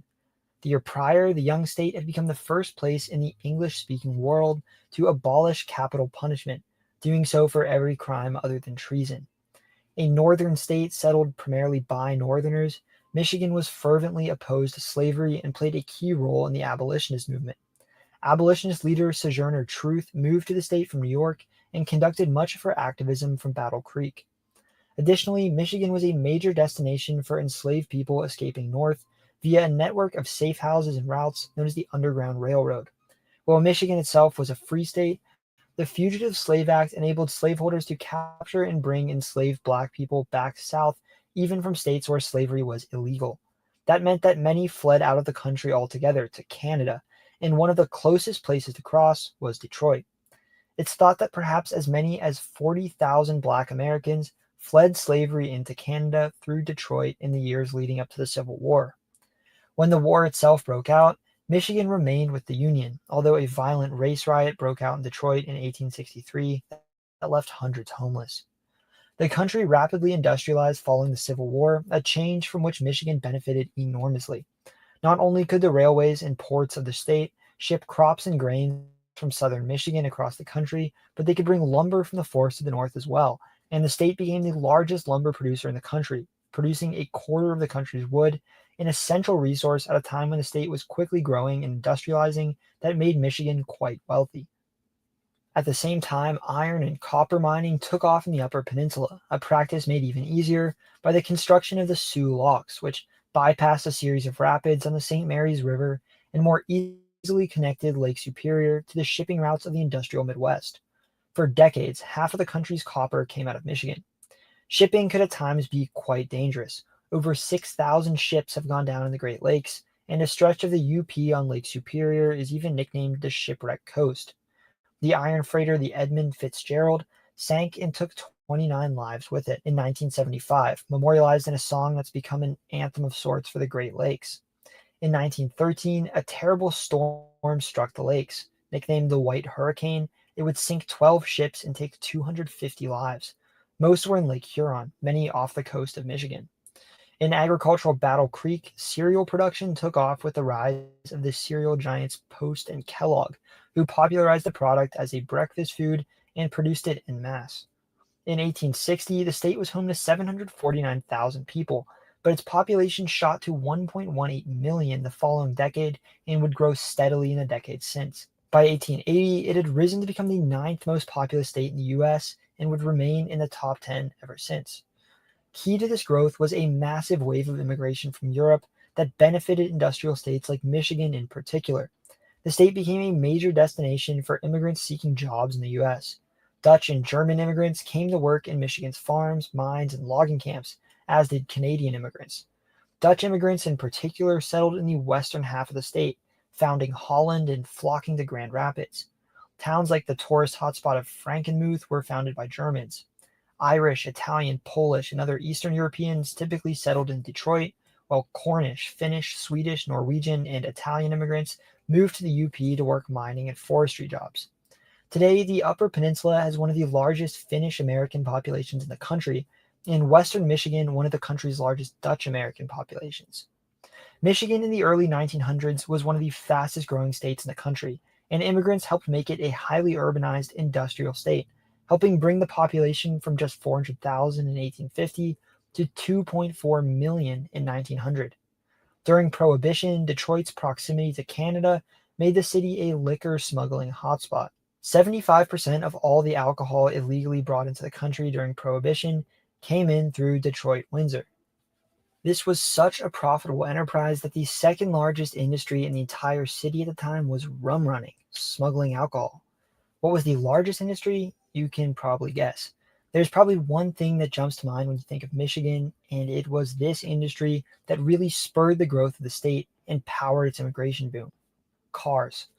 Contrary to popular belief, the automobile was neither invented in Michigan nor by Henry Ford, but the state was uniquely well suited to take advantage of this new industry. The state's location on key shipping and rail lines meant that car parts could easily be shipped to Detroit. In addition, many of the raw materials needed to build an automobile, such as iron for steel and wood for the car's body, were already readily available within the state. Michigan was already a major industrial state, and industries like lumber and mining had already brought money in and people to work the jobs. The state's first automaker was Ransom Olds, who produced his Oldsmobile in Lansing. He created the assembly line method of production, which enabled him to mass produce cars at a relatively low cost, but it was another automaker, Dearborn's Henry Ford, who perfected the assembly line model to incredible success. He was able to mass produce his Model T, sell it at a fairly affordable price, and pay what were at the time relatively high wages to his employees. His Ford Motor Company became massive, and its impacts on the state, country, and world are difficult to overstate. Not only did he popularize the automobile, which there are currently nearly 1.5 billion of on the planet, but his success with the assembly line technique was modeled by other companies and is today nearly universally used in the production of manufactured goods. In addition, the high wages he paid along with his large-scale production of products helped bring on a mass consumerism that has transformed American life ever since. The automobile itself became widely adopted in the US, and a car culture took root that saw American cities and towns, particularly the fast-growing centers of the Sun Belt, designed for and around the automobile. Besides Ford, there is Flint's William Crapo Durant, who purchased a small auto company called Buick. Durant turned it into a successful company from which he could purchase other rivals as well as fund new lines of vehicles, acquiring brands like Chevrolet, Pontiac, and Cadillac, the latter two of which are named after Michigan cities, all under the umbrella of his General Motors Corporation. Ford, GM, and Chrysler, a Detroit-based company founded by a former GM employee, Walter Chrysler, the so-called Big Three automakers, would transform Michigan into an automaking industrial powerhouse. Detroit quickly became nicknamed Motor City, and indeed by 1940, 60% of all automobiles on the planet were built in Michigan. It also developed a strong union presence, with the United Auto Workers in particular becoming a major force in the state, organizing on behalf of Michigan's auto workers. By 1964, nearly 45% of all workers in the state were members of a union, the highest rate of any state in the U.S. Immigrants flocked to the city, and in 1925, half of Detroit's population was foreign-born. In particular, Polish, Irish, Italian, and German immigrants made their way to Detroit, along with people from across Eastern and Southern Europe, as well as a large number of Arabs from across the former Ottoman Empire, Lebanese, Syrians, Palestinians, Yemenis, and Iraqis in particular. The rise of the auto industry coincided with two world wars, and thanks to the auto industry, Michigan already had the industrial capacity to arm the United States, becoming a major producer of tanks, guns, and airplanes for the war effort. With jobs abundant in Michigan, the state, Detroit in particular, became a huge destination for Black Americans fleeing racial segregation, poverty, and Jim Crow laws in the South, in what was known as the Great Migration. Many Black Southerners took trains from states directly to the South, like Kentucky, Tennessee, Mississippi, and Alabama. In 1910, just 0.6% of Michigan's population was Black. By 1980, largely due to the Great Migration, that proportion was 12.2%, the largest gain in a state's Black population during the Great Migration, after only Illinois and New York. Through all this, Michigan's population skyrocketed. Detroit went from being a modest-sized city of 465,000 in 1910 to a major metropolis of 1.6 million people, tripling in size and becoming the fourth largest city in America in just 20 years. By 1950, it was the wealthiest city on the planet. Small outlying towns like Dearborn and Hamtramck became heavily urbanized suburbs, while small towns like Flint became cities in their own right. From 1910 to 1980, Michigan would add on nearly 1 million residents every decade, securing its place among the most populous states in the country, 7th in population from 1920 to 1970, and the 3rd fastest growing state after just Florida and California for much of the 1950s. Problems, though, lay beneath the surface. Detroit's substantial Black community faced intense discrimination. 2 race riots, one in 1943 and one in 1967, each killed dozens of people and captured national attention. Detroit became one of the most notoriously segregated cities in the North, with the practice of redlining confining Black Detroiters to specific neighborhoods in the city, while keeping them out of suburban areas where white people left the city for, a phenomenon known as white flight. A street called 8 Mile became a notorious dividing line between the now predominantly Black city and its mostly white suburbs to the north. There is perhaps no more potent symbol of redlining in American cities than the Detroit Wall, a wall that was constructed near Burwood Avenue to physically divide Black and white neighbors from one another. Even decades later, the legacies of redlining live on in the city. Detroit is mostly Black, while its suburbs are mostly white. Coupled with this was the decline of the auto industry. As the U.S. transitioned from a manufacturing to service sector economy, foreign automakers in countries like Germany and Japan rose to prominence, and automation became an ever more present part of the auto assembly process, requiring fewer workers. The industry shed hundreds of thousands of jobs. Many auto workers in Michigan became unemployed, which had ripple effects across the economy, giving Michigan in the 1970s the highest unemployment rate in the country. Detroit was hit the hardest. Continuing trends that had begun with white flight, upper and middle class Detroiters fled the city for the suburbs or left to faster growing states in the Sun Belt. 2/3 of the city's residents have left, many for the sprawling suburban areas nearby, and today it's common to find crumbling buildings, vast stretches of vacant lots grown over by grass and weeds, a sign of mass disinvestment in a major American city, and a tax base now far too small to help keep up the city that used to be.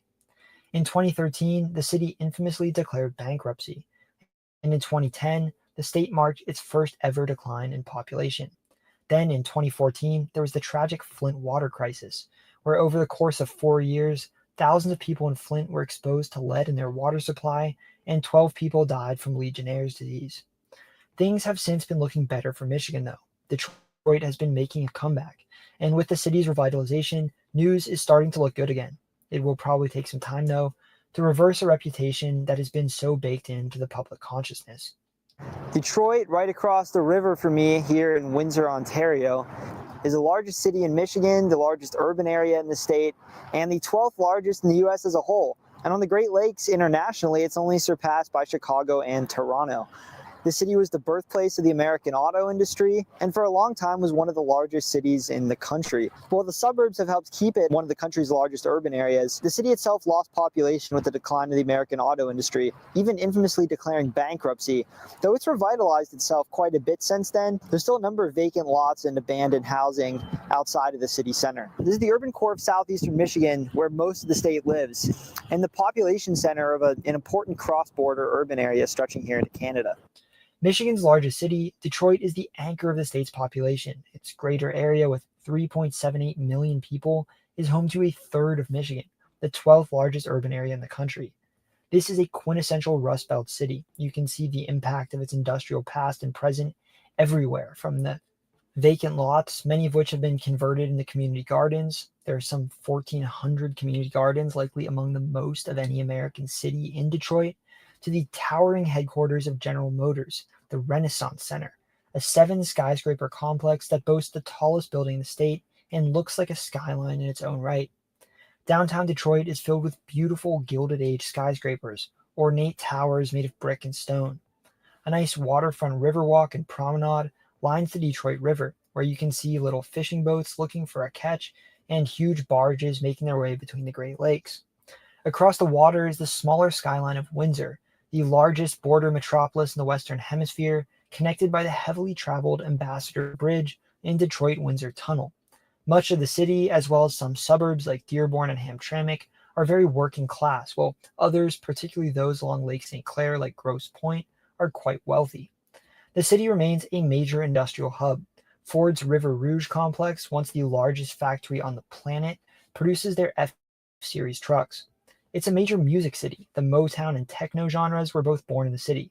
Its Fox Theater is among the country's most renowned historic venues, and the Henry Ford Museum in Dearborn is less a museum about Ford and more a collection of art. Thomas Edison's laboratory, the Wright brothers' bike shop, and the bus Rosa Parks rode on and the limousine JFK was assassinated in are all housed in the massive museum.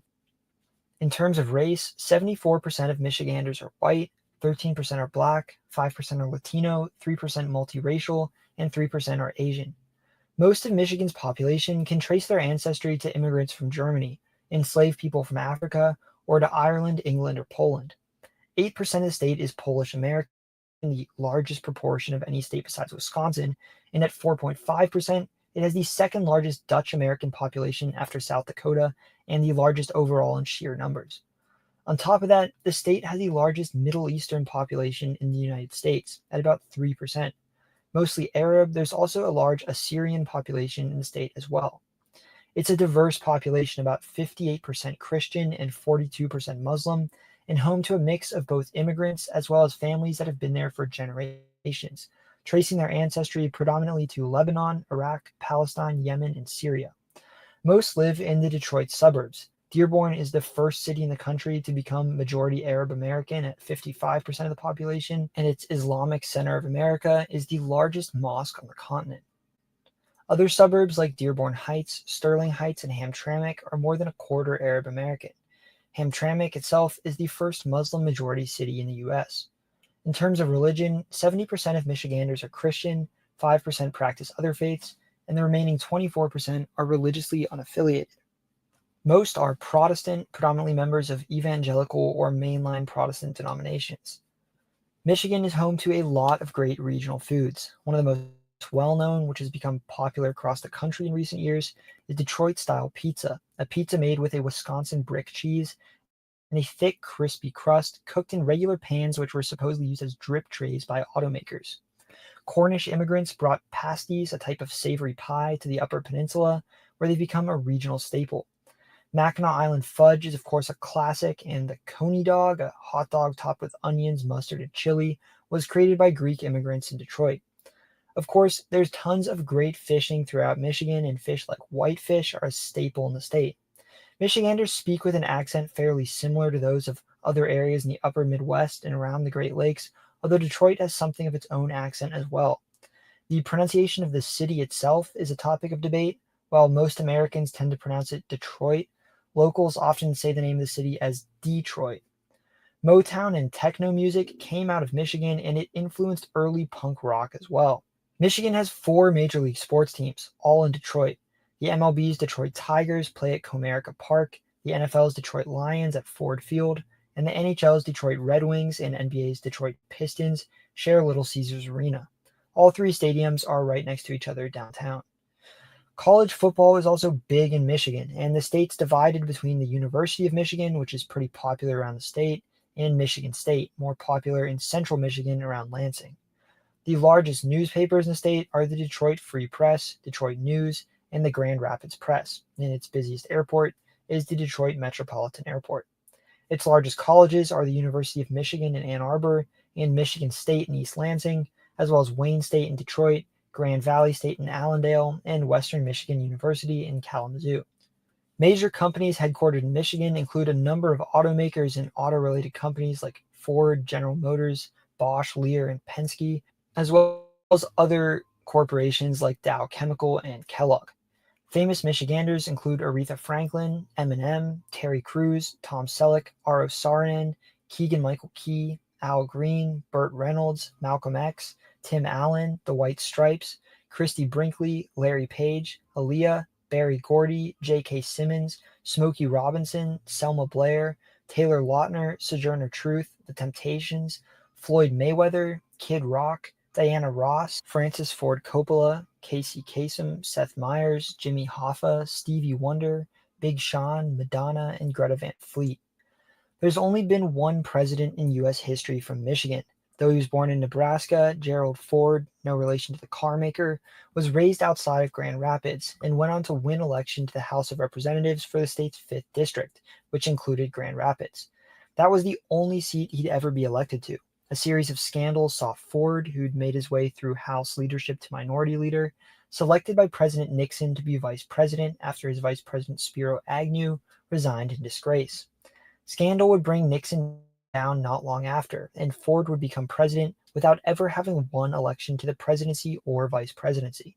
He would serve only part of one term, losing re-election to Jimmy Carter. A more recent political figure, Mitt Romney, built his political career out of Massachusetts and Utah, but was born in Michigan, where his father George had been governor and a Republican presidential candidate himself.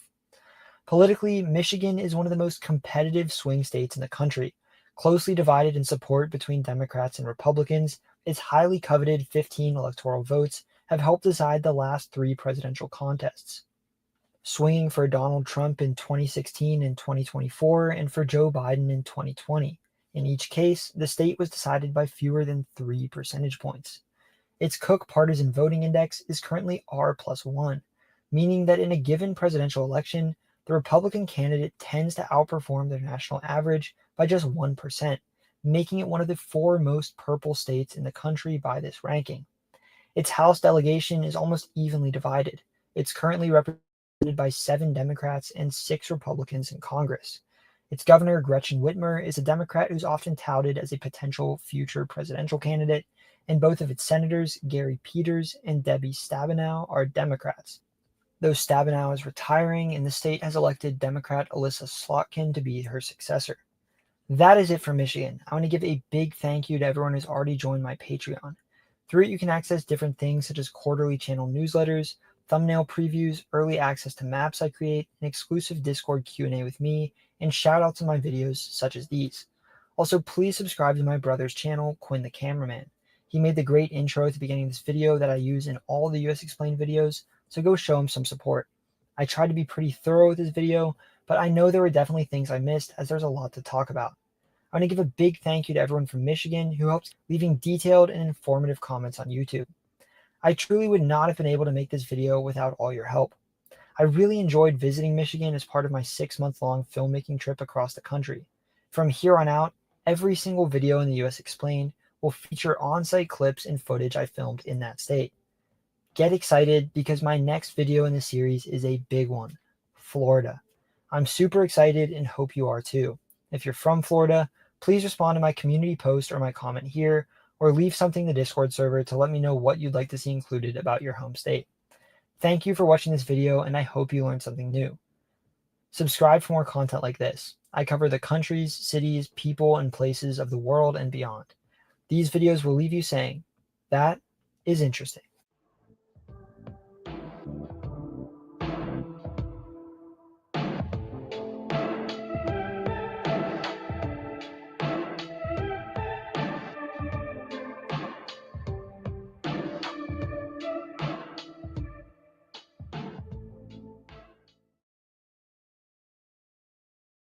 A soft breeze makes its way over the sea of grass in front of me. The endless expanse of yellow ripples gently with the wind. Small clusters of trees look like little islands, clinging together in the tiniest rises in the land, sitting barely above the layer of water that rests just beneath the blades of grass. From the wooden watchtower I'm standing on, it would seem that this strange mix of swamp and prairie could stretch on forever. Had I stood at that spot 100 years ago, I wouldn't have been too far from the truth.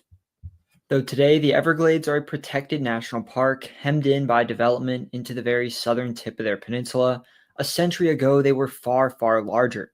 And while Florida was never completely occupied by swampland, for most of American history it was very much a wilderness. Though the very first part of the 50 states ever colonized by Europe, it remained little more than a buffer colony for Imperial Spain, and a place that, while technically under American control, the country exercised little real power over. This was a place that provided haven for pirates that roved the Gulf and Caribbean, where the US government and the peninsula's native inhabitants engaged in battle against one another up until the beginning of the Civil War. This was an American frontier, not in the far mountain west of the country, but on the East Coast, the otherwise population center of America, a sparsely populated land of cattle ranchers, sugarcane and citrus farmers, and indigenous tribes living in a vast wetland, a humid and dangerous wilderness of terrifying storms and dinosaur-like swamp monsters. While across the continent, San Francisco boasted hundreds of thousands of people, its rise marking the ever-increasing development of the American West, Florida remained a backwater just beneath the urban centers of the eastern seaboard, its largest city a trading outpost only accessible by boat. Today, palmetto-covered marshland and sandy barrier islands have been transformed into rises of glass and steel, cul-de-sacs, golf courses, and planned communities extending suburbia to the edges of this new frontier, a modern-day colony carved into a land thought impossible to develop. In a whirlwind of a century, this American backwater has become a population giant, surpassing even the Empire State of New York, to become the third most populous state in the country, a moment that capped off a period of remarkable growth. Someone in their 80s would have lived to see much of this transformation within their lifetime. If you were born in 1940, you would have watched the Sunshine State grow 11-fold, from 1.8 to more than 22 million. That's the equivalent of 80 years from now, Idaho surpassing New York, and Florida's radical remaking would have seemed just as improbable then as that scenario seems to us today. Home to not just the country's fourth largest urban area, but 10 of its 100 largest population centers, its most visited city, its third largest skyline, Florida is an incredibly diverse state that year after year, decade after decade, has been one of the fastest growing places in America, a place whose name is known the world over. This is that story. I'm in Miami Beach. Behind me, you can see the skyline of the city of Miami. It's the country's fourth largest urban area and the largest in the state of Florida. It's a center of banking, of transportation, of trade, a major port of entry, and center of tourism. And its growth has been testament to the growth that the state has seen overall. Hello and welcome to That Is Interesting. I'm your host, Carter. This is the U.S. Explained, episode 28, Florida.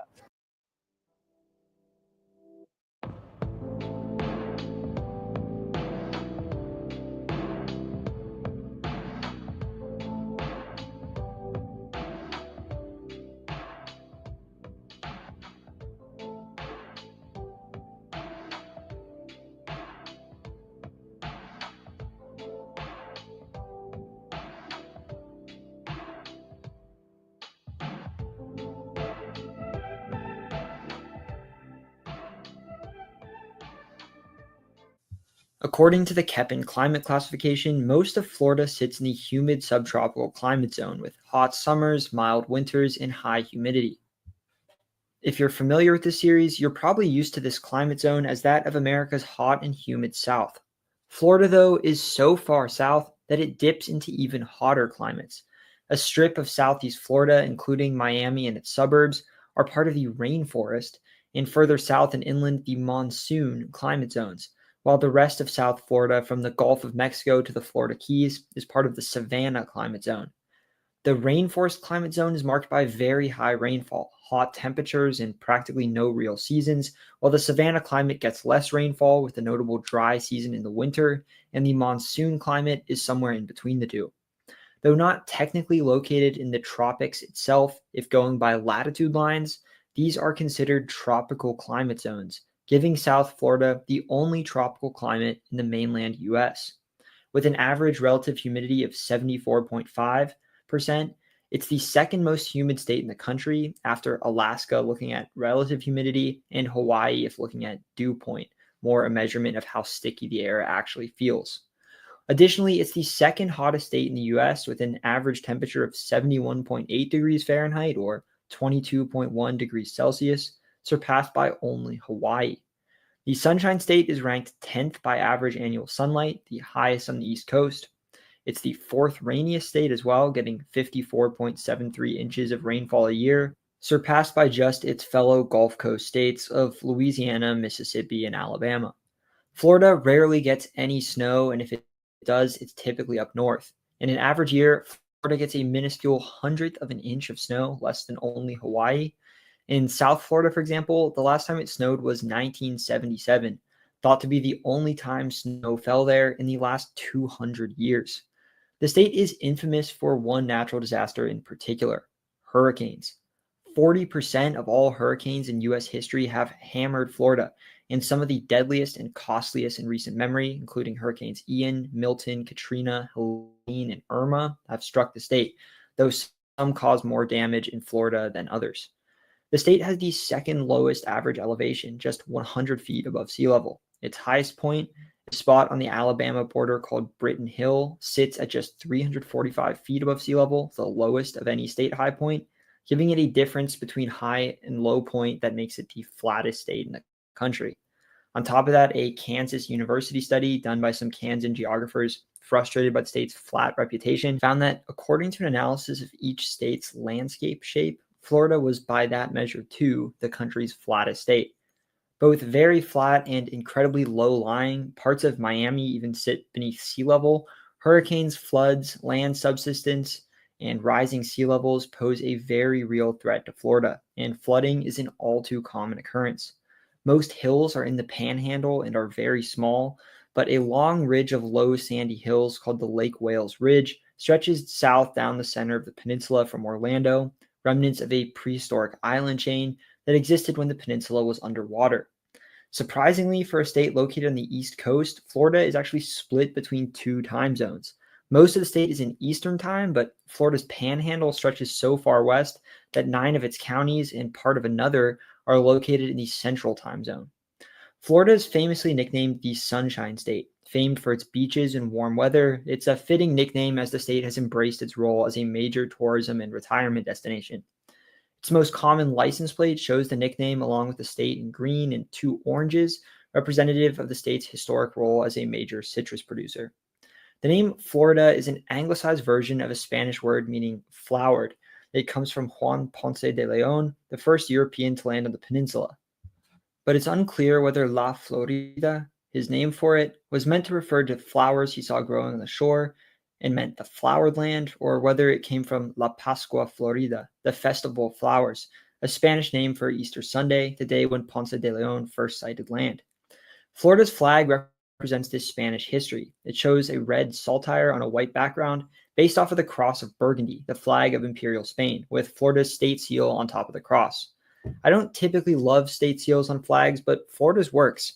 It's a nice looking seal showing a Seminole woman scattering flowers along the coast as the sun sets and a boat passes behind a palmetto tree. Florida was one of the first places in the first state I visited on my US Explained filmmaking tour of the country. I spent a week and a half traveling across the state, visiting Florida's north, south, center, the Panhandle, and the Keys, and most of its major cities. I was lucky enough to be able to spend time across much of Florida, and many of the photos and video clips you see in this video, though not all, I took myself on site, including the thumbnail. If you have a guess as to where the thumbnail was taken, let me know in the comments. This should be a pretty easy one. At 53,625 square miles, or 138,887 square kilometers, Florida is the 26th largest state in the country, pretty much right in the middle. It's a little smaller than Wisconsin and a little larger than Arkansas, about the size of Tajikistan or Bangladesh. After Georgia, it's the second largest state on the East Coast. Though fairly average in terms of land area, Florida has an enormous population, the third largest in the country, and the largest we've covered so far in this series. 22.61 million people live within its borders, more than any other state in the country besides California and Texas, even more than New York, and similar to countries like Mali and Sri Lanka. Together, California, Texas, and Florida are the country's big three states, population giants that play an enormously outsized role in the economy, culture, and politics of the modern United States. For comparison, add up the populations of the US's 16 least populous states, which together make up more than a third of the entire country's land area, and Florida is still home to more people. Were Florida an independent country, its economy, the fourth largest in the US, would be the 16th largest on the planet, larger than that of huge countries like Indonesia or Turkey. Not only does Florida have a huge population, but it has one that's growing incredibly fast as well. Most of this population growth has been within the last century and has continued into the present day.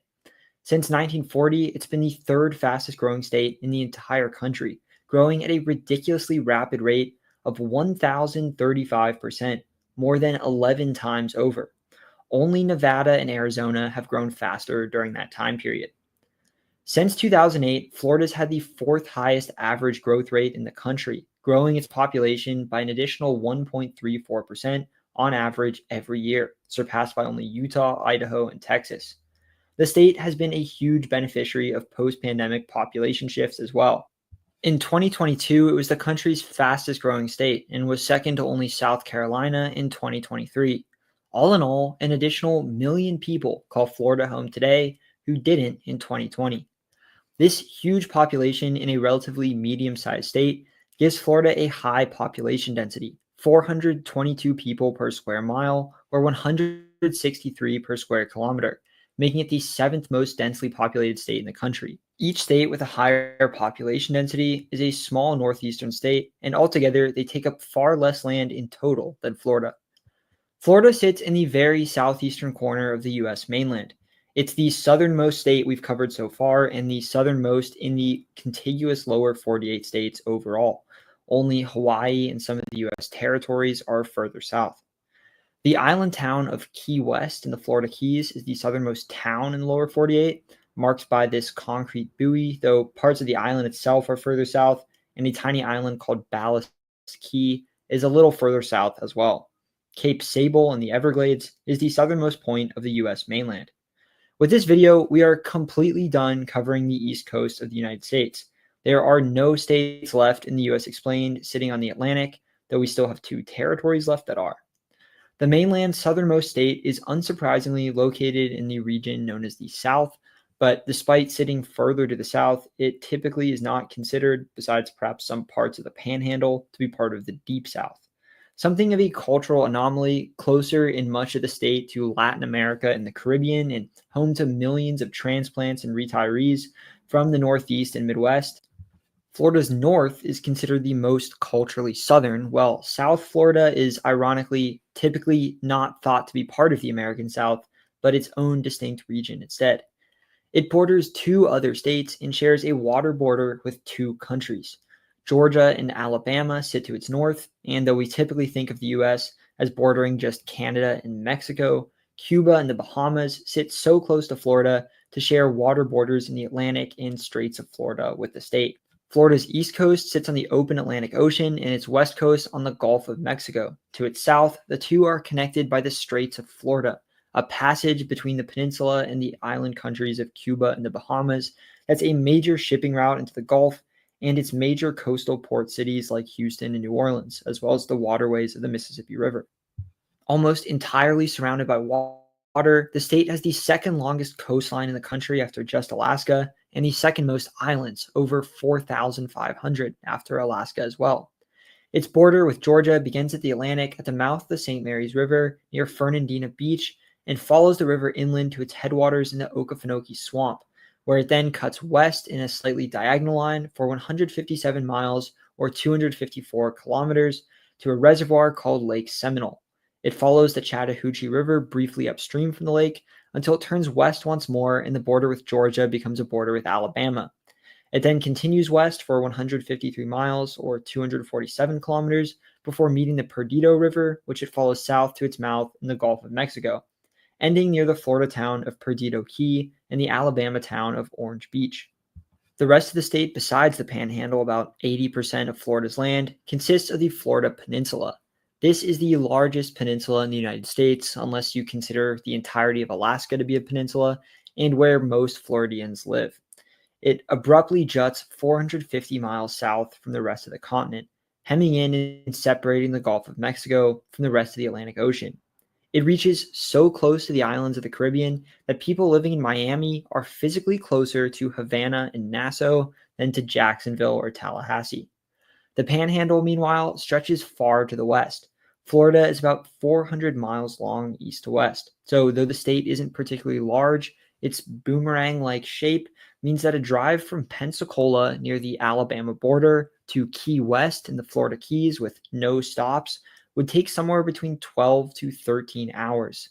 That's somehow slightly longer than a drive across California from San Diego to the Oregon border, and this one really surprised me, a drive across Texas from El Paso to Port Arthur, two far larger states.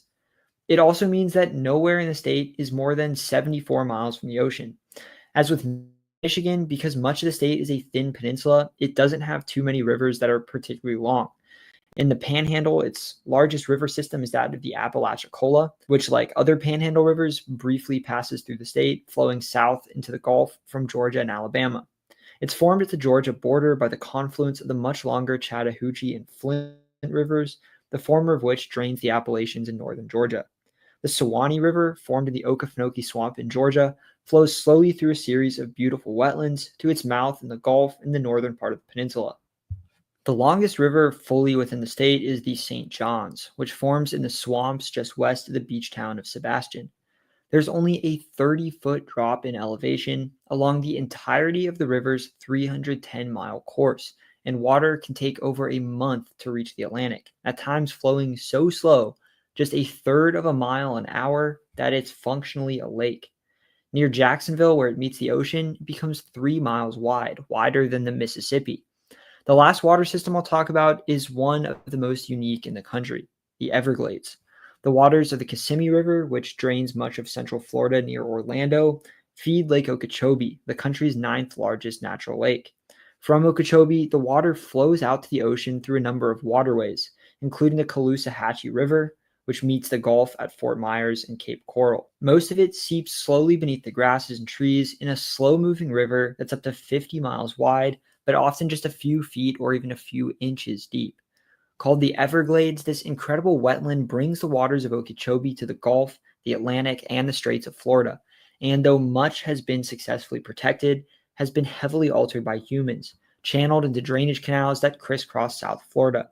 The Miami River itself is a natural but heavily altered drainage of the Everglades. Right now, I'm at the southern edge of the Florida Peninsula. Behind me is Florida Bay. You can see maybe out there some little islands dotting the bay, and on the other side, out of sight, are the Florida Keys. This is also part of Everglades National Park, a beautiful, vast wetland that's part of the largest protected wilderness area east of the Mississippi River, and a beautiful swampland with a wide variety of biomes and habitats. It's a spectacular national park and wilderness area that much of the urban areas of South Florida were carved out of. The Everglades are a beautiful area and one of the state's 3 national parks, all located in southern Florida. Because parts of Florida are so far from one another, its regions, culturally at least, can be incredibly distinct from one another, despite having only more minor changes in landscape and climate than some other states. We'll start with the Panhandle, perhaps the state's most overlooked region. It makes up 20% of the state's land, but is home to only 7% of its population, about 1.56 million people. This is no small number. It's more than the just over a million who collectively live in the Gulf Coast of neighboring Alabama and Mississippi, but compared to the more than 21 million who inhabit the peninsula, it's minuscule. A long, thin strip along the coast, some 250 miles in length, it's wedged between the Gulf of Mexico and neighboring Georgia and Alabama, which are never very far to the north. This is the most culturally southern part of the state of Florida. If you need to remember one thing about the cultural differences of the state, it should be this saying, which Floridians say all the time. The more north you go, the more southern it gets, or vice versa. The lower 48's southernmost state isn't considered part of the Deep South like its northern neighbors, but if any part of the state can lay claim to that region, it's the Panhandle. This is a rural region, the most rural of the state. There are plenty of rural, even wilderness areas across the peninsula, but the difference is there you are never very far from a major city. The cities of the Panhandle, though there are a number of them, are significantly smaller than those of the peninsula. Wetlands, including forests like the beautiful Apalachicola National Forest, line the coast, as do barrier islands and sandy spits, separated from the mainland by bays and estuaries. Much of the land is agricultural, not the citrus groves or sugarcane fields that Florida is famous for, but crops more typical of the South, like cotton and peanuts, as well as livestock. The Gulf coasts of Alabama and Mississippi are quite small. It's only an hour's drive from Florida to Mississippi through Alabama, and as the crow flies, Pensacola is closer to New Orleans than to its fellow panhandle city of Tallahassee. Because of this, the Panhandle is in many cases far more similar to coastal Alabama and Mississippi than to, say, South Florida. This multi-state stretch of the Gulf Coast was even politically unified for a long time, part of the colony of West Florida under Spain and Britain. This is a relatively more affordable vacation destination, popular in particular with working-class Americans, especially from neighboring southern states. For many people in Georgia and Alabama, this is the closest place to go to the beach, and it's known for stunningly white sands. The coast of the western part of the Panhandle in particular is heavily developed. The region's largest urban area, Pensacola, is a beach town of about 390,000 people in it and its suburbs. That was among the first European settlements in what would become the United States. Other popular beach towns like Fort Walton Beach, Destin, and Panama City form a string of built-up vacation destinations along the Panhandle's Gulf Coast. Besides the beach towns, the Panhandle's other main city is Tallahassee, a small city of about 252,000 in it and its suburbs. It's Florida's capital city as well as a college town, home to two major universities, Florida State University as well as Florida A&M, the state's largest historically black college and university. The Capitol building in Tallahassee is an interesting one. It's one of just a few skyscraper capitals in the country, along with Louisiana, Nebraska, and North Dakota state houses. In my opinion, it's a somewhat boring-looking office building with everything housed in one tower, but there's some pretty cool aspects of it. It's the tallest building in the city, and the top of the tower, which is open to the public, offers sweeping 360-degree views of Tallahassee. Besides, when the current building was built, they kept the previous Capitol building standing as a museum of Florida's government and political history. It's a great museum and a beautiful building. Palm trees, magnolias, and oaks covered in Spanish moss line the grounds, and it combines the traditional neoclassical style with a Capitol dome and pillars typically used in state Capitol buildings with unmistakable Florida elements, including a beautiful relief of the state seal and red and white awnings, the colors of Florida's flag, over the windows. Hi everyone, I'm here in the city of Tallahassee, Florida. Now right behind me is the old historic Capitol building of Florida, and if you see that tower, that skyscraper behind that, that's Florida's current Capitol building. It's one of the tallest Capitol buildings in the United States, and it's the tallest building in the city of Tallahassee. Now Tallahassee is located in Florida's Panhandle. It's a region that's the least populous part of the state, and it's more culturally connected to the Deep South and neighboring sort of Gulf Coast regions of Alabama, Mississippi, and Louisiana. And Tallahassee is real far from a lot of Florida's population, but back when the state was founded, the two main cities were Pensacola and St. Augustine, the old Spanish cities. And Tallahassee was picked as a midpoint between the two. So it existed as almost a population center at the time. Because of that, it was one of the first American cities founded in Florida, and has been one of the oldest and more historic cities in the state, and remains the capital city to this day. Further east, the northern part of the peninsula remains a fairly culturally southern part of the state, though one quite different from the Panhandle. For much of the state's history, most Floridians lived in the north of the state, while the central and southern parts were primarily undeveloped swampland. Both northeastern Florida and the Panhandle have large black populations, descendants of enslaved people forced to work on plantations in the agricultural region, while most white people in the area trace their ancestry to English and Scots-Irish settlers, similar to much of the South. Like the Panhandle, there's a large agricultural presence in northeastern Florida, as well as a number of spectacular swamps and wetlands. The northern Florida Gulf Coast has very few beaches and is mostly wetland, and as such remains mostly the undeveloped wilderness, save for a few scattered small towns, many of whose houses are built on stilts to protect from floods and hurricanes. Wetlands line the Suwannee and St. Johns rivers, and the Okefenokee Swamp, inland on the Georgia border, is the largest blackwater swamp on the continent. From the Suwannee Valley to Ocala, much of northeastern Florida is agricultural, mostly growing hay and peanuts. Many of these inland towns, like Ocala and Live Oak, were founded before the state's land boom and look much more like older southern towns, centered around built-up business districts rather than the sprawling planned communities that are ubiquitous across much of the Sunshine State. The northeastern Florida city of Gainesville in this agricultural region is home to 213,000 people in it and its suburbs, and is a college town centered around the University of Florida, whose more than 60,000 students make it the fifth largest university in the United States. Most people in northeastern Florida, though, live along the Atlantic coast, primarily in the city of Jacksonville. Though the state's largest city by population within the city limits, helped by the fact that it merged with its county, Duval, a move which made it one of the country's largest cities by land area, it's fourth when looking at urban area, which includes the city and its suburbs. It's 1.25 million residents, making it the state's fourth largest urban area, smaller than Providence but larger than Salt Lake City.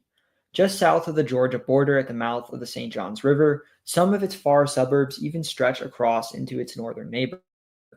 It's the urban core of northeastern Florida and the first of a string of cities that stretch down the entire east coast of the state all the way to Miami. Hi, I'm right here. We're at the mouth of the St. Johns River, the very northern coast of Florida. And behind me is the city of Jacksonville. Now, this is Florida's largest city by city limits and the fourth largest urban area in the state behind Miami, the Tampa Bay area, and Orlando. And Jacksonville is one of the oldest cities in the state. It was one of the first American towns founded after Florida was taken from Spain and became a U.S. territory. And not far away from here on the coast by Amelia Island, the first of the Sea Islands that go up the coast of Georgia and South Carolina, was Fort Caroline, where the French first tried to approach south to near where the Spanish had set up in St. Augustine. Not far south, the city of St. Augustine is easily the most historic in the state. The old capital of Spanish Florida, it's the oldest continuously inhabited city in the 50 states that was founded by Europeans, founded in 1565. And is famed for its old Spanish colonial churches and forts. A little cobbled alleyway called Aviles Street is even thought to be the oldest road in the 50 states.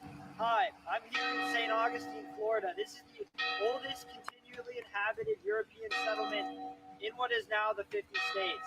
This was the heart of the old Spanish colony of Florida, and when Florida was divided into East and West Florida, this was the capital of the Eastern colony. Further south, Palm Coast is a classic example of later planned developments in Florida, a suburban sprawl of cul-de-sacs and canals whose business district is a string of strip malls. Built in 1969 and only incorporated as a city in 1999, it's already home to nearly 100,000 people. Central Florida also has a major agricultural presence. Florida is known for its citrus production, and as development has continued to expand into old agricultural areas in South Florida, Central Florida increasingly remains the heart of Florida citrus production, though the industry there has continued to decline as development spreads as well. 17% of citrus fruits in the U.S. are grown in Florida, mostly oranges, making it second in both to California. The state's second to California in tomato production as well, and industry also centered in Central Florida. Most of the California tomatoes, though, are used for processing into things like tomato sauce and ketchup, and a little more than half of fresh market tomatoes in the U.S., tomatoes you would buy whole in a store, are from Florida. Central Florida, though, is perhaps the most developed part of the state, home to half of Florida's 10 largest urban areas. South of Palm Coast, Daytona Beach, a coastal town, home to the world-famous Daytona International Speedway, the site of one of the world's most famous auto races, the Daytona 500, anchors an urban area of 402,000, the 10th largest in the state. Further south, towns like Titusville, Cocoa Beach, Melbourne, and Palm Bay, together home to some 500,000 people, surround a bend on a barrier island called Cape Canaveral, whose Kennedy Space Center and Cape Canaveral Space Force Station is the country's busiest rocket launch site. Port Canaveral at the Cape is the second busiest cruise port on the planet, with some 6.9 million cruise ship passengers visiting the port every year. Hi, I'm at Cape Canaveral, Florida. This is home to the Kennedy Space Center, a site where the Apollo 11 rocket launch and a number of other famous rocket launches took place, and today remains a major space center on the Atlantic coast. Behind me is the Indian River Lagoon. It separates Cape Canaveral and other barrier islands from the Florida Peninsula.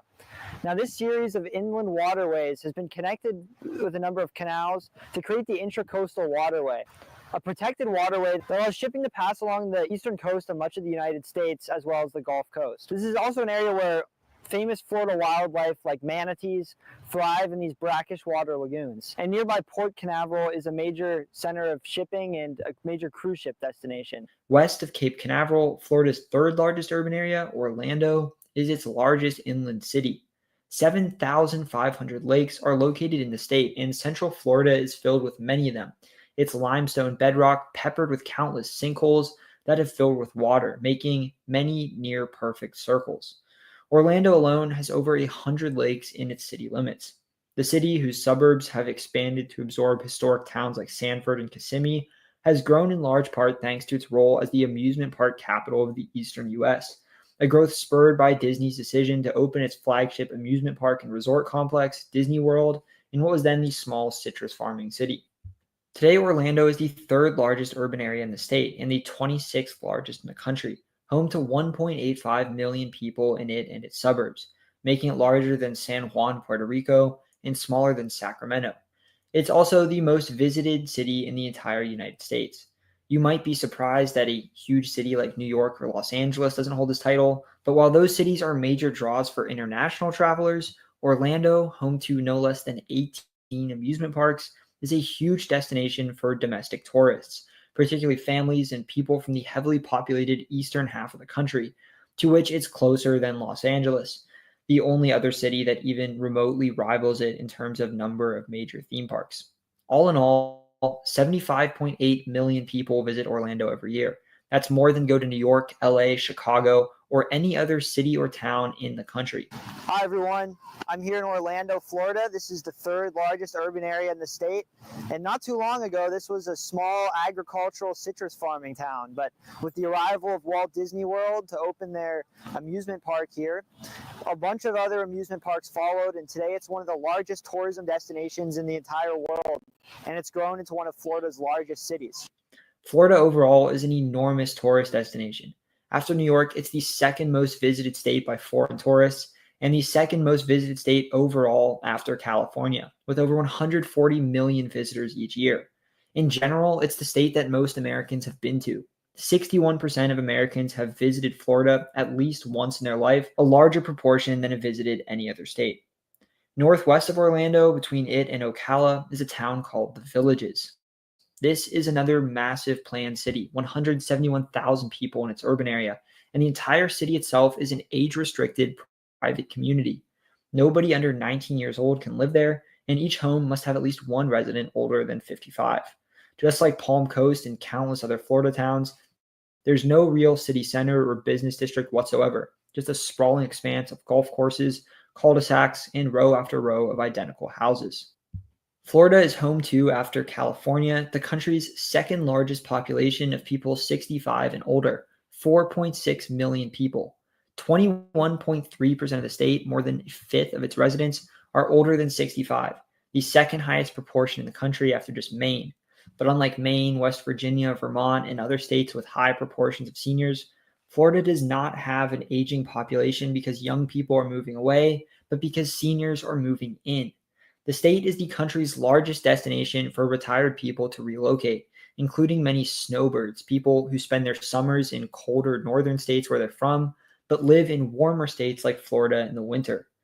Towns and neighborhoods like The Villages, intended for seniors to move to, exist all over the state, and along with countless golf courses, hotels, second homes, and resorts, are indicative of a state whose development revolved around leisure.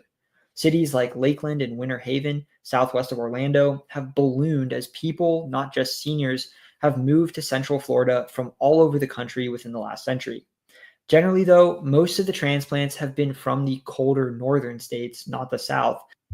And so many moved into Florida that Central Florida is culturally much less like the South.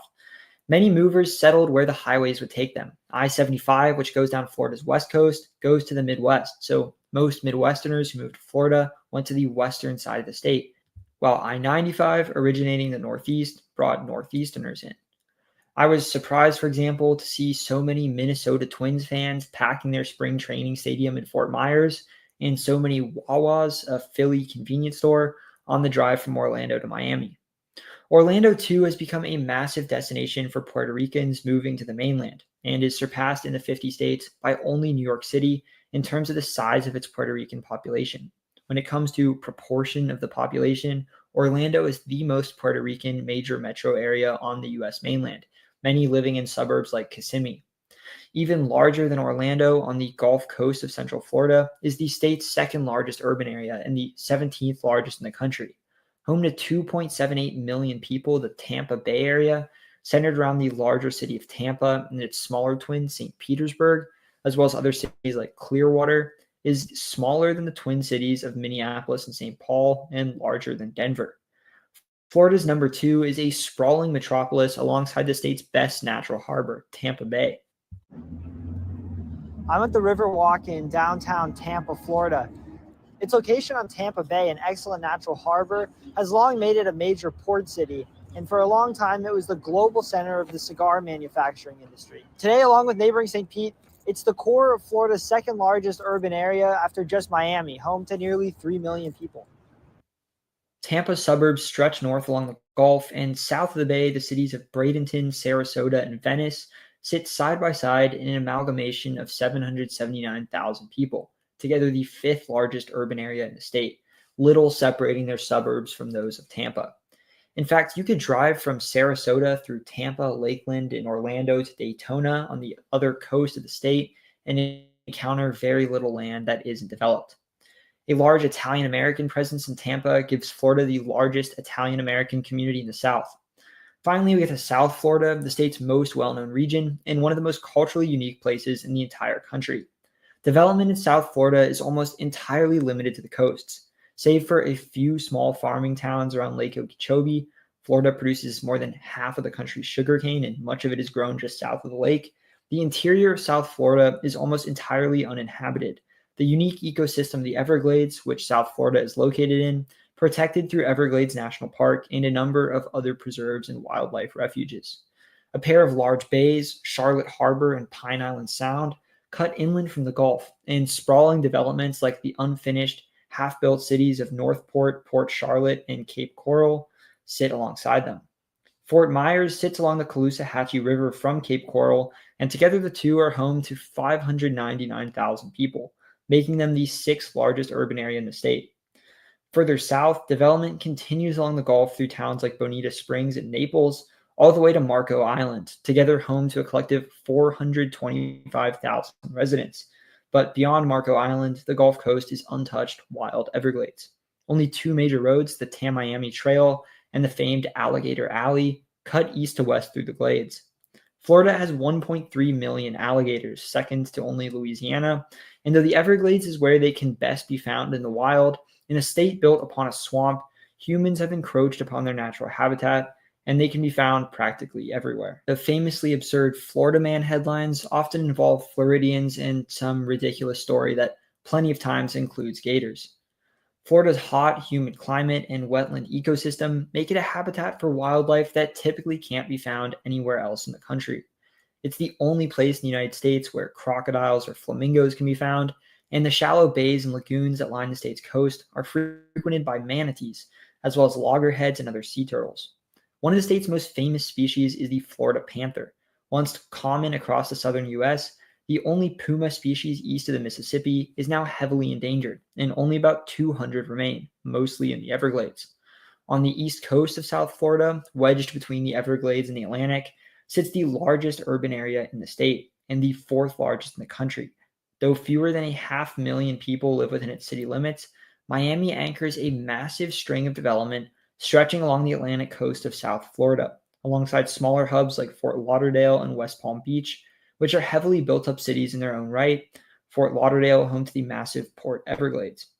Together, the Miami urban area is home to 6.08 million people in the city and its suburbs, making it the fourth largest in the country. That's more people than live in the urban areas of other massive American cities like Houston, Dallas, Philadelphia, or the San Francisco Bay Area. And only the country's big three urban areas, New York City, Los Angeles, and Chicago, surpass it. Just for comparison, more people live in Greater Miami than the entire states of Wisconsin, Colorado, or Minnesota. It has more residents than 31 different states. This fast-growing young city has the third largest skyline in the country, boasting more skyscrapers than any American city besides New York and Chicago, and has a culture shaped by an incredibly diverse combination of people from all over the world. South Florida is a major tourist destination, and like much of the state, has drawn in vacationers, retirees, and snowbirds from other parts of the country, particularly northeastern cities like New York and Philadelphia. Jewish Americans from the Northeast have flocked to Miami and its suburbs, making it the second most Jewish metro area outside New York City, and Florida the most Jewish state in America outside the Northeast. Perhaps more than any other group, though, it's been immigrants to Miami from Latin America and the Caribbean that have shaped South Florida's culture. Cuban Americans in particular have flocked to South Florida.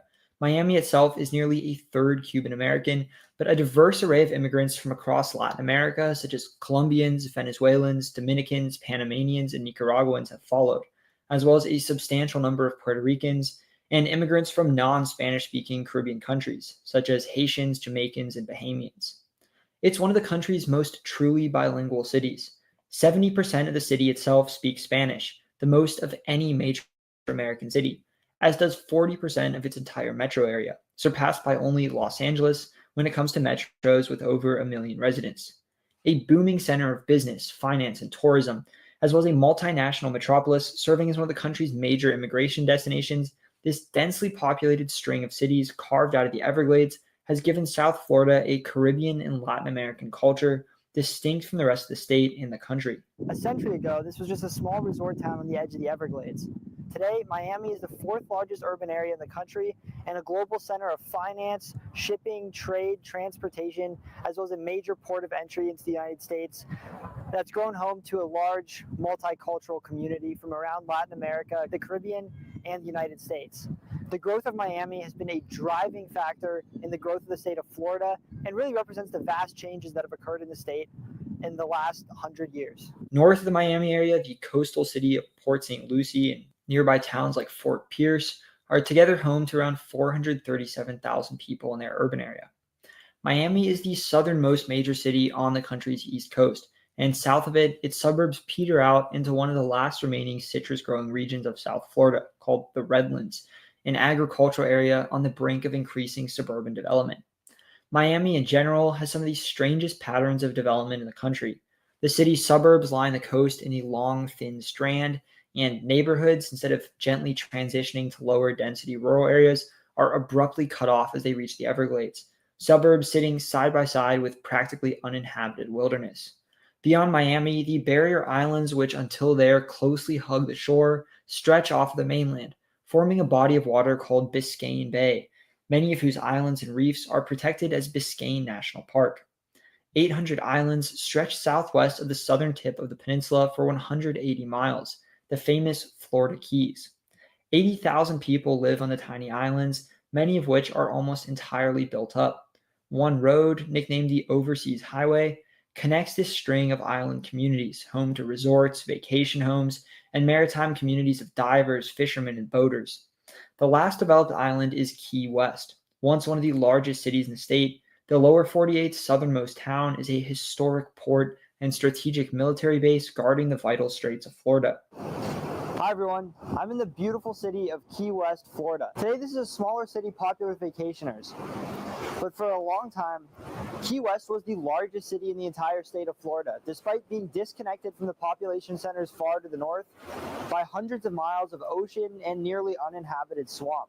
I'm on a dock over the Straits of Florida. To my right, about 100 miles away, is the island of Cuba.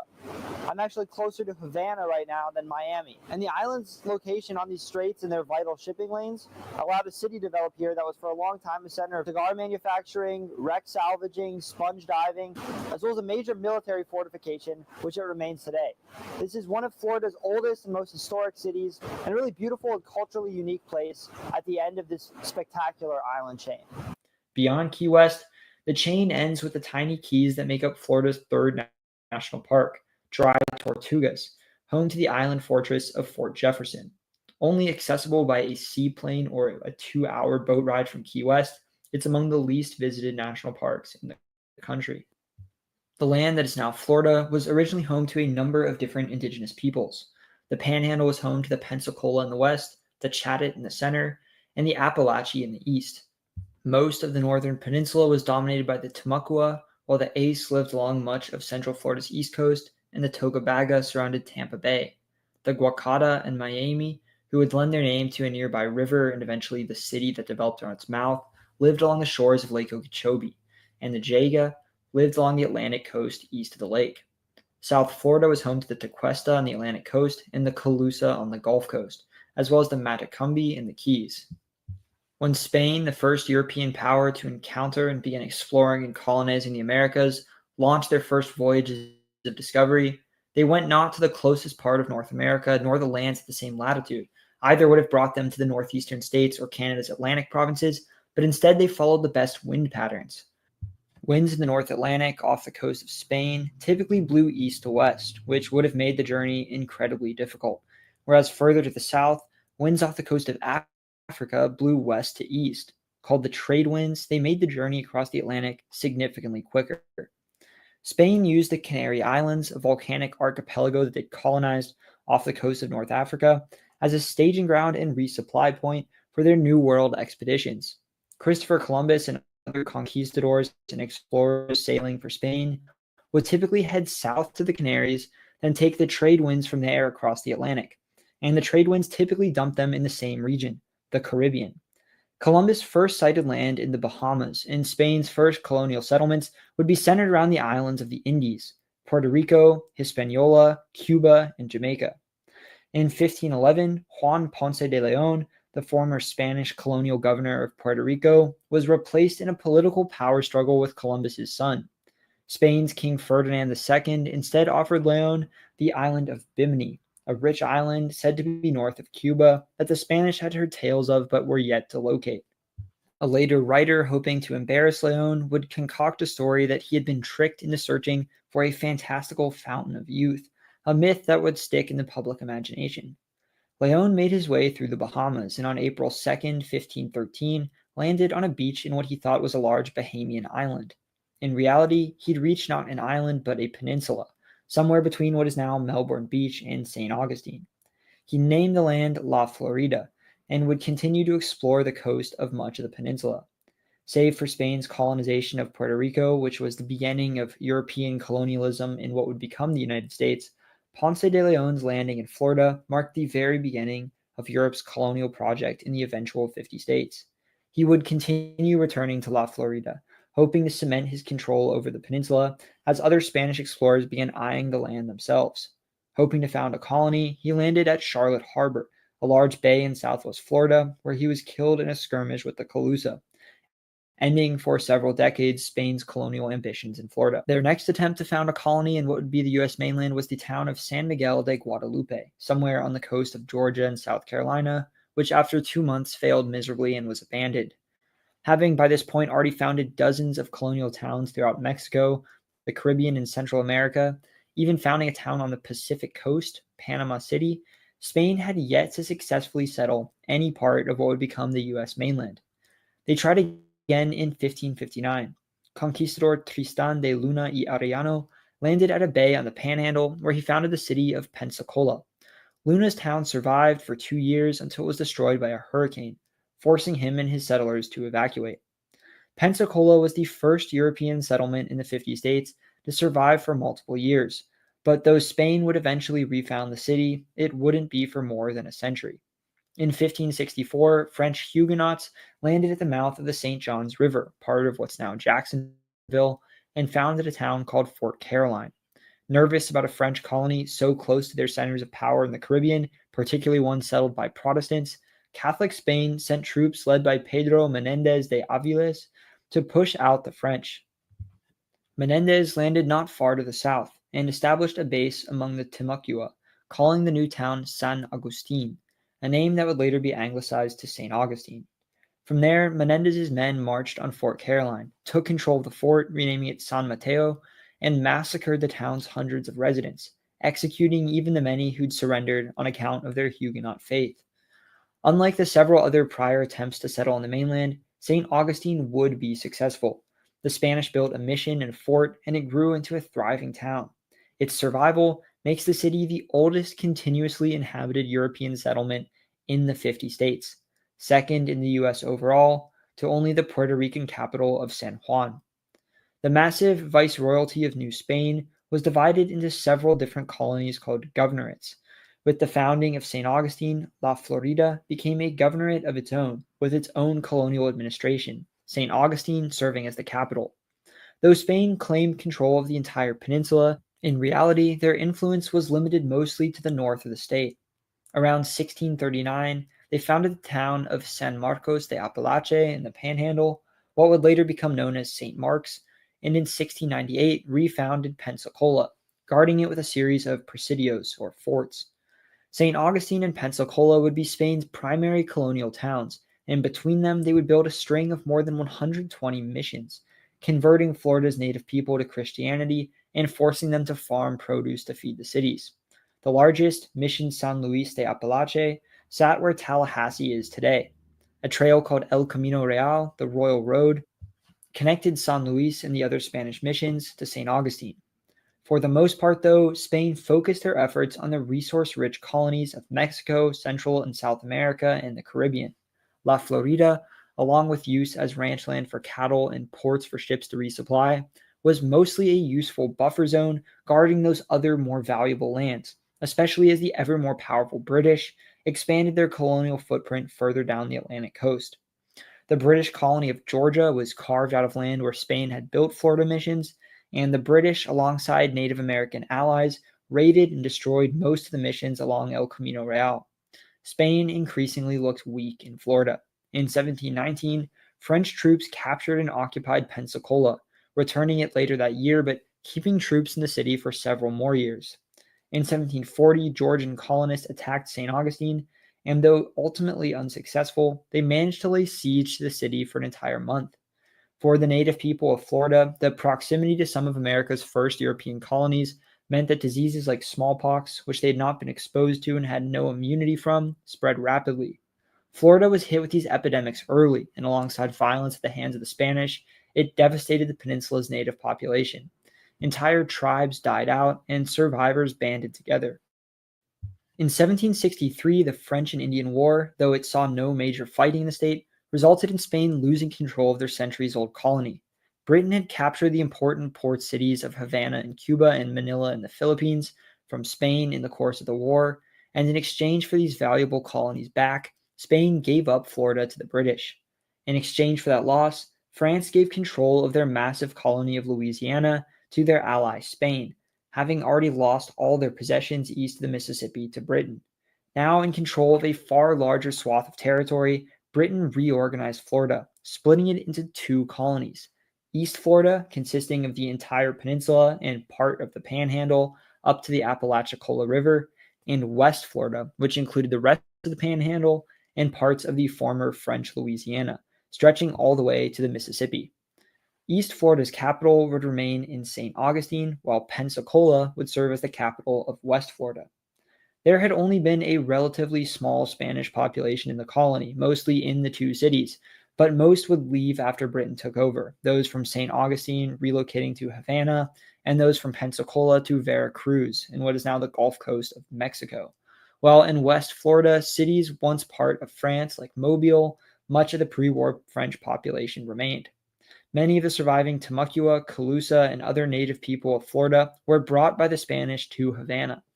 Wanting to avoid conflict with Native Americans, Britain banned settlement west of the Appalachians after winning the war, in the so-called Proclamation Line of 1763.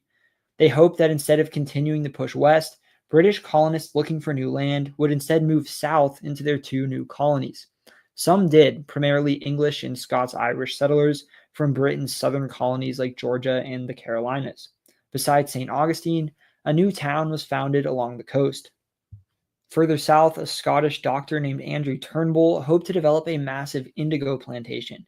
He went throughout the Mediterranean to recruit indentured servants, bringing back 1,200 people, including Italians, Greeks from the city of Smyrna, today the Turkish city of Izmir, Corsicans, Spaniards, and in particular Minorcans, the culturally Catalan inhabitants of the Balearic island of Minorca. This group of settlers, who were collectively just called Minorcans, worked in dangerous conditions in Turnbull's settlement, which he called New Smyrna, after the Greek city where his wife and a number of the town's settlers had come from. After a few years, about half of the town's population had died, and the remaining 600 fled and settled in St. Augustine, where they now made up a large proportion of the population and where many of their descendants live to this day. Though a failure, New Smyrna would lend its name to New Smyrna Beach, a city which would later develop on its site. Though some remained, most of the native people who'd inhabited Florida when the Spanish arrived had died or left with them to Cuba, and as British settlers encroached on lands of the Muskogee people in Georgia, many Muskogee began making their way south into Florida and repopulating their abandoned villages, or settling among those previous native people that had survived. Other tribes like the Miccosukee came south into the peninsula as well. Wealthy British colonists built large plantations throughout East and West Florida and brought in enslaved Black people from West Africa or their other New World colonies to do the grueling and dangerous work of clearing forests, draining swamps, and farming crops like indigo, cotton, rice, and sugar. These two mostly rural colonies soon had populations that were majority Black. To the north, a push for colonial independence was gaining strength. The 13 British colonies weren't the only ones invited. Revolutionary leaders invited other mainland colonies like Quebec and Nova Scotia to the north, and East and West Florida to the south, to send delegations to the Continental Congress as well.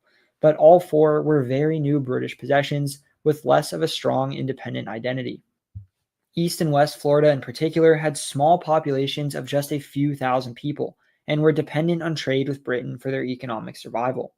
These colonies declined, their populations mostly remaining loyal to the British Empire. Britain used the Floridas as a military outpost to stage raids across the border into Georgia and hold prisoners of war. For the most part, the two colonies saw little fighting.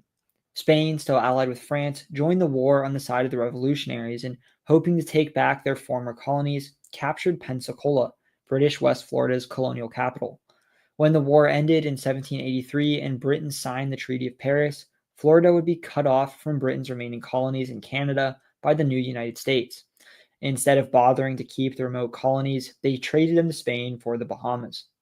Under Spain, more settlers flocked to East and West Florida, not just Spanish settlers, but a large number of English-speaking American settlers as well, mostly Southerners of English and Scots-Irish descent. These backwoods frontiersmen ranching cattle in the north would become known as Florida Crackers. Spain kept East and West Florida, which they called Florida Oriental and Florida Occidental, as two separate colonies, though divided by the Suwannee, not the Apalachicola, River. Though some British loyalists had fled, most of the Florida's colonial British populations remained, and Spain now governed a population that was very diverse, but mostly English-speaking. With American immigrants flooding into the two colonies, they would only grow more culturally similar to their northern neighbor and different from their colonial ruler. Descendants of both Florida's original native inhabitants, as well as native Muskogee people from the American South, had formed communities together throughout East Florida in particular. Additionally, they'd taken in large numbers of escaped enslaved Black people from Georgia who'd fled across the border. Together, this multi-ethnic population were referred to by the Spanish as runaways, or cimarrones, and as the same word, Simonoli, in the Muskogee language they spoke. From one of these terms came the name of this new Native American people, the Seminole. The Seminole came to dominate much of the central and southern peninsula, which, though claimed by Spain as part of East Florida, was in reality out of their control. Meanwhile, the relationship between Spain and the United States was weakening. The new country was gaining a taste for imperial expansion, doubling in size with the massive Louisiana Purchase.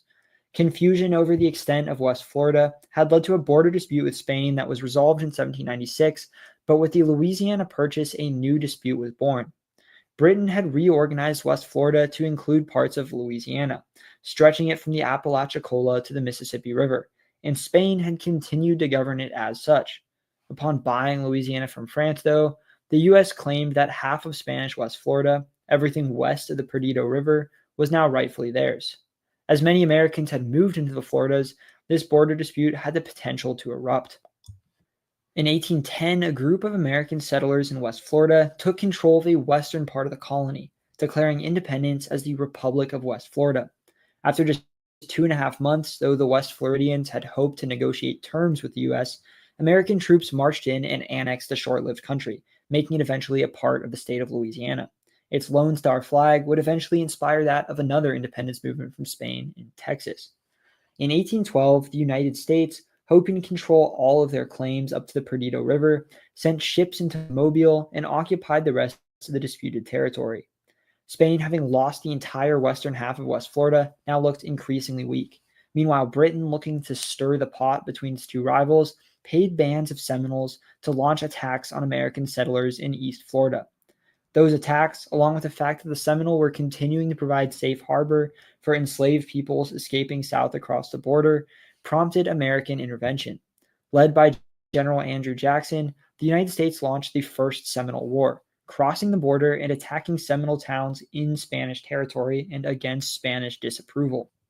In 1818, against orders from the U.S. government, Jackson and his troops occupied important Spanish forts in East and West Florida, like St. Mark's, and even occupied Pensacola. President James Monroe was initially furious that Jackson had disobeyed orders, but now saw that they were in a much better position to bargain with Spain.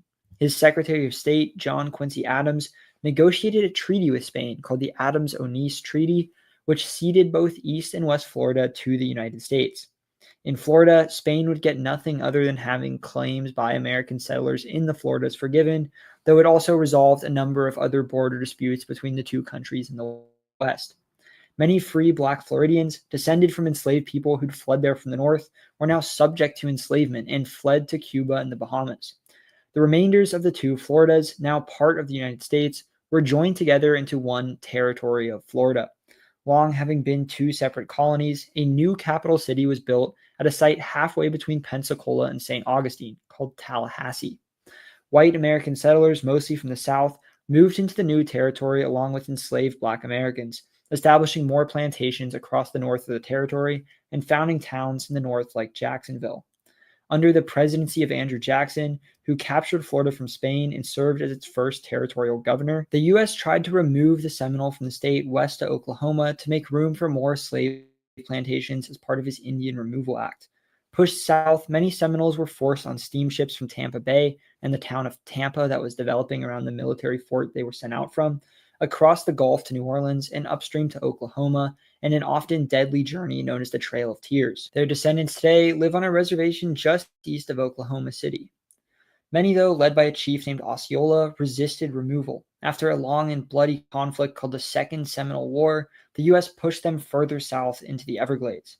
Most of the territory's settlers and enslaved people lived in the north, whereas in the south, save for some Cuban and Bahamian seafarers, fishers, and treasure hunters, and the swampland controlled by the Seminole, had only one major town, the island city of Key West, a maritime merchant town founded in the Florida Keys hundreds of miles from any other American settlement. Most people lived in agricultural communities in the north of the territory or in towns like St. Augustine, Pensacola, Tallahassee, or Jacksonville, none of which had more than 3,000 residents. In the 1840s, the rural territory surpassed 60,000 people. The population needed to become eligible for statehood. On March 3, 1845, the day before he left office, President John Tyler signed the law admitting Florida into the Union as the 27th state. It was the least populous state in the country. By 1850, Iowa and Texas, admitted after Florida, each had more than double the number of residents. Even small rural states like Vermont and New Hampshire had more people. More war was on the new state's horizon. As settlers were moving into the new state, some were beginning to settle further south into central Florida in places like the growing port town of Tampa. Conflict broke out once again between settlers and the Seminoles who lived there in 1855. Though not as deadly or as long as the previous conflict, the Third Seminole War broke Seminole control of much of South Florida, which as of yet the U.S. had claimed but did not control. Coastal forts built to drive out the tribe, constructed on a slight rise in the land over the swamps like Fort Dallas and Fort Lauderdale, would mark the onset of later development that would follow in the region. Seizing the rest of the state, the U.S. drove many of the remaining Seminoles to Oklahoma, while others fled deep into the wilds of the Everglades where they couldn't be pursued. With the last of the Seminole Wars over, another larger conflict loomed on the horizon. Tensions between northern and southern states over slavery reached a boiling point with the election of Abraham Lincoln, and in January of 1861, Florida, a rural agricultural state where 44% of the population lived in chains, became the third state to secede from the Union, after just South Carolina and Mississippi, joining the Confederacy a few months later. A remote peninsula, the new state sat far from the main theaters of conflict, and no major battles took place in the state. Perhaps more consequentially than a major cattle ranching state, it supplied much of the beef used to feed Confederate troops. Following the defeat of the Confederacy and Florida's ratification of the Reconstruction Amendments, it became the third Confederate state to rejoin the Union on June 25, 1868, after Tennessee and Arkansas. In northern Florida in particular, slavery would be replaced with sharecropping, a low-wage form of tenant farming that would exploit both black and white Floridians and keep many in poverty. Citrus growing became an important industry, and agricultural towns like Ocala and Orlando were founded deeper into central Florida. In the Gulf Coast town of Tarpon Springs, sponge harvesting was done by Greek immigrants who moved to the city, and today it remains the most Greek-American city in the country. Jacksonville, a growing port city in the mouth of the St. Johns River, joined Pensacola and St. Augustine as one of the largest towns in the state, and connected to rail lines further north, began attracting northern tourists to its beaches. Though most Floridians lived in the north, the island town of Key West, only accessible by ship, rose to become the largest city in the state. It attracted a naval presence with the military base of Fort Zachary Taylor, built to defend the strategic straits of Florida and push out the pirates who often used the Keys as a safe haven. It became a center of fishing, salt production, and cigar manufacturing, a large population of Cuban immigrants moving to the city to work the cigar industry. After a fire in the city in 1886 destroyed much of its cigar industry, cigar industrialist Vicente Martinez Ybor moved much of his manufacturing to the small bayside town of Tampa, where he developed a cigar manufacturing neighborhood called Ybor City. Immigrants from Cuba, as well as Spain and Italy, flocked to Tampa, which quickly rose to become one of the largest cities in the state. Throughout the 1890s, a Cuban man named Jose Marti began making dozens of trips to Florida. Marti envisioned a Cuba independent from Spain and gave large speeches to the Cuban immigrant communities in Tampa and Key West to build popular support for an uprising. In 1895, he went back to Cuba and launched a revolution, which the Spanish cracked down on. 3 years into the War of Independence, in which Marti was killed, some Americans began pushing for intervention in the revolution occurring just across the Straits of Florida. In 1898, a naval vessel, the USS Maine, left Key West for Havana to protect American citizens living in Cuba. 3 weeks after its arrival, it exploded, killing 268 of the American troops on board. Though the cause of its explosion remains unknown, the public was outraged and many blamed Spain. It set off an American intervention, not just in Cuba, but against 3 other Spanish colonies, Guam, Puerto Rico, and the Philippines, each of which the U.S. seized, along with Cuba, though the island that started it all was granted independence just a few years later. Much of the Spanish-American War was launched from Tampa, many of the ships sent to the Caribbean leaving from Tampa Bay. 2 cold winters in the 1890s devastated Central Florida's citrus industry, but in South Florida, a woman named Julia Tuttle, who owned a remote plot of land along a river called the Miami, saw her citrus crops do just fine. Tuttle sent a few blossoms to a man named Henry Flagler, a co-founder of Standard Oil with John D. Rockefeller. The wealthy Cleveland industrialist had begun vacationing in Florida to try to help with his wife's illness and saw an opportunity to transform the state, which with just 391,000 people was the least populous in the South, into a prime vacation destination. Flagler constructed a chain of massive luxury hotels along the Atlantic coast, stretching farther south than development previously had, and connected them with a railroad he built called the Florida East Coast Railway. Towns sprung up around each hotel for the service staff to live in, and other businesses developed to cater to vacationers.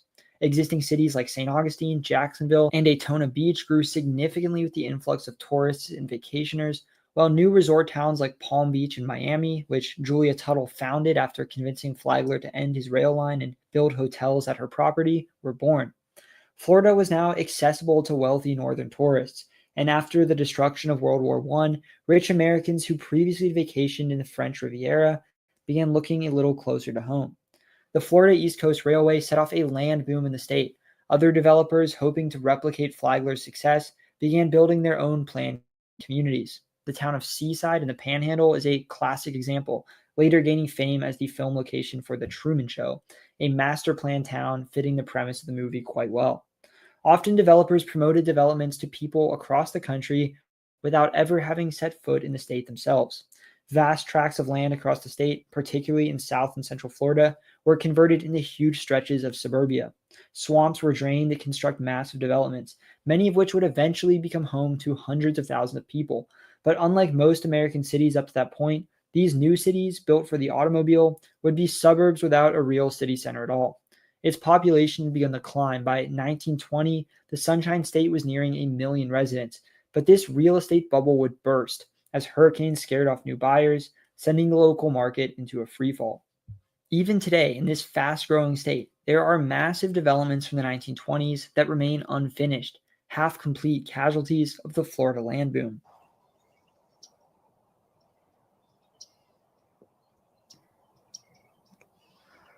I'm at a cul-de-sac in Northport, Florida, just outside the town of Port Charlotte. In an alternate reality, you'd see suburban homes lining the cul-de-sac, two-car garages, kids playing in front yards.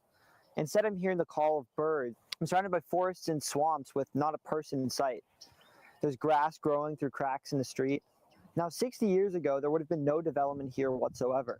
Northport was built in the 50s and 60s by the developers, the Mackle brothers, who built a number of major cities and towns throughout the state of Florida. In the state, there are a number of cities and towns home to hundreds of thousands of people with no real central business district, mostly suburban and residential areas stretching out over a vast land area. Northport and nearby Port Charlotte are one of them. In some cases, though, these towns were never finished. Canals were dug, roads were paved, but the people never fully moved in. And what looks like a city grid from above is in reality no city at all. While Florida and much of the Sun Belt boomed in the post-war era, in some cases, like here in Northport, development and speculation outpaced the actual growth. Cities were built, but people never showed up, creating what is a really strange situation that's emblematic of a state that has grown so rapidly in the last half century alone. It would remain a temporary setback. 400,000 people moved to the state in each of the next 2 decades. After World War II, a growing American middle class had increased economic mobility, and the rise of the automobile and air conditioning made a place like Florida much more appealing to live in year-round. The development of the 20s, it turned out, was no fluke. Florida became an epicenter of an internal migration to the Sun Belt, the warm southern portion of the U.S., from the colder Northeast and especially the industrial Midwest, where manufacturing jobs were moving overseas, and with them, workers sought a new start elsewhere. Northeasterners and Midwesterners flocked to Florida. In 1949, the bays and lagoons separated from the ocean by Florida's barrier islands were connected with a series of canals as part of the Intracoastal Waterway, creating a coastal shipping route that stretched from Massachusetts to Louisiana.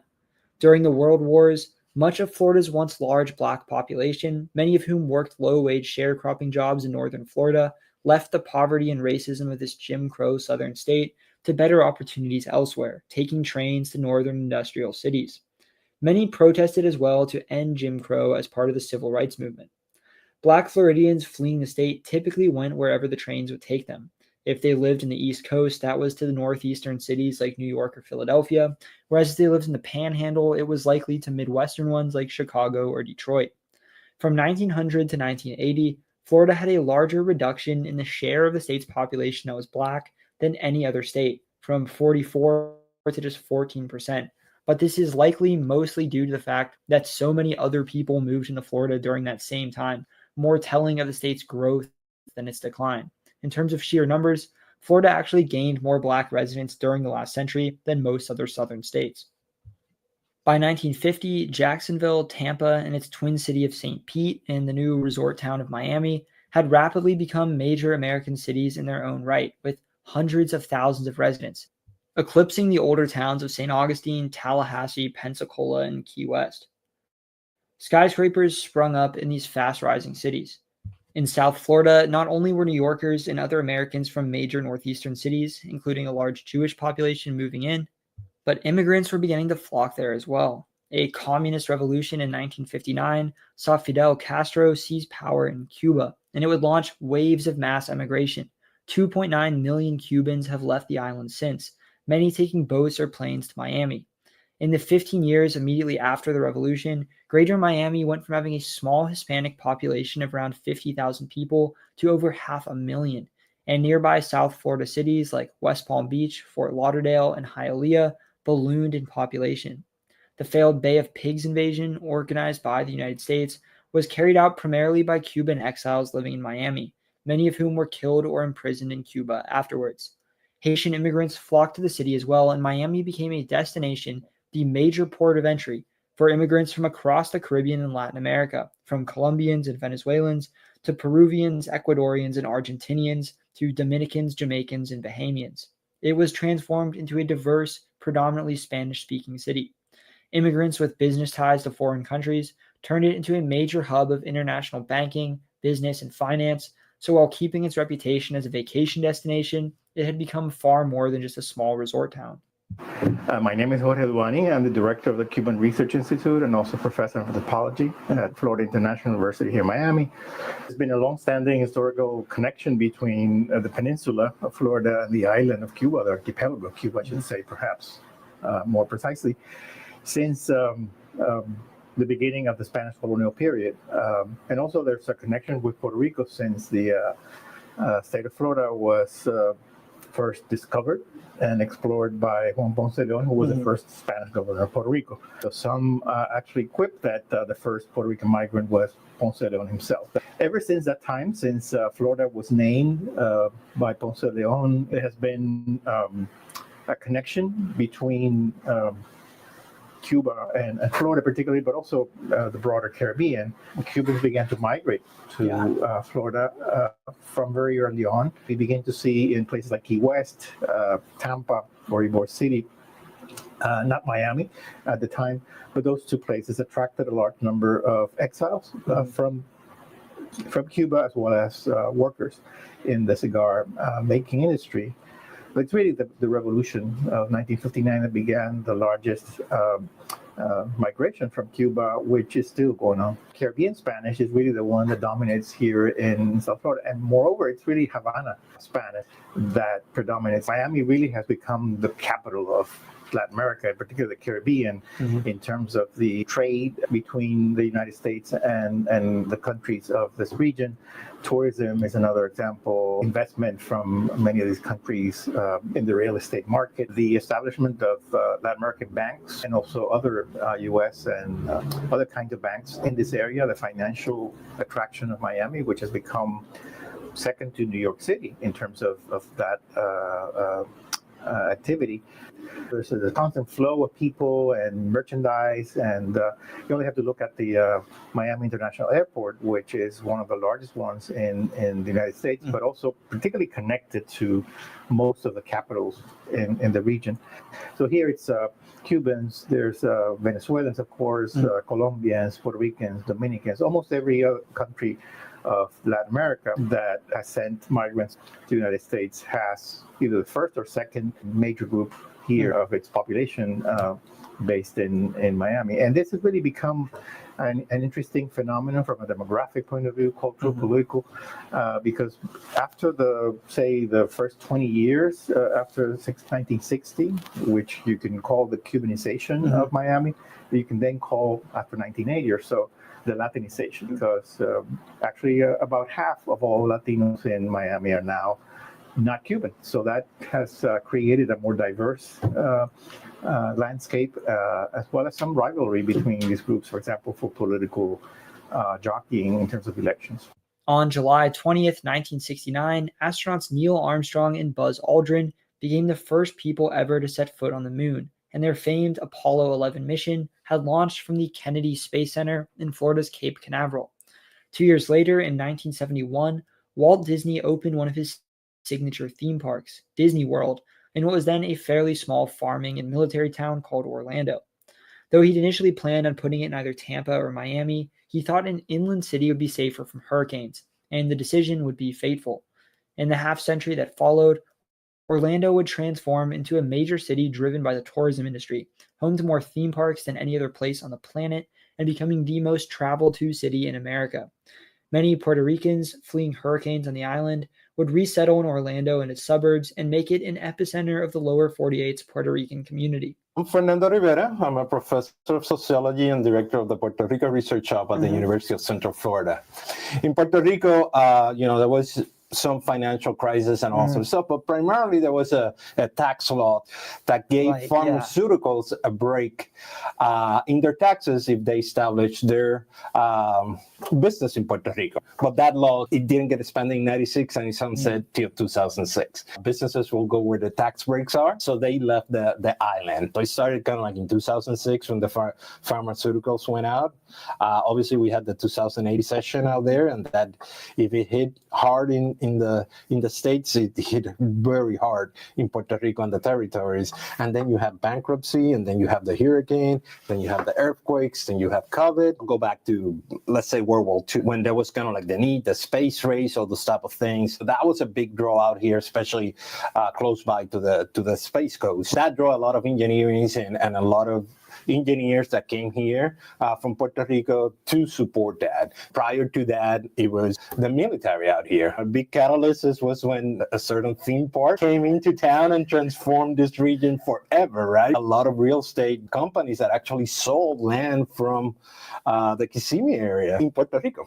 Now, the hospitality type of industry, which offers, very fast entry-level jobs for everyone. This is sort of the closest that it feels to be on the island being here in Florida. And then people say, it's sort of becoming the 79th municipality of the island of Puerto Rico, right? Because you see kind of like food, festivals, all those type of things, right? Each decade would see Florida's population continue to soar to 2.7 million in 1950, to 4.9 million in 1960, now the 10th most populous state, climbing by several million each decade. Just 30 years later, in 1990, it would reach 12.9 million residents and become the country's fourth most populous state, just California, Texas, and New York surpassing it. In 2013, it would overtake New York to become the third most populous state in America.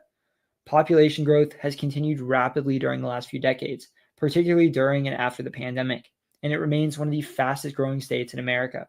Since 2020, only 3 counties in the entire state have lost residents.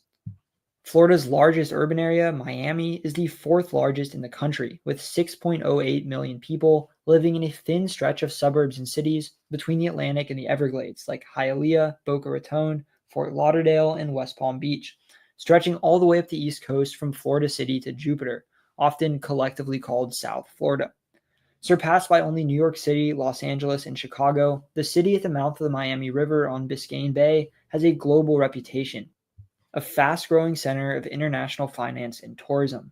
It's home to 45 skyscrapers, more than any American city besides New York and Chicago, and seaside suburbs like Sunny Isles Beach are lined with strips of tall high-rises themselves. All but 3 of the 45 tallest buildings in the state, including the tallest Panorama Tower, are in Miami or its suburbs. The epicenter of the country's Cuban population, today a third of Miami-Dade County's population is Cuban American, and it's home to huge Haitian American, Puerto Rican, and other communities from across the Caribbean and Latin America, centered in neighborhoods like Little Havana and Little Haiti, but spread throughout the city and its suburbs as well. It remains a major center of immigration today. 41% of Greater Miami is foreign-born, and the only 2 major cities in the U.S. that are majority immigrant, Hialeah and Miami itself, are both in South Florida. The largest city in America founded by a woman, Miami's existence dates back to just 1896, and as such, most of its residents have come from elsewhere. Nicknamed the Gateway to Latin America, it's a bilingual city shaped by not only immigrants, but transplants from northeastern states as well. It's a major city of the country's Jewish community. 7% of the metro area is Jewish, second to only New York City. It's a city of gleaming glass and steel towers, many quite new, and colorful older towers downtown like Freedom Tower, which welcomed immigrants to the city in the second half of the 20th century. Across Biscayne Bay, Miami Beach is a densely built-up barrier island known for its beautiful Art Deco architecture.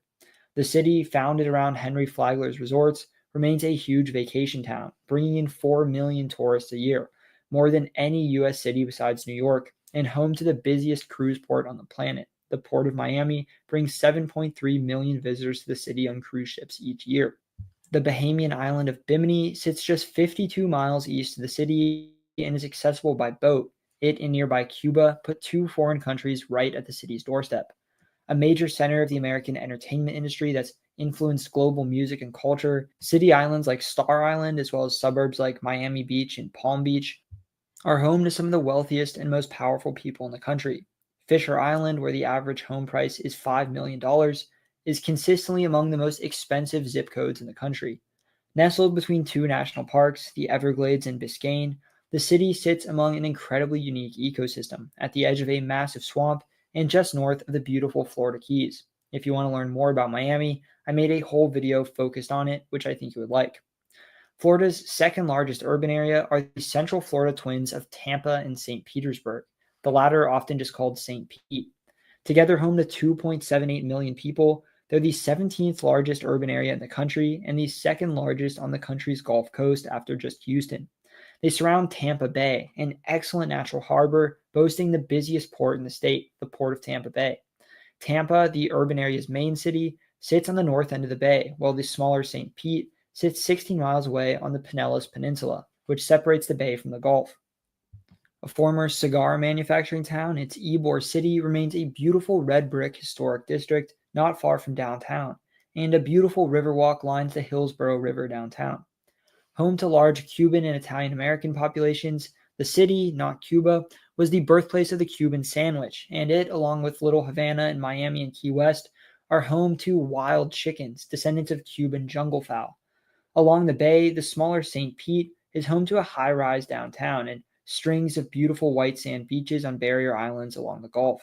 Not far from Tampa in central Florida, Orlando is home to 1.85 million people in it and suburbs like Kissimmee. The city's rise has been rapid, mostly in the few decades since Disney moved in, which received from the state for decades the ability to operate the land around the park as a special taxation zone. More amusement parks have followed, like Universal Studios and SeaWorld, 18 in total, more than any other city in the world, and they've turned Orlando into the biggest tourist destination in the country and a major city in its own right, filled with hotels and resorts that attract 76 million people a year. The city's growth has been so recent that parts of it can still feel like a fairly small southern town. Leafy residential neighborhoods with brick-lined streets and Spanish moss hanging from the trees sit right next to shining skyscrapers around Lake Eola. The city is peppered with dozens of lakes, sitting in the middle of neighborhoods like Orlando and its suburbs. Proportionally the most Puerto Rican major metro area on the mainland, and second in sheer numbers to only New York City, it's the epicenter of the Puerto Rican community in the state with the largest Puerto Rican population. At the very north of the state, near the Georgia border, Jacksonville is perhaps more like a typical southern city than any of Florida's other major cities. Home to 1.25 million people, it's the fourth largest urban area in the state and 40th in the country, though it's Florida's first by population in the city limits. A major port at the wide estuary mouth of the St. Johns River, it's the center of the state's Black community and part of the country's Gullah Geechee Cultural Heritage Corridor, an ethnic group of formerly enslaved people in the country's Sea Islands that maintained a number of cultural traditions from West Africa. A skyline of mostly blue skyscrapers line the St. Johns River, and nearby beach towns like Neptune Beach and Jacksonville Beach line the Atlantic coast. Not far outside the city is the wilderness of the Okefenokee Swamp, Amelia Island, one of the Sea Islands, and the historic town of St. Augustine. In terms of race, Florida is one of the most diverse states in the country. 52% of Floridians are white, making it nearly but not quite a majority-minority state. 27% are Latino, the sixth highest proportion of any state and the largest outside the American West. It has the third largest Latino population in the country in sheer numbers. Additionally, 15% of Floridians are Black, the 11th largest proportion of any state and the second largest in sheer numbers after just Texas. 3% are multiracial and 3% are Asian American. Though the Seminole and Miccosukee have a long history in the state and a number of reservations in the Everglades, only 0.12% of Floridians today are Native American. Most Floridians trace their ancestry to enslaved people from West Africa or to Germany, Ireland, Cuba, England, Italy, or Puerto Rico. While in most states, most Latinos trace their ancestry predominantly to Mexico, both Cuban Americans and Puerto Ricans represent larger shares of the population in Florida. The state has by far the largest Cuban American population in the country, home to 2/3 of Cuban Americans, the largest Haitian American population, the third largest stateside Puerto Rican population, and largest in sheer numbers, and among the largest populations of people from most given Latin American and Caribbean nations, as well as the largest Italian American population in the South. 30% of Floridians speak a language other than English at home, the sixth highest proportion of any state, and 21% of Floridians were born in a foreign country. After California, New Jersey, and New York, this is the fourth highest proportion of immigrants of any U.S. state. In terms of religion, 70% of Floridians are Christian and 3% are Jewish, the largest Jewish community outside the Northeast, and the third largest Jewish population in sheer numbers after New York and California. Most Christian Floridians are Protestant, predominantly evangelical, though the state has a significant Catholic population as well. Florida is home to a lot of great regional foods. The Cuban sandwich, it turns out, likely actually originated in Cuban immigrant communities in Tampa, and though its exact origins are uncertain, it's a Florida staple. You can find great Cuban, Haitian, and Puerto Rican food, and delicious cuisine from really all around the Western Hemisphere in the state, like Bahamian conch fritters. It's a great place for seafood in general, from crab to lobster to shrimp to tons of different varieties of fish. Alligator meat is a Florida classic. Gatorade itself was actually created at the University of Florida to help their football team, the Gators, during games. A big citrus growing state, Floridians take great pride in their orange juice, and key lime pie is from the Florida Keys. The vast regional differences across the state mean Floridians speak with an array of different accents and dialects. Southern accents are more common in the north, particularly the Panhandle, while further south, Floridians sound more like Americans from northern states.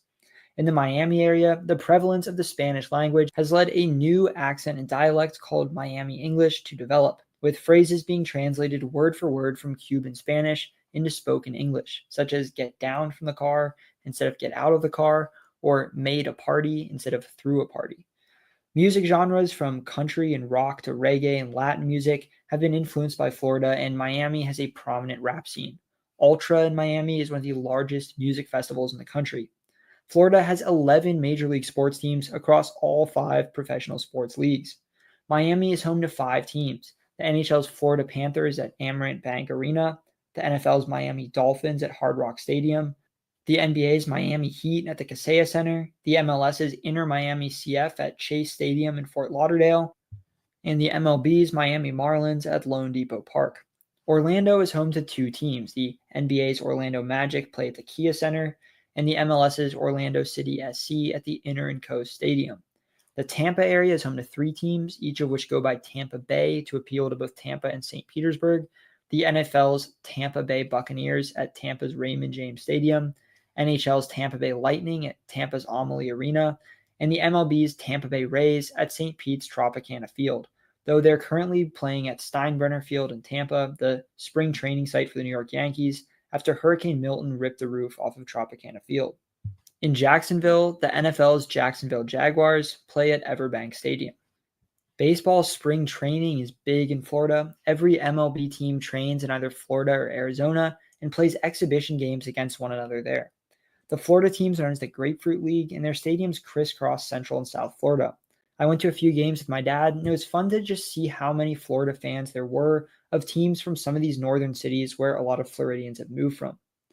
The largest newspapers in the state are the Tampa Bay Times in St. Petersburg, the Miami Herald, Orlando Sentinel, South Florida Sun Sentinel in Fort Lauderdale, the Palm Beach Post, Florida Times Union in Jacksonville, the Sarasota Herald Tribune, and the Daytona Beach News Journal.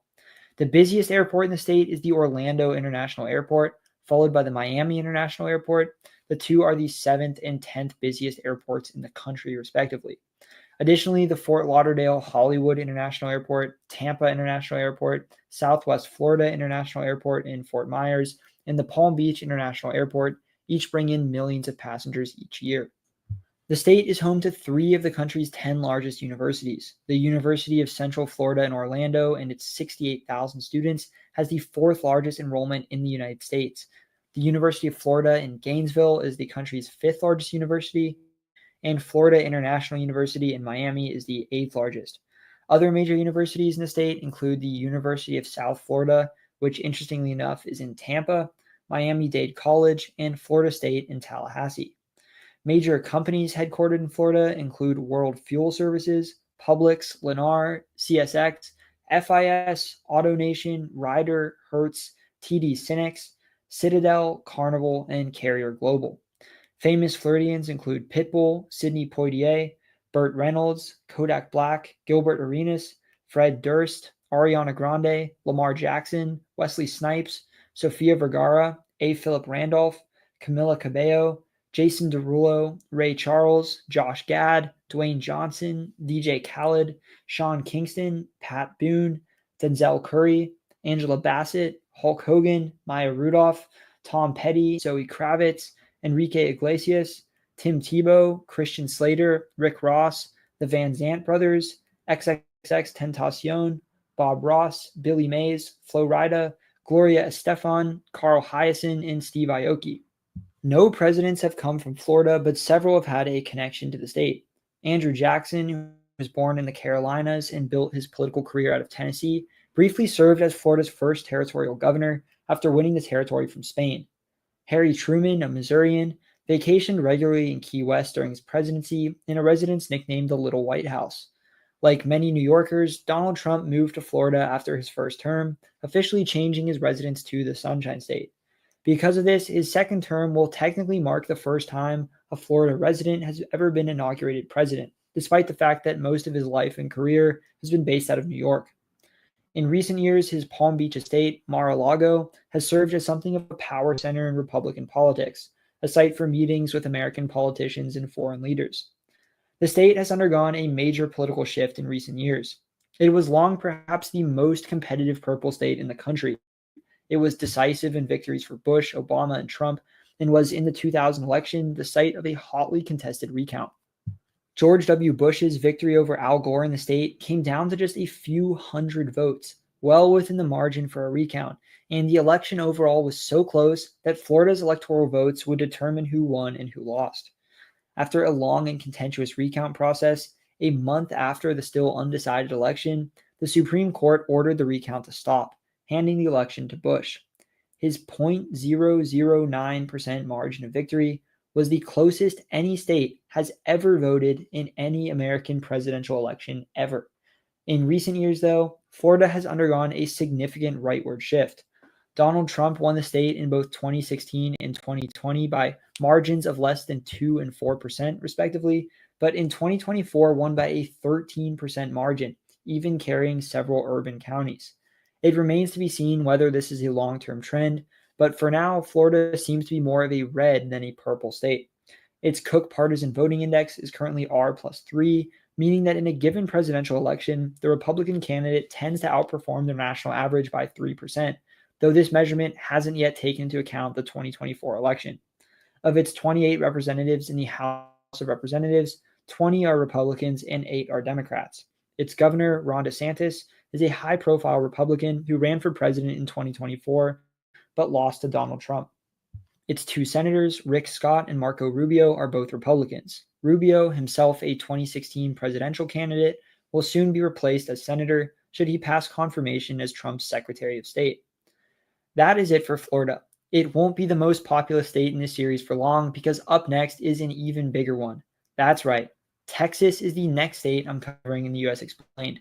If you're from Texas, please respond to my community post or my comment here to let me know what you'd like to see included about your home state. I want to give a big thank you to everyone who's already joined my Patreon. Through it, you can access different things such as quarterly channel newsletters, thumbnail previews, early access to maps I create, and shout outs to my videos such as these. Also, please subscribe to my brother's channel, Quinn the Cameraman.